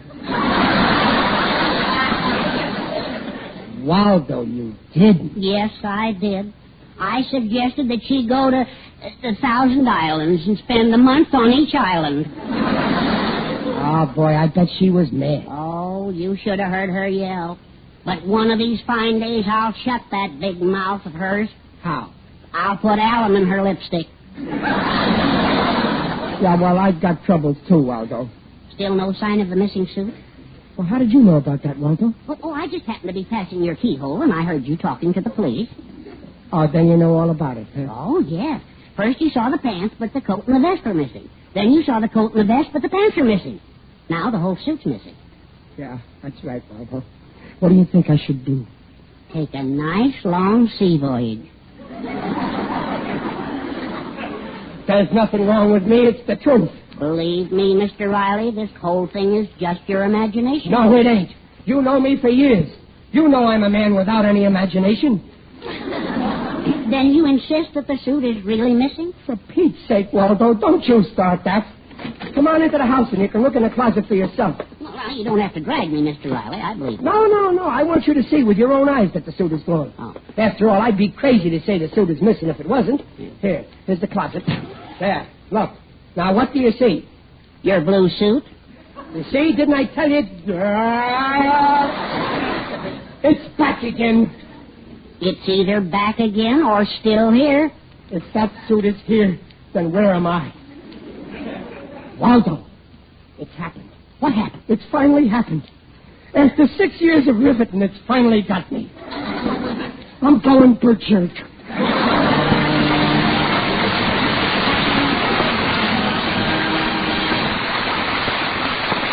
See you just brought you the first act of The Life of Riley, and we'll be back at Riley in just a moment. Meanwhile, this is Ken Carpenter. It can happen to you. Yes, daily brushing with toothpaste or powder containing harsh abrasives can cause gum-line cavities. Don't risk it. Use safe liquid Teal. You see, out of every 10 adults, 8 have receding gums. And when gums recede, parts of teeth are exposed which are 25 times softer than tooth enamel. Those softer parts are easily damaged by daily brushings with toothpaste or powder containing harsh abrasives. So chances are 8 in 10 you are risking those ground-in cavities unless the dentifrice you use contains no abrasives. Teal is the only leading dentifrice that contains no abrasives. Teal cleans teeth with a patented ingredient, protects teeth from ground-in gum-line cavities. The The Teal Way takes 1 extra minute a week to make teeth look their best safely. Follow directions on the package. Ask for a large family-sized Teal and save money. T-E-E-L, Teal, the refreshing liquid dentifrice. And now back to the life of Riley with William Bendix as Riley.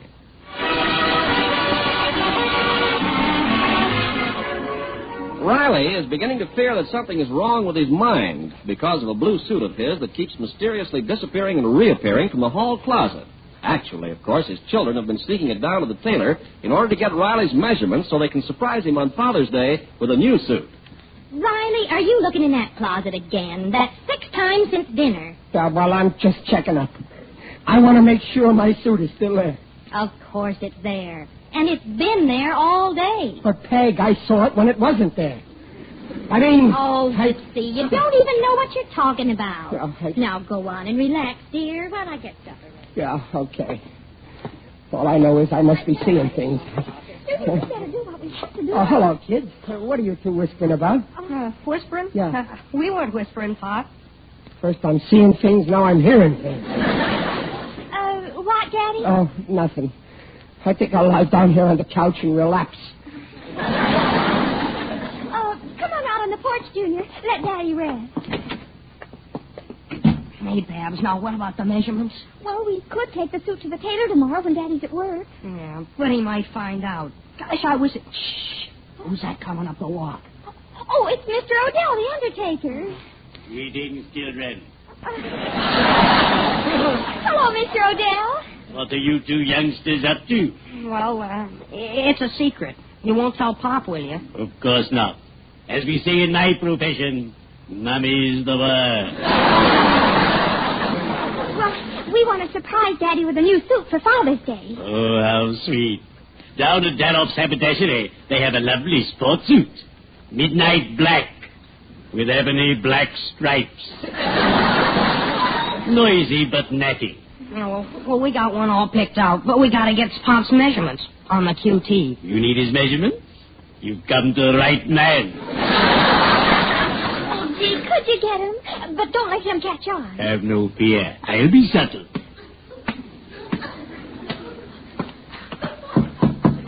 Who's there? It is I, Digby Odell, the friendly undertaker. Come in, Digger. Hiya, Digger. Greetings, Riley. You're looking fine. Very natural. Oh, don't bother getting up. Just lie there. You don't mind, Digger? Not at all. It makes me feel at home. Oh, well, okay, then I'll lie here, but I'm going to keep on talking. Tell me, what's new, Riley? Oh, nothing much, except that I ain't feeling so good, Digger. I'm in pretty bad shape. Nonsense, Riley. You're good for a long while yet. But tell me, how tall are you? Oh, 5'11". Let's say an even 6 feet, just to be comfy.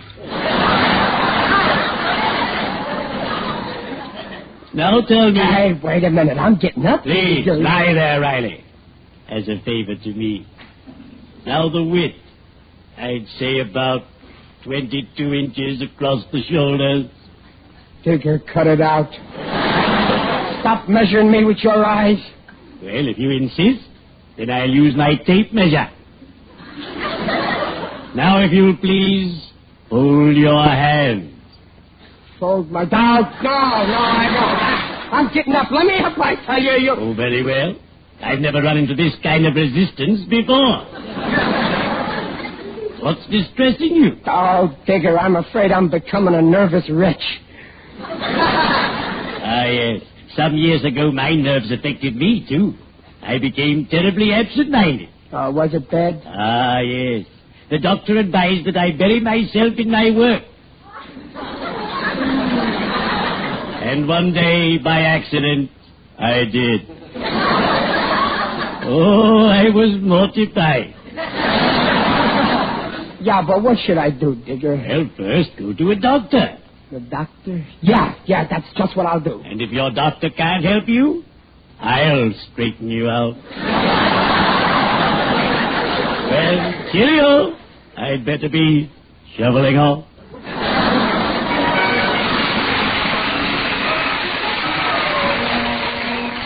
So I'm taking Digger's advice, Waldo. Yeah. Right after breakfast, I'm going to see the doctor. Mr. Riley, you don't actually think there's something wrong in your head? No, I'm pretty sure there's nothing there. Oh. But I want the doctor to check me anyway. I got a test all figured out. You see this box? Yes. Why is it all sealed up with adhesive tape? Oh, well, that's part of the test, so that I'd know if anybody opened it. Last night, I put my blue suit in this box with my own hands, and then I sealed it. What are you driving at, Mr. Riley? I take this box to the doctor and tell him to open it. Yeah? If the suit's still in there, the doctor will say, Riley, you're nuts. There's nothing wrong with you. But if the suit ain't there, he'll just say, Riley, you're nuts.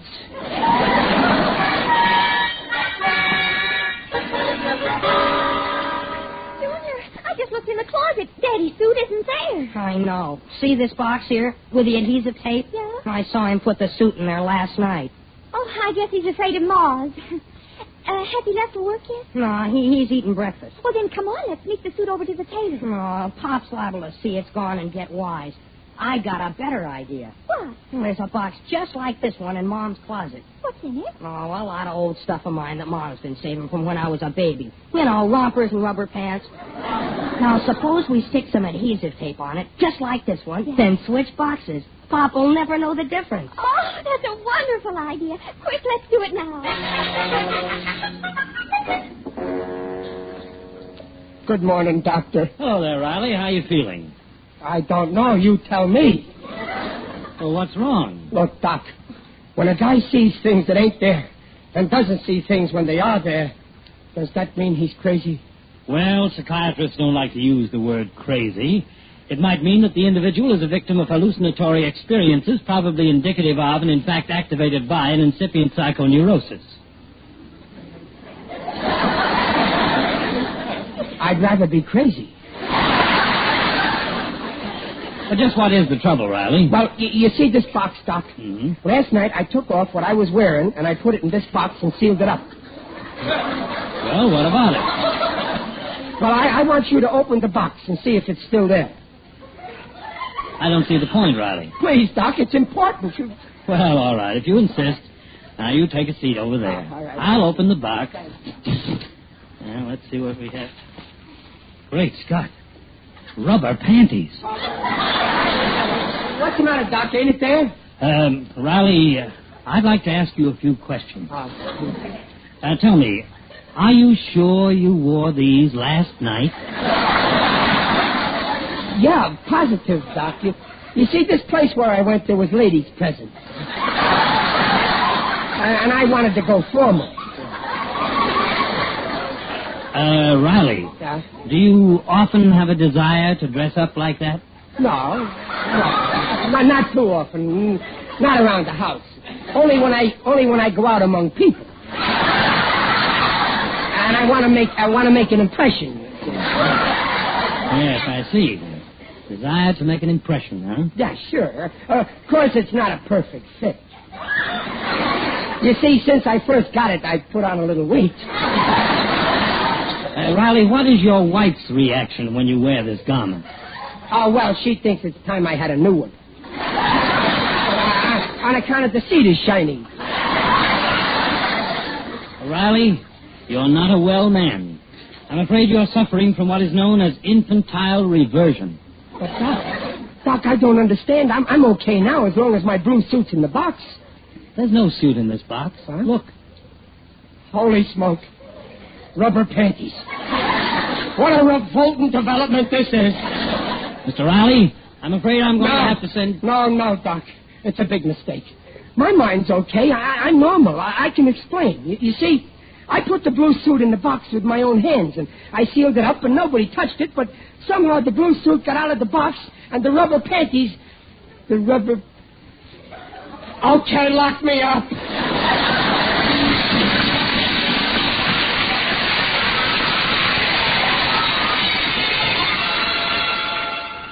And then, Peg, the doctor gave me this here medicine and said that all I need is rest. But I'm going to go to another doctor who specializes in brains. I'm positive I need one. Oh, now, look, here. There's nothing wrong with you. But, Peg, I was so sure that I put my suit in the box. How did it get out? You can't answer that. Yes, I can. There was a box in my closet just like yours, full of Junior's old baby clothes. And somehow the boxes must have gotten mixed up. No, it's my mind. I know it must be, because I put the adhesive tape on the box with my own. I got the new suit. Oh, boy, all finished. Yes, and it's a beauty. Oh, where's Daddy? He's in the kitchen with Mom. Sounds like she's giving him a lecture about something. Well, do you think Daddy suspects anything? Nah, he never even missed his old suit. Now let's hang it up here in the closet. That's a good idea. Hang the new suit right next to the old one. When he goes to get his pajamas in a little while, he'll get the surprise. All there is to it, dear. Now take my word for it. You're perfectly normal. I am? Gee, that's awful sweet of you. But, Dumpling, how did I get mixed up like that? Oh, you probably went to the wrong closet and got the boxes mixed up. Yeah, sure, that's it. Can you beat that? Why, the whole thing is as plain as my face. I bet right now... I bet the suit is in the closet right now. Come on, let's go see, just for the fun of it. Of course it's in the closet. Absolutely. If the thing is there, you see it. And if it ain't there, you don't see it. Now, you see? Now I see two blue suits there. 2 suits. They're multiplying like rabbits. 2 suits, but Riley... You see it too, Peg. You see, we're both crazy. What? Huh? Pop, it's your new suit. We bought it for Father's Day. Oh, that's right, Riley. It is Father's Day tomorrow. The new suit. But the old suit in the box with the baby clothes. A new suit? Oh, suit. 2 suits? Gee, Daddy, aren't you happy about your new suit? Oh, sure. Sure, kids, sure. I'm happy. I'm as happy as if I was in my right mind.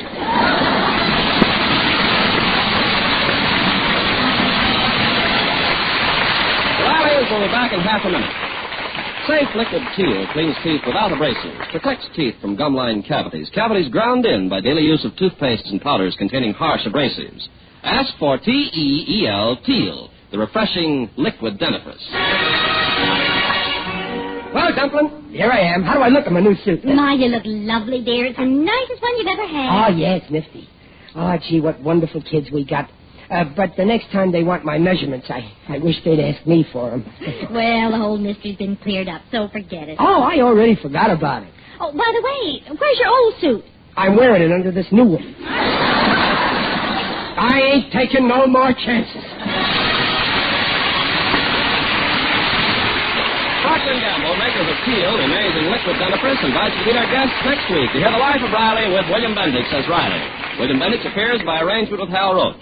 The Life of Riley is produced for Teal by Irving Brecker and is directed by Don Bernard. Music by Lou Kozlov. This is Ken Carpenter on behalf of Teal, inviting you to listen again next week. And remember, for laughs, it's R-I-L-E-Y, Riley, and for lovely smiles, it's T-E-E-L, Teal. Teal, the amazing liquid dentifrice, protects teeth beautifully.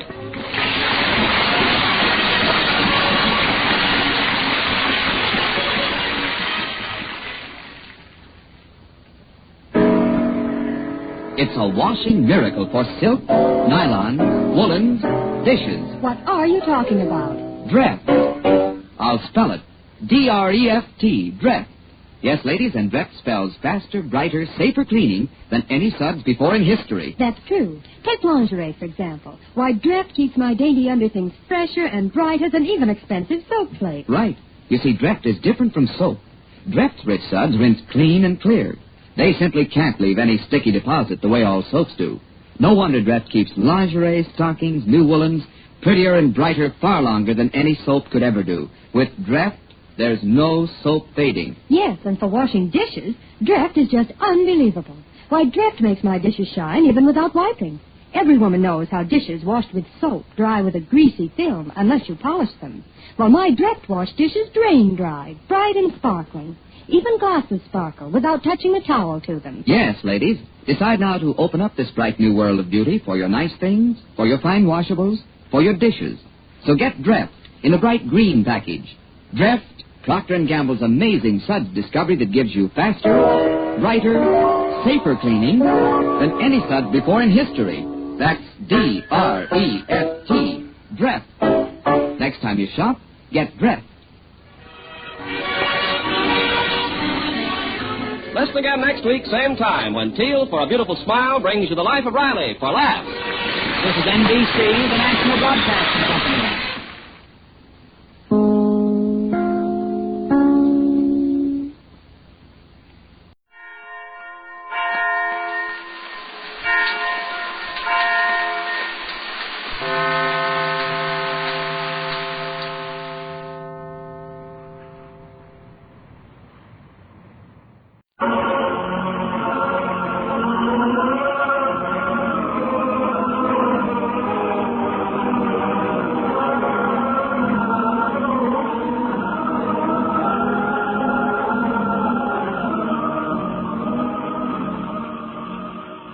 Makers of Postum, the favorite mealtime drink in millions of American homes, present those two lovable old characters from the hill country, Lum and Abner.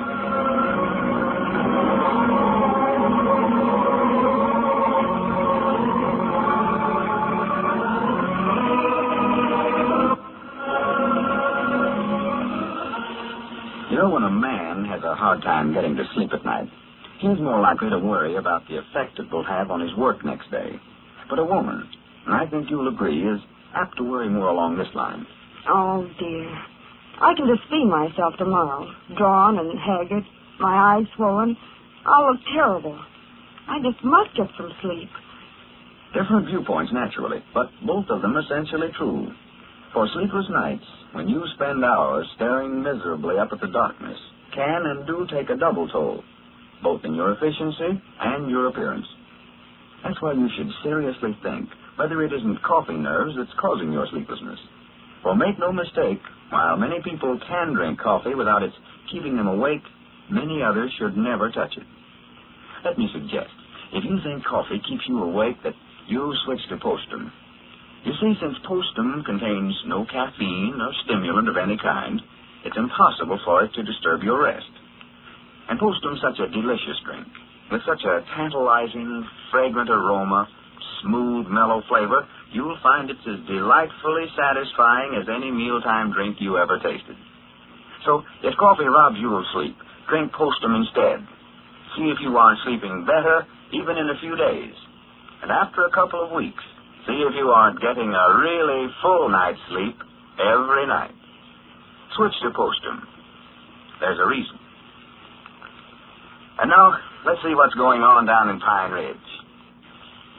Well, last week, Lum, who had been taken to Little Rock for questioning by the government on the charge of having operated an illegal post office, ran off while the committee was considering evidence, and is now in hiding in the feed room of the Jot 'em Down store. As we look in on the little community today, it's early morning. Abner is just entering the feed room. Listen.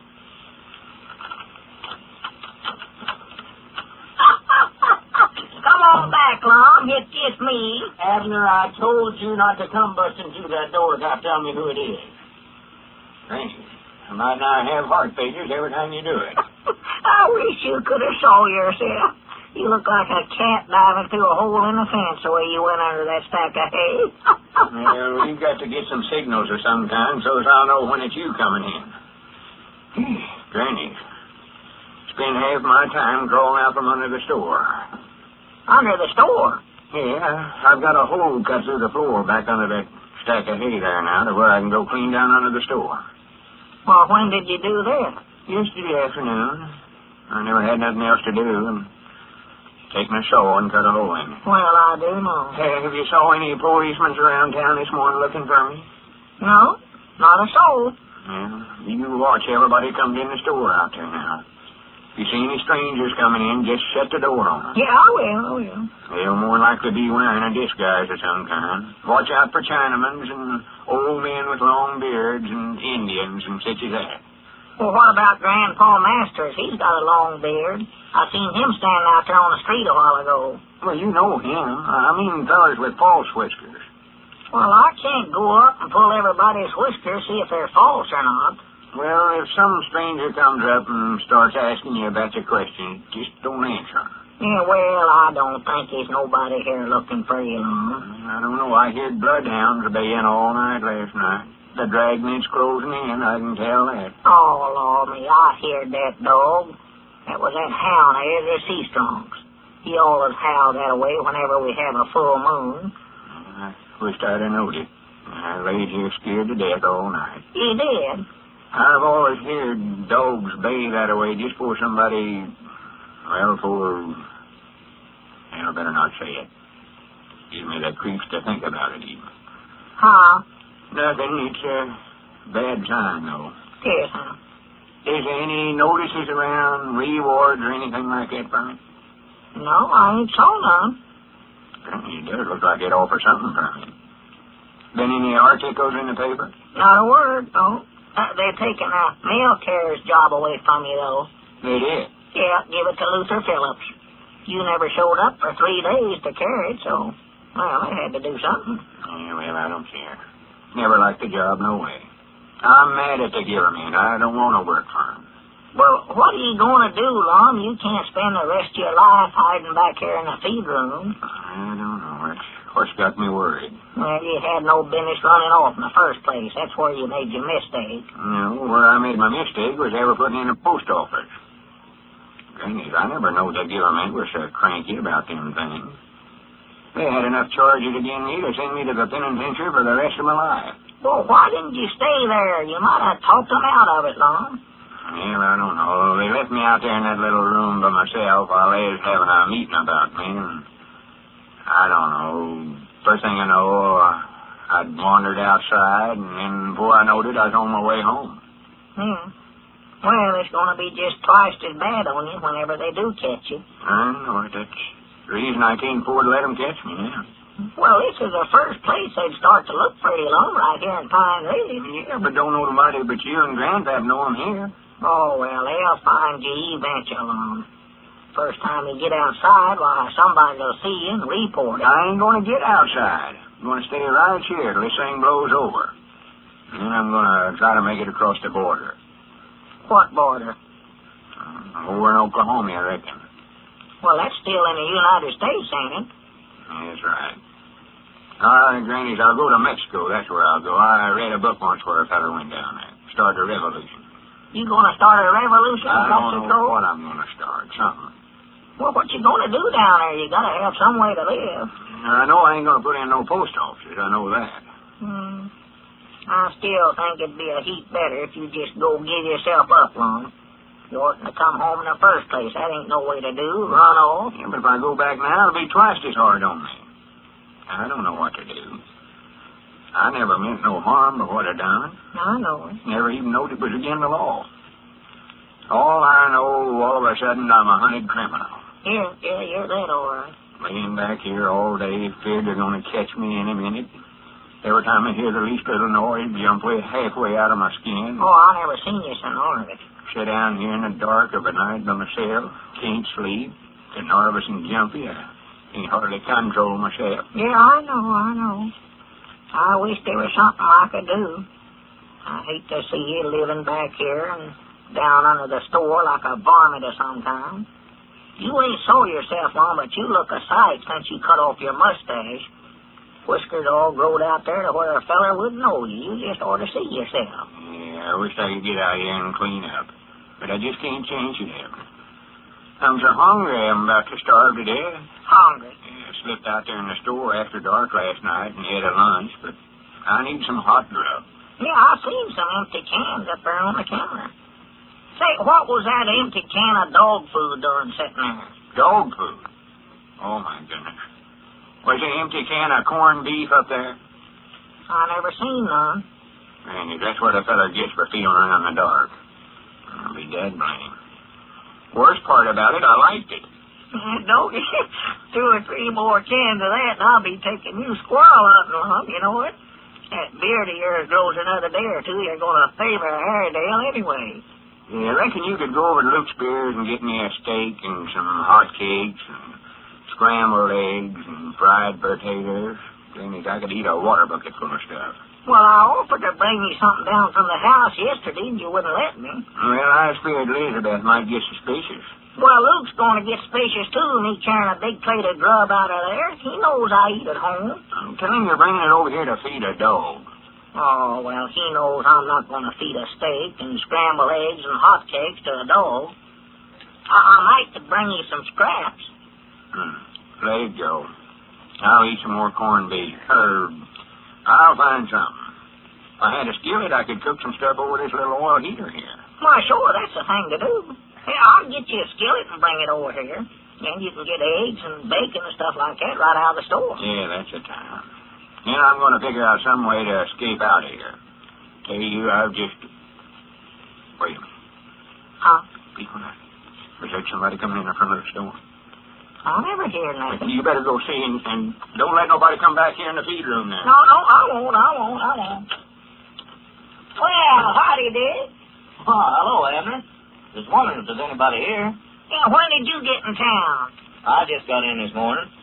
Where's Lum? Who? Lum. Haven't you seen him? Oh, why, he went over to Little Rock last week. Yeah, I know. I saw him over there. I went in before the post office inspector to talk in Lum's behalf, and when we came out, he'd gone. Gone? Yeah, disappeared. Ran off. I just suppose maybe he came on home. Oh, well, he must be hiding Summers. They had him charged with enough stuff to send him to the penitentiary for the rest of his life. Yeah, I know they did. Him running off didn't help matters any either, I'll tell you that. I had an awful time talking him out of it. Talking him out of it? Yeah, I explained the whole thing to the inspector. Told him that he was just trying to help the mail service here in Pine Ridge and was violating the law and all, and, well, he finally agreed to... And we came outside to tell him, and he was gone. Well, I'll be dead blamed. You mean they ain't looking for him or nothing? No, that's what I wanted to tell him. Well, come on, let's go back there and tell him, Dick. He's just been worried to death about it. Back where? Oh, he's hiding back there in the feed room. He made me promise I wouldn't tell nobody he's here. But come on, let's go tell him the good news. No, wait a minute. Huh? My Jackson, he's getting out of this too easy. Too easy? Yeah, Lum's always getting himself into these scrapes. Now, it's up to us to teach him a lesson. Lesson? Yeah, someday he's liable to get into a scrape that nobody can help him out of. Let's see. Tell you what, let's just don't tell him that you know a thing about it. Just let on but what they're still looking for. Let him stay back there for a few days and sweat. Jack, he'll think twice before he gets himself into another jam. I'll tell you what you can tell him. Tell him that the government men are here in town and they're combing this whole section of the country for him. I know that's a good idea, Dick. I'll scare the everlasting daylights out of it. Well, let's hope they tell the old fellow before he strikes out for Mexico. Aren't you mothers tempted ever so often to go easy on some youngster who doesn't happen to like milk and puts up a fuss about drinking it? Well, it's only natural. It does get tiresome to have to argue and coax with your little milk rebel all the time. But even that isn't necessary, because as thousands of smart modern mothers have discovered, children who don't like plain milk are just crazy about Postum made with milk. And after all, how can youngsters help liking it? For Postum is so tempting and mellow, and on top of that looks just like a real grown-up's drink. You mothers will be happy to know, too, that Postum, which is simply roasted whole wheat and bran, slightly sweetened, contains no harmful stimulants of any kind, and it can't spoil a child's appetite for other foods, because it's totally unlike those heavy, over-rich drinks. So tomorrow, give your children a treat. For without coaxing or nagging of any kind, the youngsters are only too glad to drink their full quota of milk when you tempt them with delicious Postum made with milk. Try it, mothers. You'll see.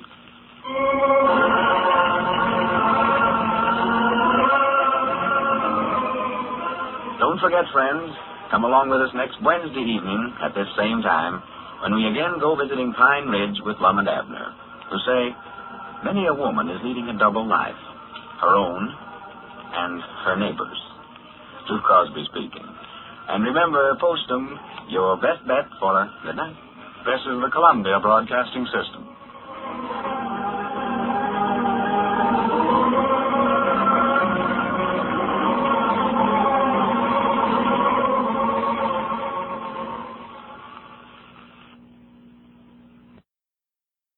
Say, Andy, this gal that's coming up here from the south, you say you ain't seen her since you were 17 years old? That's right, Amos. She coming up to New York mostly to invest the money her father done left her.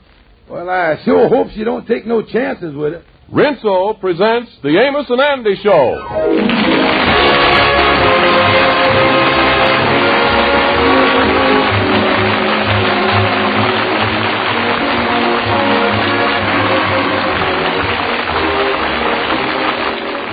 Yes, the makers of Rinso bring you the Amos and Andy Show with their guest tonight, Mr. Raymond Massey.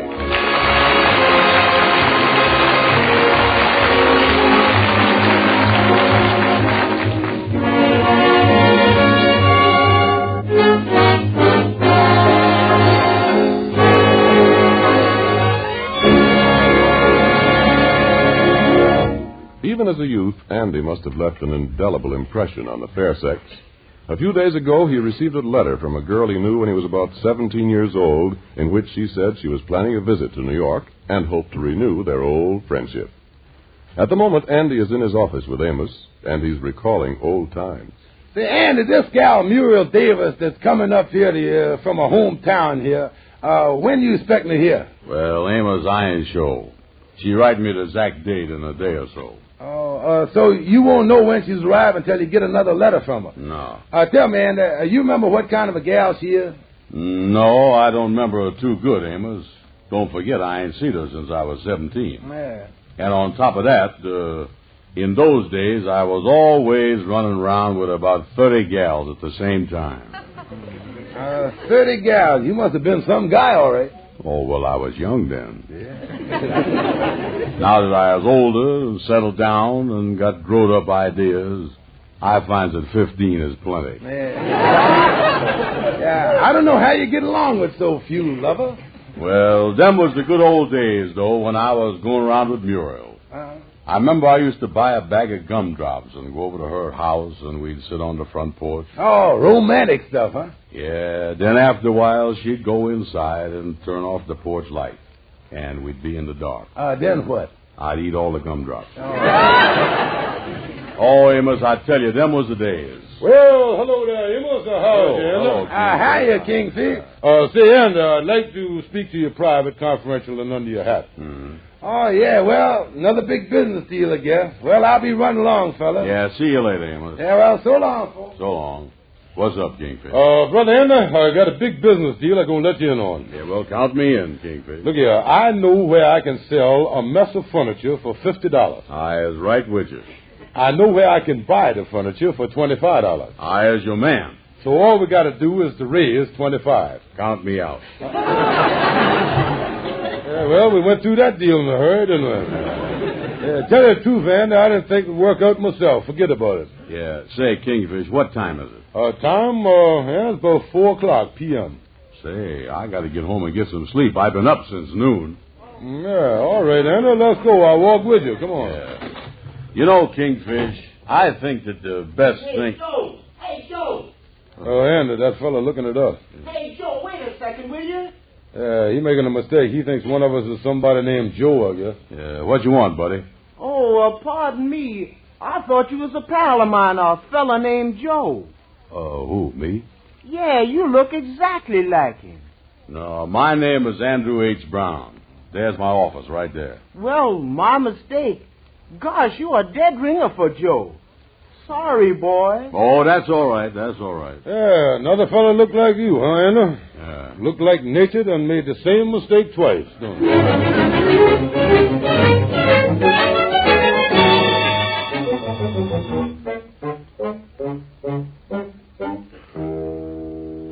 I tell you, Joe, this fella Andrew Brown that I running on the street looks exactly like you. You can't tell the difference. Well, I've heard of people's having doubles. I never knowed I had one, though. He even got a low voice like yours.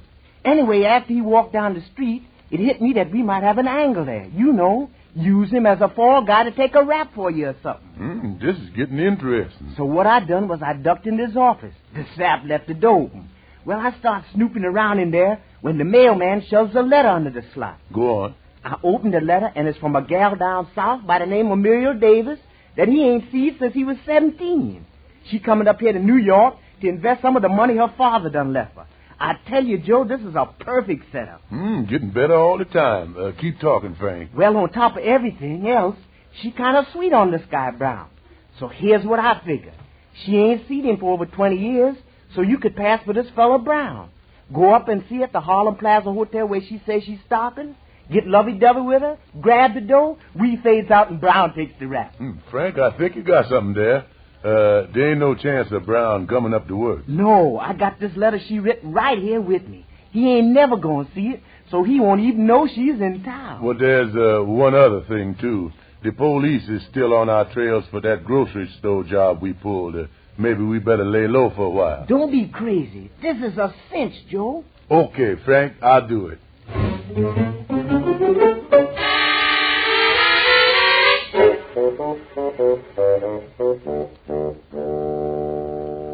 Muriel, this is just like old days.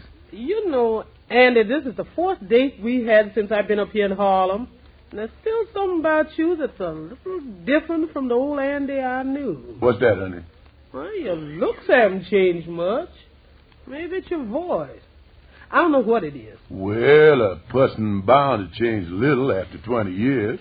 Anyway, Andy, I can't tell you how happy I am that we are going to be married. Yeah. Me too. By the way, that stock I was going to buy for you, did you draw the money from the bank yet? Yes, I got the $1,500 right here in my purse. There he is, darling. Fine.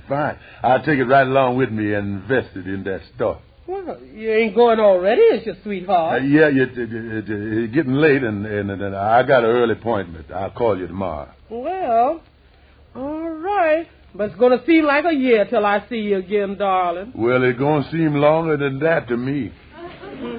Here's your hat, Andy. Thanks, honey. Goodbye, dear. So long. That man's always whistling.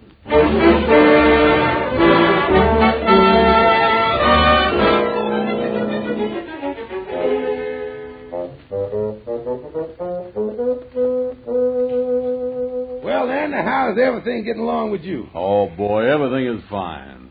I was just sitting here in the office thinking. This is the first time since I can remember that I ain't had no worries or troubles. Wait a minute. Hello? Is this you, Andy? Yeah, this is Andy. Who's this? Well, your voice sounds different, Andy. I guess we must have a bad connection. This is Muriel. Hello. Muriel who? Muriel who? Only the girl you engaged to. Hold the phone a second, will you? Amos, you remember me getting engaged to any girl named Muriel? Oh, no, Andy. What a man you is. From now on, I'm going to keep a list of the gals I get engaged to. Say, that gal that you got the letter from was named Muriel Davis. You wasn't engaged to her, was you? Not that I knows of. If I was, there's sure been a long engagement, 20 years. Wait a minute. Hello, is this Muriel Davis by any chance? Why, of course, Andy. I don't understand the way you was acting. Well, when did you get in town? Andy, is you out of your head? Tell me, did you buy that stock with that $1,500 I gave you last night? $1,500? You ain't give me no money. I ain't seen you in 20 years. Andy Brown, you ain't going to get away with this. I'm going to have you taken care of right away.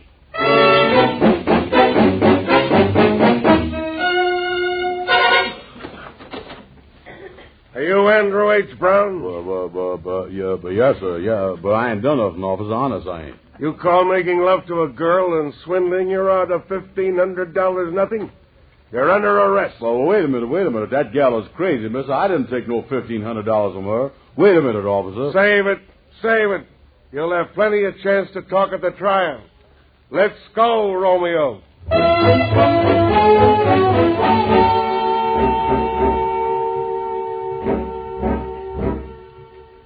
Oh, come in, Kingfish. Well, how is you, boys? All right. We just sitting around here in the office discussing the trial.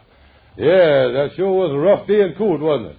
Yeah, the way the trial's going, fellas, things look bad for Andy, don't they? Yes, that testimony of Muriel Davis's that the prosecutor done read in court certainly make it look like Andy'd been up there to see her all right. Yeah, well, I can't figure the whole thing out. Andy said that he ain't seen the gal in 20 years. And the prosecutor claims that just a couple of weeks ago, he was up to see her 4 nights in a row. Yes, there seems to be a wide discrepancy there someplace. Yeah, he claims that Andy proposed to her and then swindled out of $1,500. Well, I personally believe Andy. Boys, the newspaper sure making a lot out of this case, though. As you've been reading it, they calls it the Whistling Swindle case. Yeah, how come they call it that? Well, it seems that when the case first broke, this Muriel Davis mentioned something to the newspaper men about Andy always whistling, I'll get by, when he was with her. Oh, yes, I see. Tell me, how is Andy bearing up under all this? Is he worried? I say a word. He's just like a halibut waiting for Friday to blow over. Yes, well, that prosecutor is certainly making it tough for Andy. And they say he ain't lost a case in 10 years. Yeah, well, we'll know the answer to everything tomorrow's session in court, all right. The trial ought to end up by then. Oh, yes. They'll have a verdict tomorrow sometime. Tell me this, Kingfish. How do Andy's friends figure he's going to make out in the trial? As you talk to a lot of them? Well, Amos, I'll tell you this much. The betting around the pool room is 10-1 that Andy ain't going to hear a wooden door slam for the next 5 years.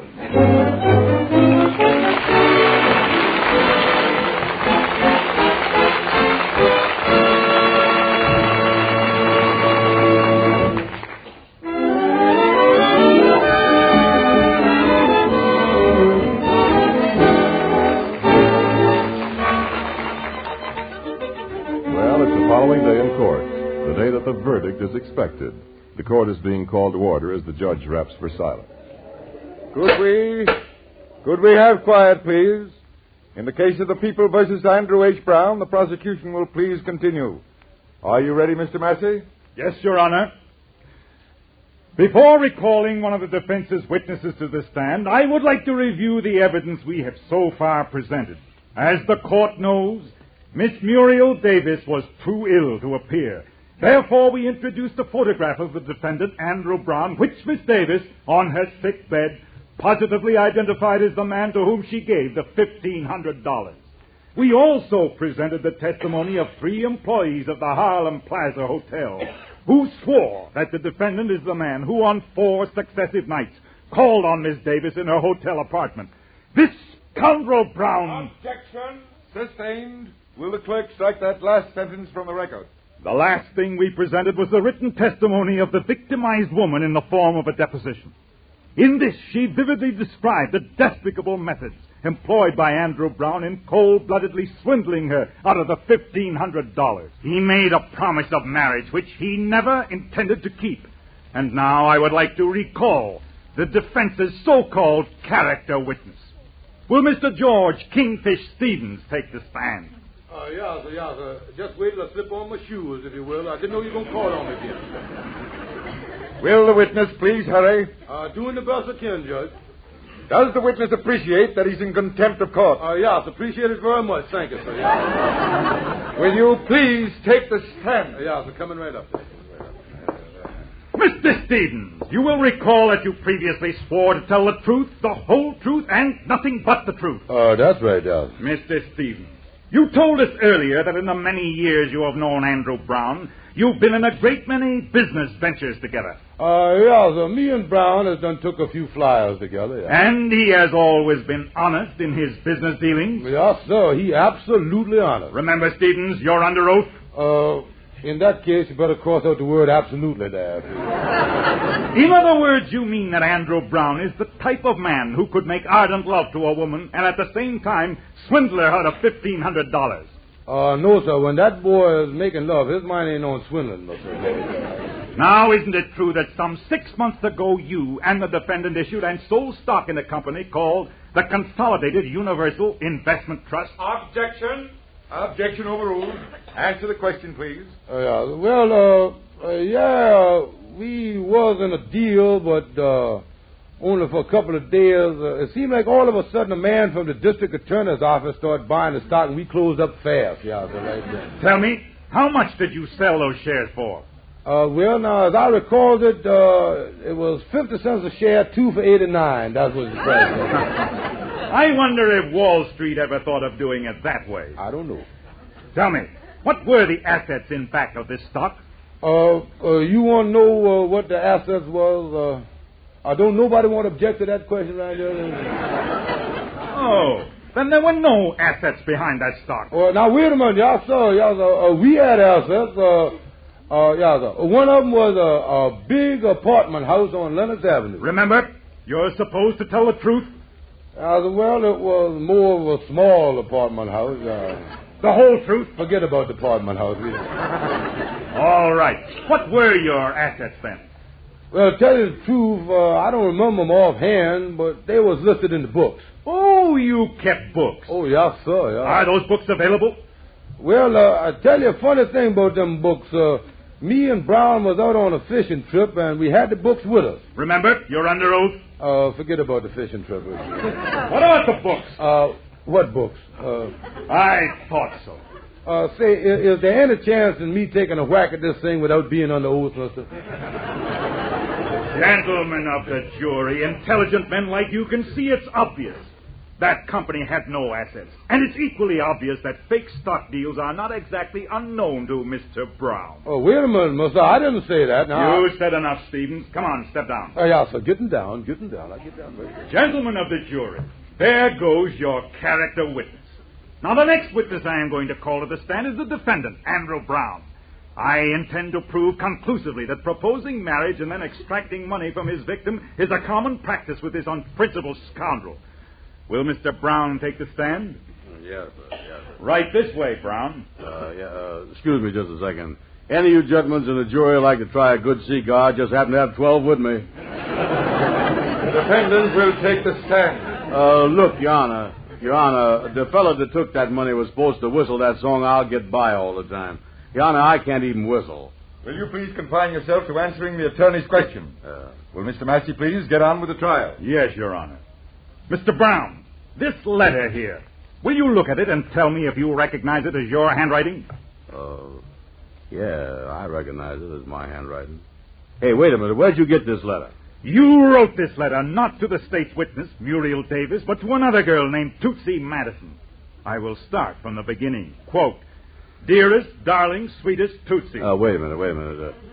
Your Honor, could I whisper something in your ear? Well, this is highly irregular. What is it? What is that? If any of Mr. Brown's lady friends are in the courtroom, will they please leave? You may proceed, counsel. Quote, Dearest, darling, sweetest Tootsie, just a line to tell you that you is the only gal in the world for me. You see what I mean, Your Honor? I will continue reading. Quote, Angel, darling, I admit that we hasn't knowed each other very long, but in just them 2 nights I was up at your house for supper, you done cooked your way right into my heart. Honey, that chicken casserole that you fixed was nothing short of true love with gravy on it. Just a moment. Mr. Brown, may I whisper something in your ear? Oh, yes, sir, Judge, yes, sir. By any chance, no, Your Honor. She got a job cooking for somebody already. The state will proceed. The letter continues, quote, And so, darling, I is asking you to be my lovely, beautiful wife and go down life's highway together in high gear with the brakes off. Unquote. Gentlemen of the jury, did you hear that? Down life's highway together in high gear with the brakes off. Your Honor, if it ain't too late, I don't recognize that handwriting. I'm afraid it is a little late for that. Proceed. Continuing, quote, My only wish in life from now on is to love you, protect you, and take care of you financially for the rest of your days. I can hardly wait for your answer, sweetheart, so I enclose in an envelope addressed back to me. Give me your answer in the language of love. If it's yes, let me know by enclosing $3 in the envelope. If it's no, make it $1.50. Oh, me. Gentlemen of the jury, the purpose of reading this letter was to show you that here again the defendant made an attempt to get money out of an innocent girl on promise of marriage to her. True, the sum was much smaller, But the defendant's effort was no less reprehensible. Yeah, but wait a minute. Gentlemen of the jury, look at him up there. An unscrupulous cad, a vulture who preys on helpless women. Hey, just a minute, please. The man is only a charlatan. He's a lower type of criminal and a sneak thief. But honest, mister, He's nothing but a low, cheap, contemptible crook. Your Honor, is I allowed to sue the prosecutor? You're out of order. Yeah, I'll say I is. All right, Brown, you may step down. Yes, sir. Yes. And so, gentlemen of the jury, I have proved beyond a shadow of doubt that Andrew H. Brown was the man who swindled Muriel Davis out of $1,500. I am acting not only as a servant of the state.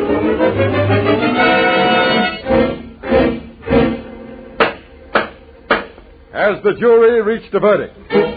We have, Your Honor. We find the defendant, Andrew H. Brown, guilty as charged.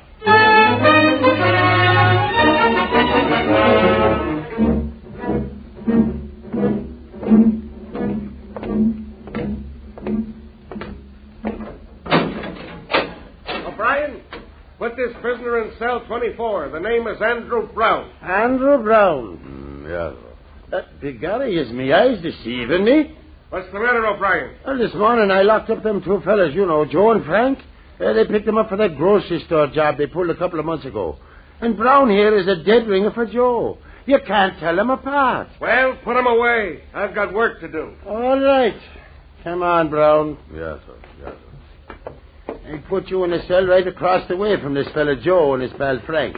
And when you see Joe, you think you're looking at yourself. Yes, sir. Yes. Here we are. In with you. There's Joe over there. You see, I wasn't kidding. Yeah. Yeah. Say, buddy, you do look exactly like me, don't you? Yeah. Funny, ain't it? And wait a minute, ain't you Frank, the fellow that was supposed to write that article about me? Hiya, pal. What'd they bring you here for? Oh, they got us in here on some grocery store rap, but we'll beat it. Yeah. So funny how much me and your pal Joe look alike, ain't it? You know, they got me in here on the raps, too. They think I done swindled some gal, but I is innocent. Yeah? The only way I can figure it is that it must have been some other fella that she thunk was me. I is in a mess, all right. Well, drop it. We ain't interested. If I could only figure out how the whole thing happened. Oh, me. Well, I guess I might as well try to get some sleep on this cot here. Get the thing off my mind.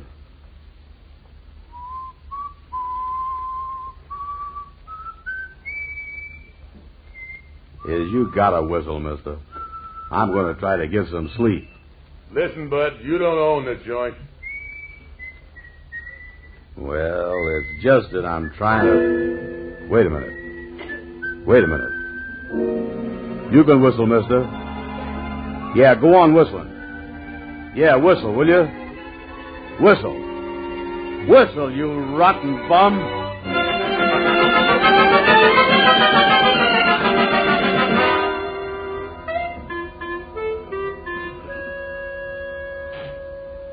As I was saying, Mr. Brown, Joe has confessed and is in jail. I'm sorry about the whole thing. Yeah, yes, sir, Mr. Massey. Yes, sir, thank you. It sure was lucky that I recognized that song he was whistling. Here's your $1,500, Miss Davis. We found it all on this fella, Joe. Oh, thank you, Mr. Massey. Mr. Brown, this whole thing ought to be a lesson even for you. That business of proposing to women and getting money from them is bad medicine. Oh, yes, sir, Mr. Massey. Don't worry. Ain't nobody going to have no more trouble with me about women with money. No, sir. I is a reformed man. I hope so. Good luck to both of you. Thank you, sir. Thank you. Come on, Muriel. All right. Goodbye, Mr. Massey. Goodbye, folks.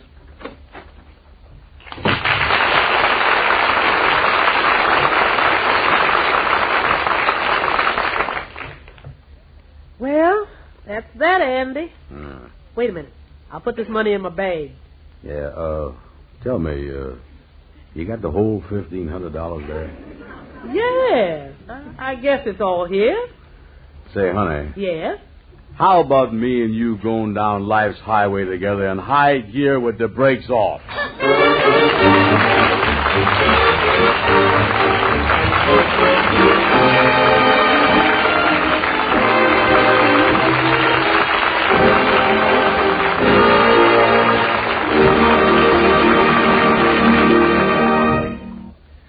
Well, folks, we just want to thank you for being with us tonight. Yeah, and we hope you enjoyed the show. Say, Andy, I don't know whether I ought to tell you this or not, but on next week's program, you is going to meet 5 gals all within a couple of days. 5? Oh, boy, I can hardly wait. You might even marry one of them. Now you had to go and spoil everything. Good night.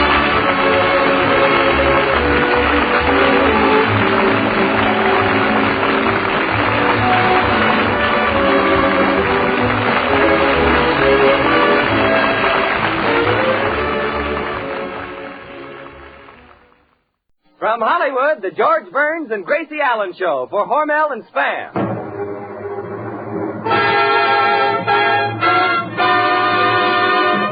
Crazy people.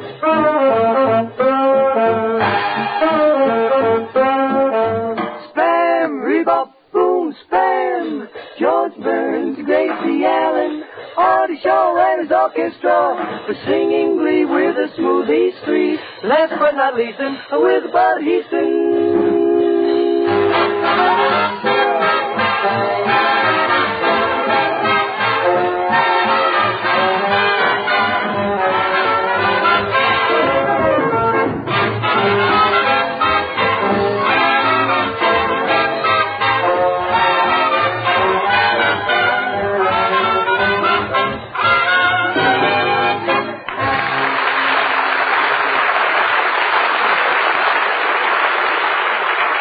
Tonight, George and Gracie want to send their greetings to the retail grocers of America, who are celebrating National Grocers Week.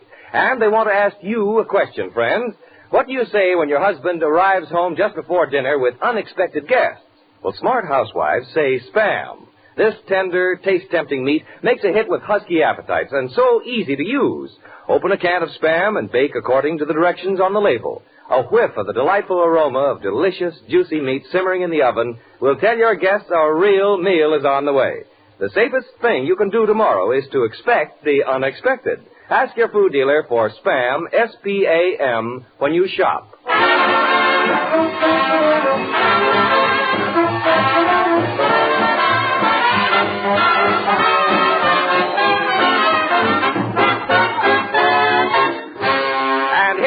The stars of our whole Spam family, George and Gracie.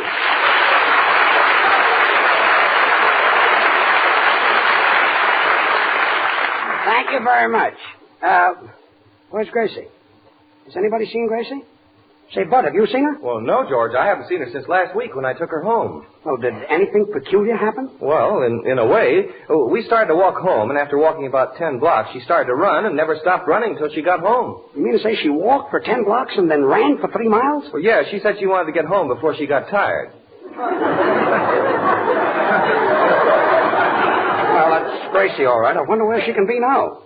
You know, Bud, Gracie has really got me worried these days. Mr. Burns, if you'll allow a sound man. Yes? Remember the famous psychiatrist I brought up here last Monday? You mean Professor Alvin W. Thorndyke? Yes. He's had Miss Allen under observation all week. He has? In fact, he's been living at the Allen home trying to find out how a mind of her type functions.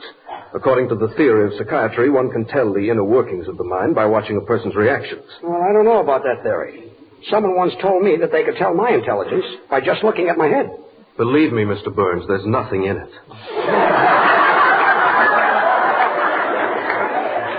Say, I don't know how to take that. Stop worrying about Gracie. There's nothing wrong with her. Nothing wrong with her? Artie, if you ever hear her say one sane word, I'll buy you a suit of clothes. Okay, Poopsie, I'm going to hold you to that. Well, okay, and I'll be tickled to death to give it to you. Hello, George. Hello, everybody. Oh, here's Gracie. Well, Gracie, how do you feel? Oh, simply wonderful. Never felt better in my whole life. How else did you expect me to feel? Poopsie, you owe me a suit. All right. Artie, okay, Artie. You can buy a suit and charge it to me.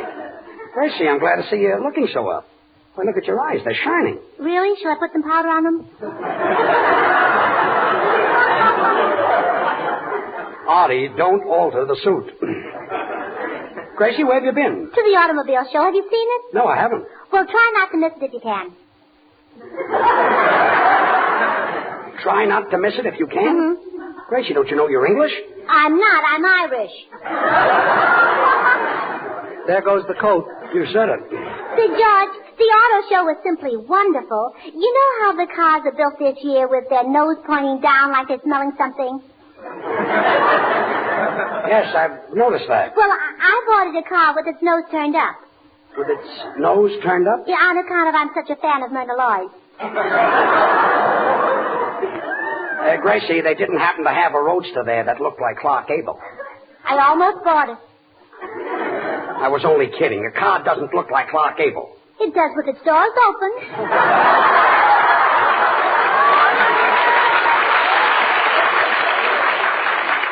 Artie! Goodbye, Vest. Goodbye, Vest.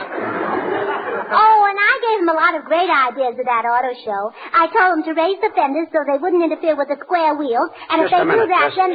Just a second. You suggested square wheels? Sure. That's if you get stalled on a hill, you won't roll down. Oh, there goes my pants. I'll bet the people at the auto show must have appreciated all those suggestions. Well, I even talked them into allowing me $7,000 for my old Chevrolet. There goes my pants. Artie, you just said that. Yeah, but it was a two-pants suit. I see. You got $7,000 for that old Chevrolet? Well, I figured I'd get a better allowance if I traded in a new Pontiac. I see. So I gave him my Chevrolet as the down payment on a Pontiac. Yes. And then I traded in the Pontiac on a Buick. Oh. So you have a new Buick? No, I took the Buick over to the Packard people. I see. You wanted a Packard? No, a Cadillac. Gracie, this is very confusing. Start at the beginning. Well, there's nothing to it. I traded in the Chevrolet for a Pontiac, the Pontiac for a Buick, the Buick for a Packard, the Packard for a Cadillac. Oh, so now you've got a Cadillac. No, I got a Rolls Royce. A Rolls Royce? I did it again. What's the idea of buying and trading 7 cars in one day? Well, in case I have an accident, it confuses the witnesses.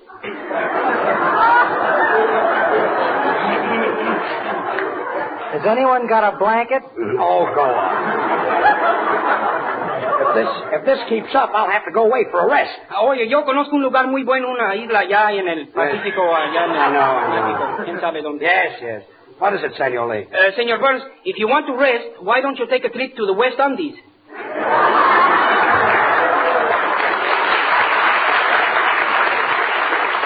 West Indies? Sí. It's Indies. Andes. No. Undies is something else. What's the first thing you put on when you get up? Gangbusters. Gangbusters? Sí. That's on at night. It hurts you if I sleep late? By the way, Gracie, what happened to that psychiatrist who stayed at your house last week? Oh, Professor Thorndyke? Yes. Oh, he's crazy. Oh, he's crazy? Yes. What makes you think he's crazy? Oh, he kept watching me all week and jotting things down on my Aunt Harry's notebook. Your Aunt Harry? Yes. Your aunt's name is Harry? We know Harry's the man's name. We only call her Harry for short. Oh. Her real name is Sam. But the psychiatrist is crazy. Crazy? He had my daddy in stitches. Whenever he wanted orange juice, he'd squeeze oranges. Well, when your daddy wants orange juice, what does he squeeze? The cook. The cook, I can't understand how that psychiatrist stayed at your house for a whole week. Well, we tried everything we could think of to get rid of him. We even treated him like one of the family. But that didn't work, huh? No, we tried everything. My brother fixed it so that whenever he opened the door, a pitcher of water fell on his head. Well, that's nice. And the minute he got to the house, the dog would fight him. And when he sat down to dinner, we poured hot soup in his lap. And when he got up to go... Gracie, instead of all of that, why didn't you just tell him to leave? Oh, we didn't want to hurt his feelings.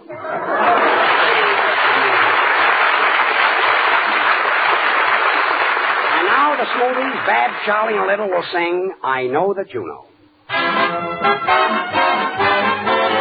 I know that you know that I'll go where you go. I choose you, won't lose you. I wish you knew how much I long to hold you in my arms. This time is my time.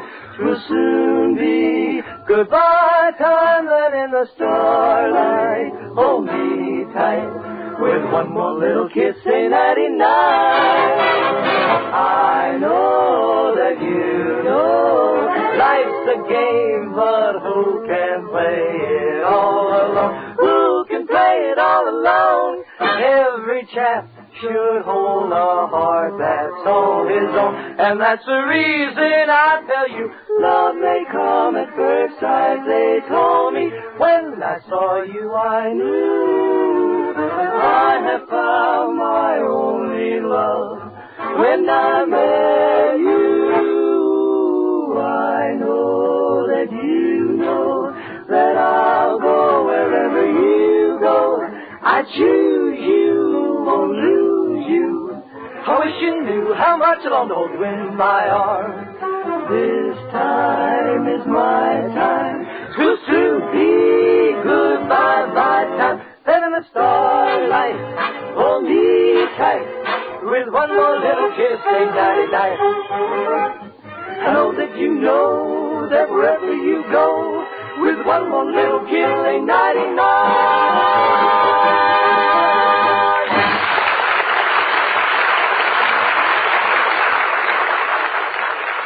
Gracie, I don't care how you got rid of the psychiatrist. Oh, it was easy. We took all the covers off the bed and left the doors and windows open. All right, what happened? My brother got pneumonia. But how did that get rid of the psychiatrist? Well, we sent him for the doctor, and while he was gone, we moved. You know, this whole thing is giving me a headache. Senor Burns, if you have a headache, take a cold shower. It will make your blood jingle. It's not jingle, it's tingle. Jingle. Tingle. Jingle. Tingle. Jingle. Tingle. The good humor man is here. Artie, will you take care of that guitar player? Okay, George, watch me. Listen here, Lee. Cuete la boca porque no quiero oír todas las palabras que me dices. Artie, what does that mean? I guess I need 2 more lessons from Madame Lazanga.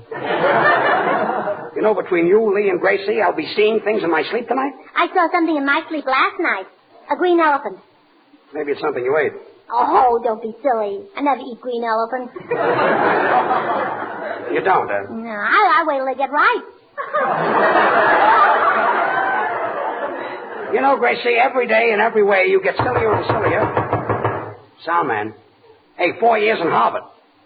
Elliot, open the door. Well, if it isn't Professor Alvin W. Thorndyke. Good evening, Mr. Burns. And good evening to you, Elliot, my boy. Good evening, Professor Thorndyke. And how are you feeling this evening? Well, I'm ashamed to say that my present mood is one of reminiscence. And why not? All experiences once undergone are still available. As Freud once said, dormant emotions have analytical possibilities. But Freud forgot that the influence of buried memories bring distortions in many disguises. You're the same old joker that you always were, Elliot, my boy. Oh, but I've enjoyed these few laughs. All this in Harvard, too. Hey, if you kids really want a few screams, just take a squint through Euclid's plane geometry. That's a killer. Yes, that Euclid is a solid sender. I like books, too, but I like new books the best. You do, huh? Yeah, you see, most of the pages are stuck together and you can finish it faster. So there you are, Miss Allen. Oh, hello, Alvy. You know, George, I didn't expect to see the professor. Saturday night, my brother got him as stiff as a board. Please, Miss Allen, the professor doesn't drink. I know that. And how could your brother get him as stiff as a board? Well, he sprinkled starch in the tub instead of bath salt. Professor, you must have spent quite a week at the Allen home. One of the most enlightening weeks I've ever spent. What an interesting family. Yes, must have been gay. Yes, there are a few things in my notes that I'd like to clear up. For instance, Miss Allen, I noticed during the week that nobody spoke to your grandfather at breakfast. Oh, that's because he's such a nuisance. Since he broke his wrist, he can't even hold a spoon in his hand to eat his grapefruit. Why would that make him such a nuisance? Well, now we've got to put the grapefruit juice in his eye with an eyedropper. Well, that's very interesting. Yes, very interesting. Senor Professor, do you analyze dreams? Last night I had a terrible nightmare. Senor, you certainly get those words mixed up. It isn't neatmare, it's nightmare. It isn't jingle, it's tingle. And it isn't undies, it's indies. Well, all I know is what I read in my script.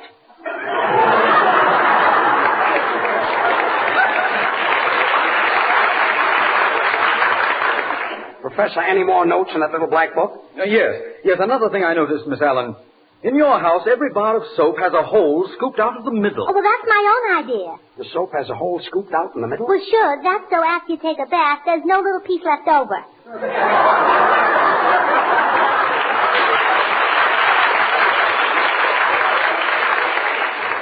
Very interesting case. Eh, Professor? Remarkable. You know, many a morning I found Miss Allen in a repressed dilemma. Oh, I always wear one around the house. Yeah, they're probably more comfortable than a kimono. Kimono? What's that? When you step out of the bath, what do you slip on? The little piece of soap that I scoop out in the middle, right? Well, now I've heard everything. Mr. Burns, could I see you outside a minute? Well, I don't know. I guess so. Mr. Burns, this is a very unusual case, and I'd like to have you help me with an experiment on Miss Allen in the interest of science.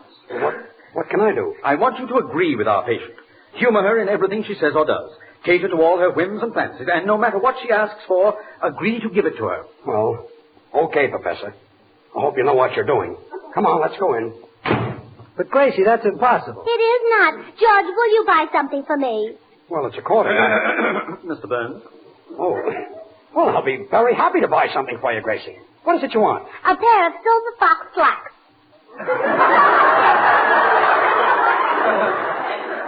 Silver fox slacks? Mr. Burns? Oh, silver fox slacks. Oh, sure, that's the latest style. George, who wears silver fox slacks? A silver fox and shut up. And what's more, Gracie, I'm going right downtown to buy you a pair. You won't. Yes, I will. I think that's the cleverest idea I've heard in years. You don't? I certainly do. Do you really and truly think so? I really and truly think so.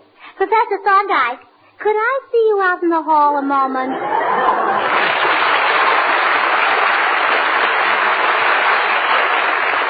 And now our great clarinet player, Artie Shaw and his orchestra play Temptation.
Agree with Gracie. It's silly.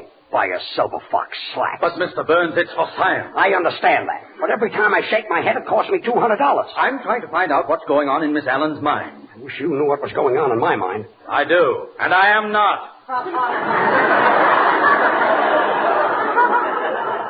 Senor Burns, maybe the professor is just a plain crack. Crack? See? You mean quack. Crack. Quack, quack, quack. Look, an imitation of Donald Goose. Yeah. Well, the professor is all right, and he happens to be very, very good. Just like Spam. And the professor has got what it takes, too. Just like Spam. I'm talking about the professor. I'm talking about Spam. Spam's got what it takes, believe me. Well, that sounds like advice. Sure. Say, did you ever hear a slice of Spam frying? Spam frying? Listen, I'll give you an imitation. Hey, and without a hat, too. That's very good. Well, that's good. But I was trying to tell you that Spam has what it takes to taste good. You see, Spam is the name Hormel gave to a brand new combination of meats, seasoned in a new and more delicious way, and packed in a handier package. Spam has what it takes because it's something different. It's a combination of pork shoulder meat and ham meat. Nothing else but these two. We use pork shoulder meat to make Spam sweet and juicy. Then we put in the ham it takes to give it that extra flavor that wouldn't be there without it. So you may know Spam has this extra goodness. It tells you right on the label. Insist on Spam and look at the label for this sentence. Pork shoulder meat with ham meat added. Whenever the occasion calls for delicious meat at your house, ask your food dealer for S-P-A-M Spam. Slice it, dice it, fry it, bake it, cold or hot. Spam hits the spot.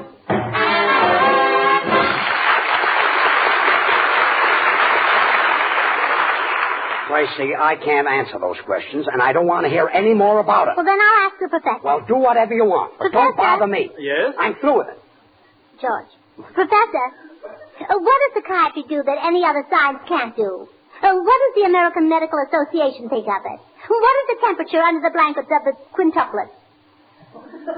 What is the temperature under the blankets of the quintuplets? I give up. You give up? Yeah, the questions are too hard. What is the temperature under the blankets of the quintuplets? Yes. 5 below.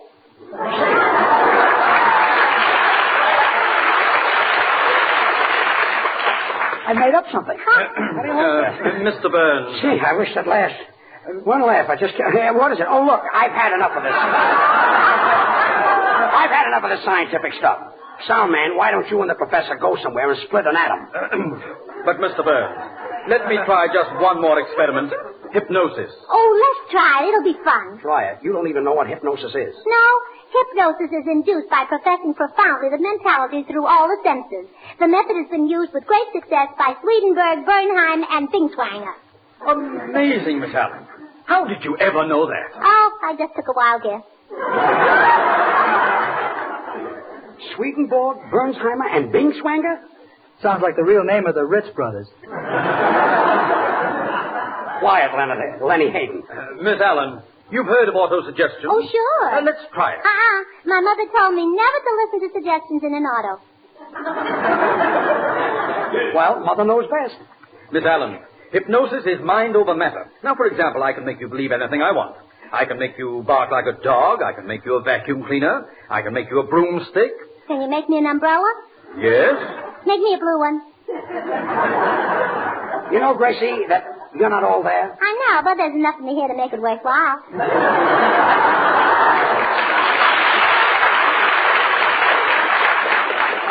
Professor, you better call the insane asylum and tell them to leave the light in the padded cell. Why, George? Do you want to read in bed? Artie, easy on that sarcasm. You know, I'm your boss, and you get plenty of money every week. He gets paid? Of course he gets paid. I suppose you work for nothing. He told you? Now we'll start. Miss Allen, look in my eyes and come closer. Why not? That's the way all you fellas start. Gracie. Now look straight in my eyes and concentrate. Concentrate. Concentrate. Now, for the past week, what's been the uppermost thought in your mind? Will the draft take away all the men?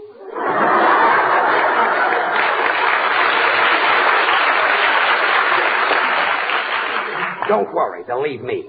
Professor, I don't believe in that hypnotism stuff. Oh, so you doubt me? Yeah, it's nothing. Look into my eyes. Look deep. I'm going to change you into someone else. Concentrate. Your eyes are getting heavier. Deeper. Deeper. He's in a trance. It's working. And to prove that you're not Artie Shaw, just try and play the clarinet.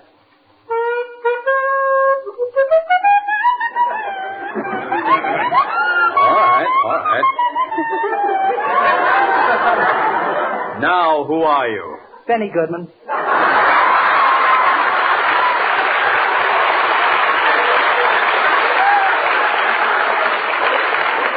See? I told you it would get a laugh. Yeah, I didn't believe it. We had the biggest argument about that. Oh, is it me? Next, Professor, yes, that's you. 1, 2. Now, please, may I have a little more quiet for this experiment? Now, Miss Allen, you look into my face.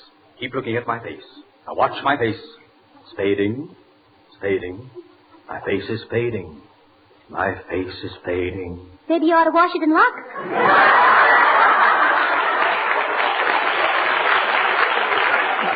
Not a bad idea, Gracie. Confidentially, as a hypnotist, this kid really shrinks.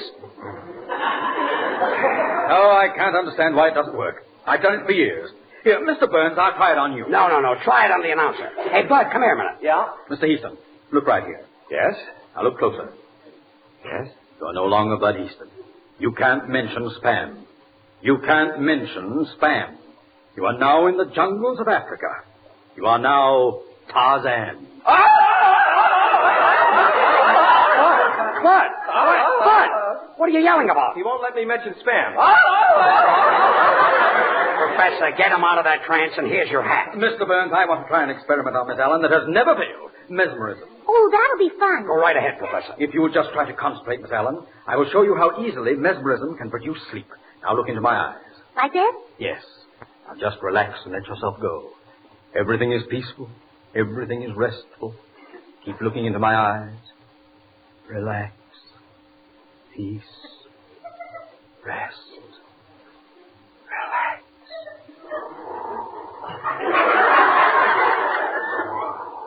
Oh, look, George, the professor's asleep. Gee, how do you like that?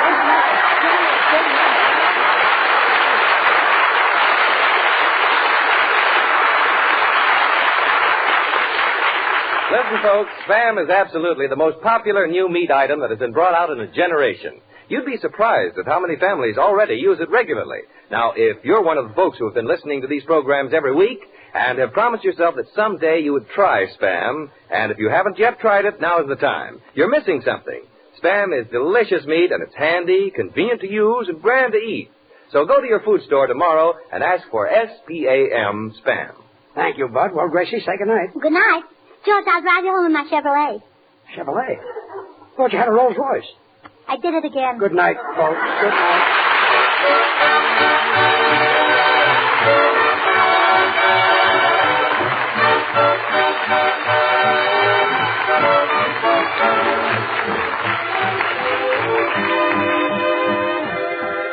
Tonight, Hormel and Spam have saluted the retail grocers of America who are celebrating National Retail Grocers Week.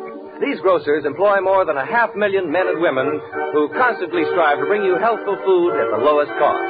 Get better acquainted with your grocer this week, the one who helps you bring your family good food. And join us again next week, same time, same station, for another Burns and Allen show brought to you by Hormel and Spam.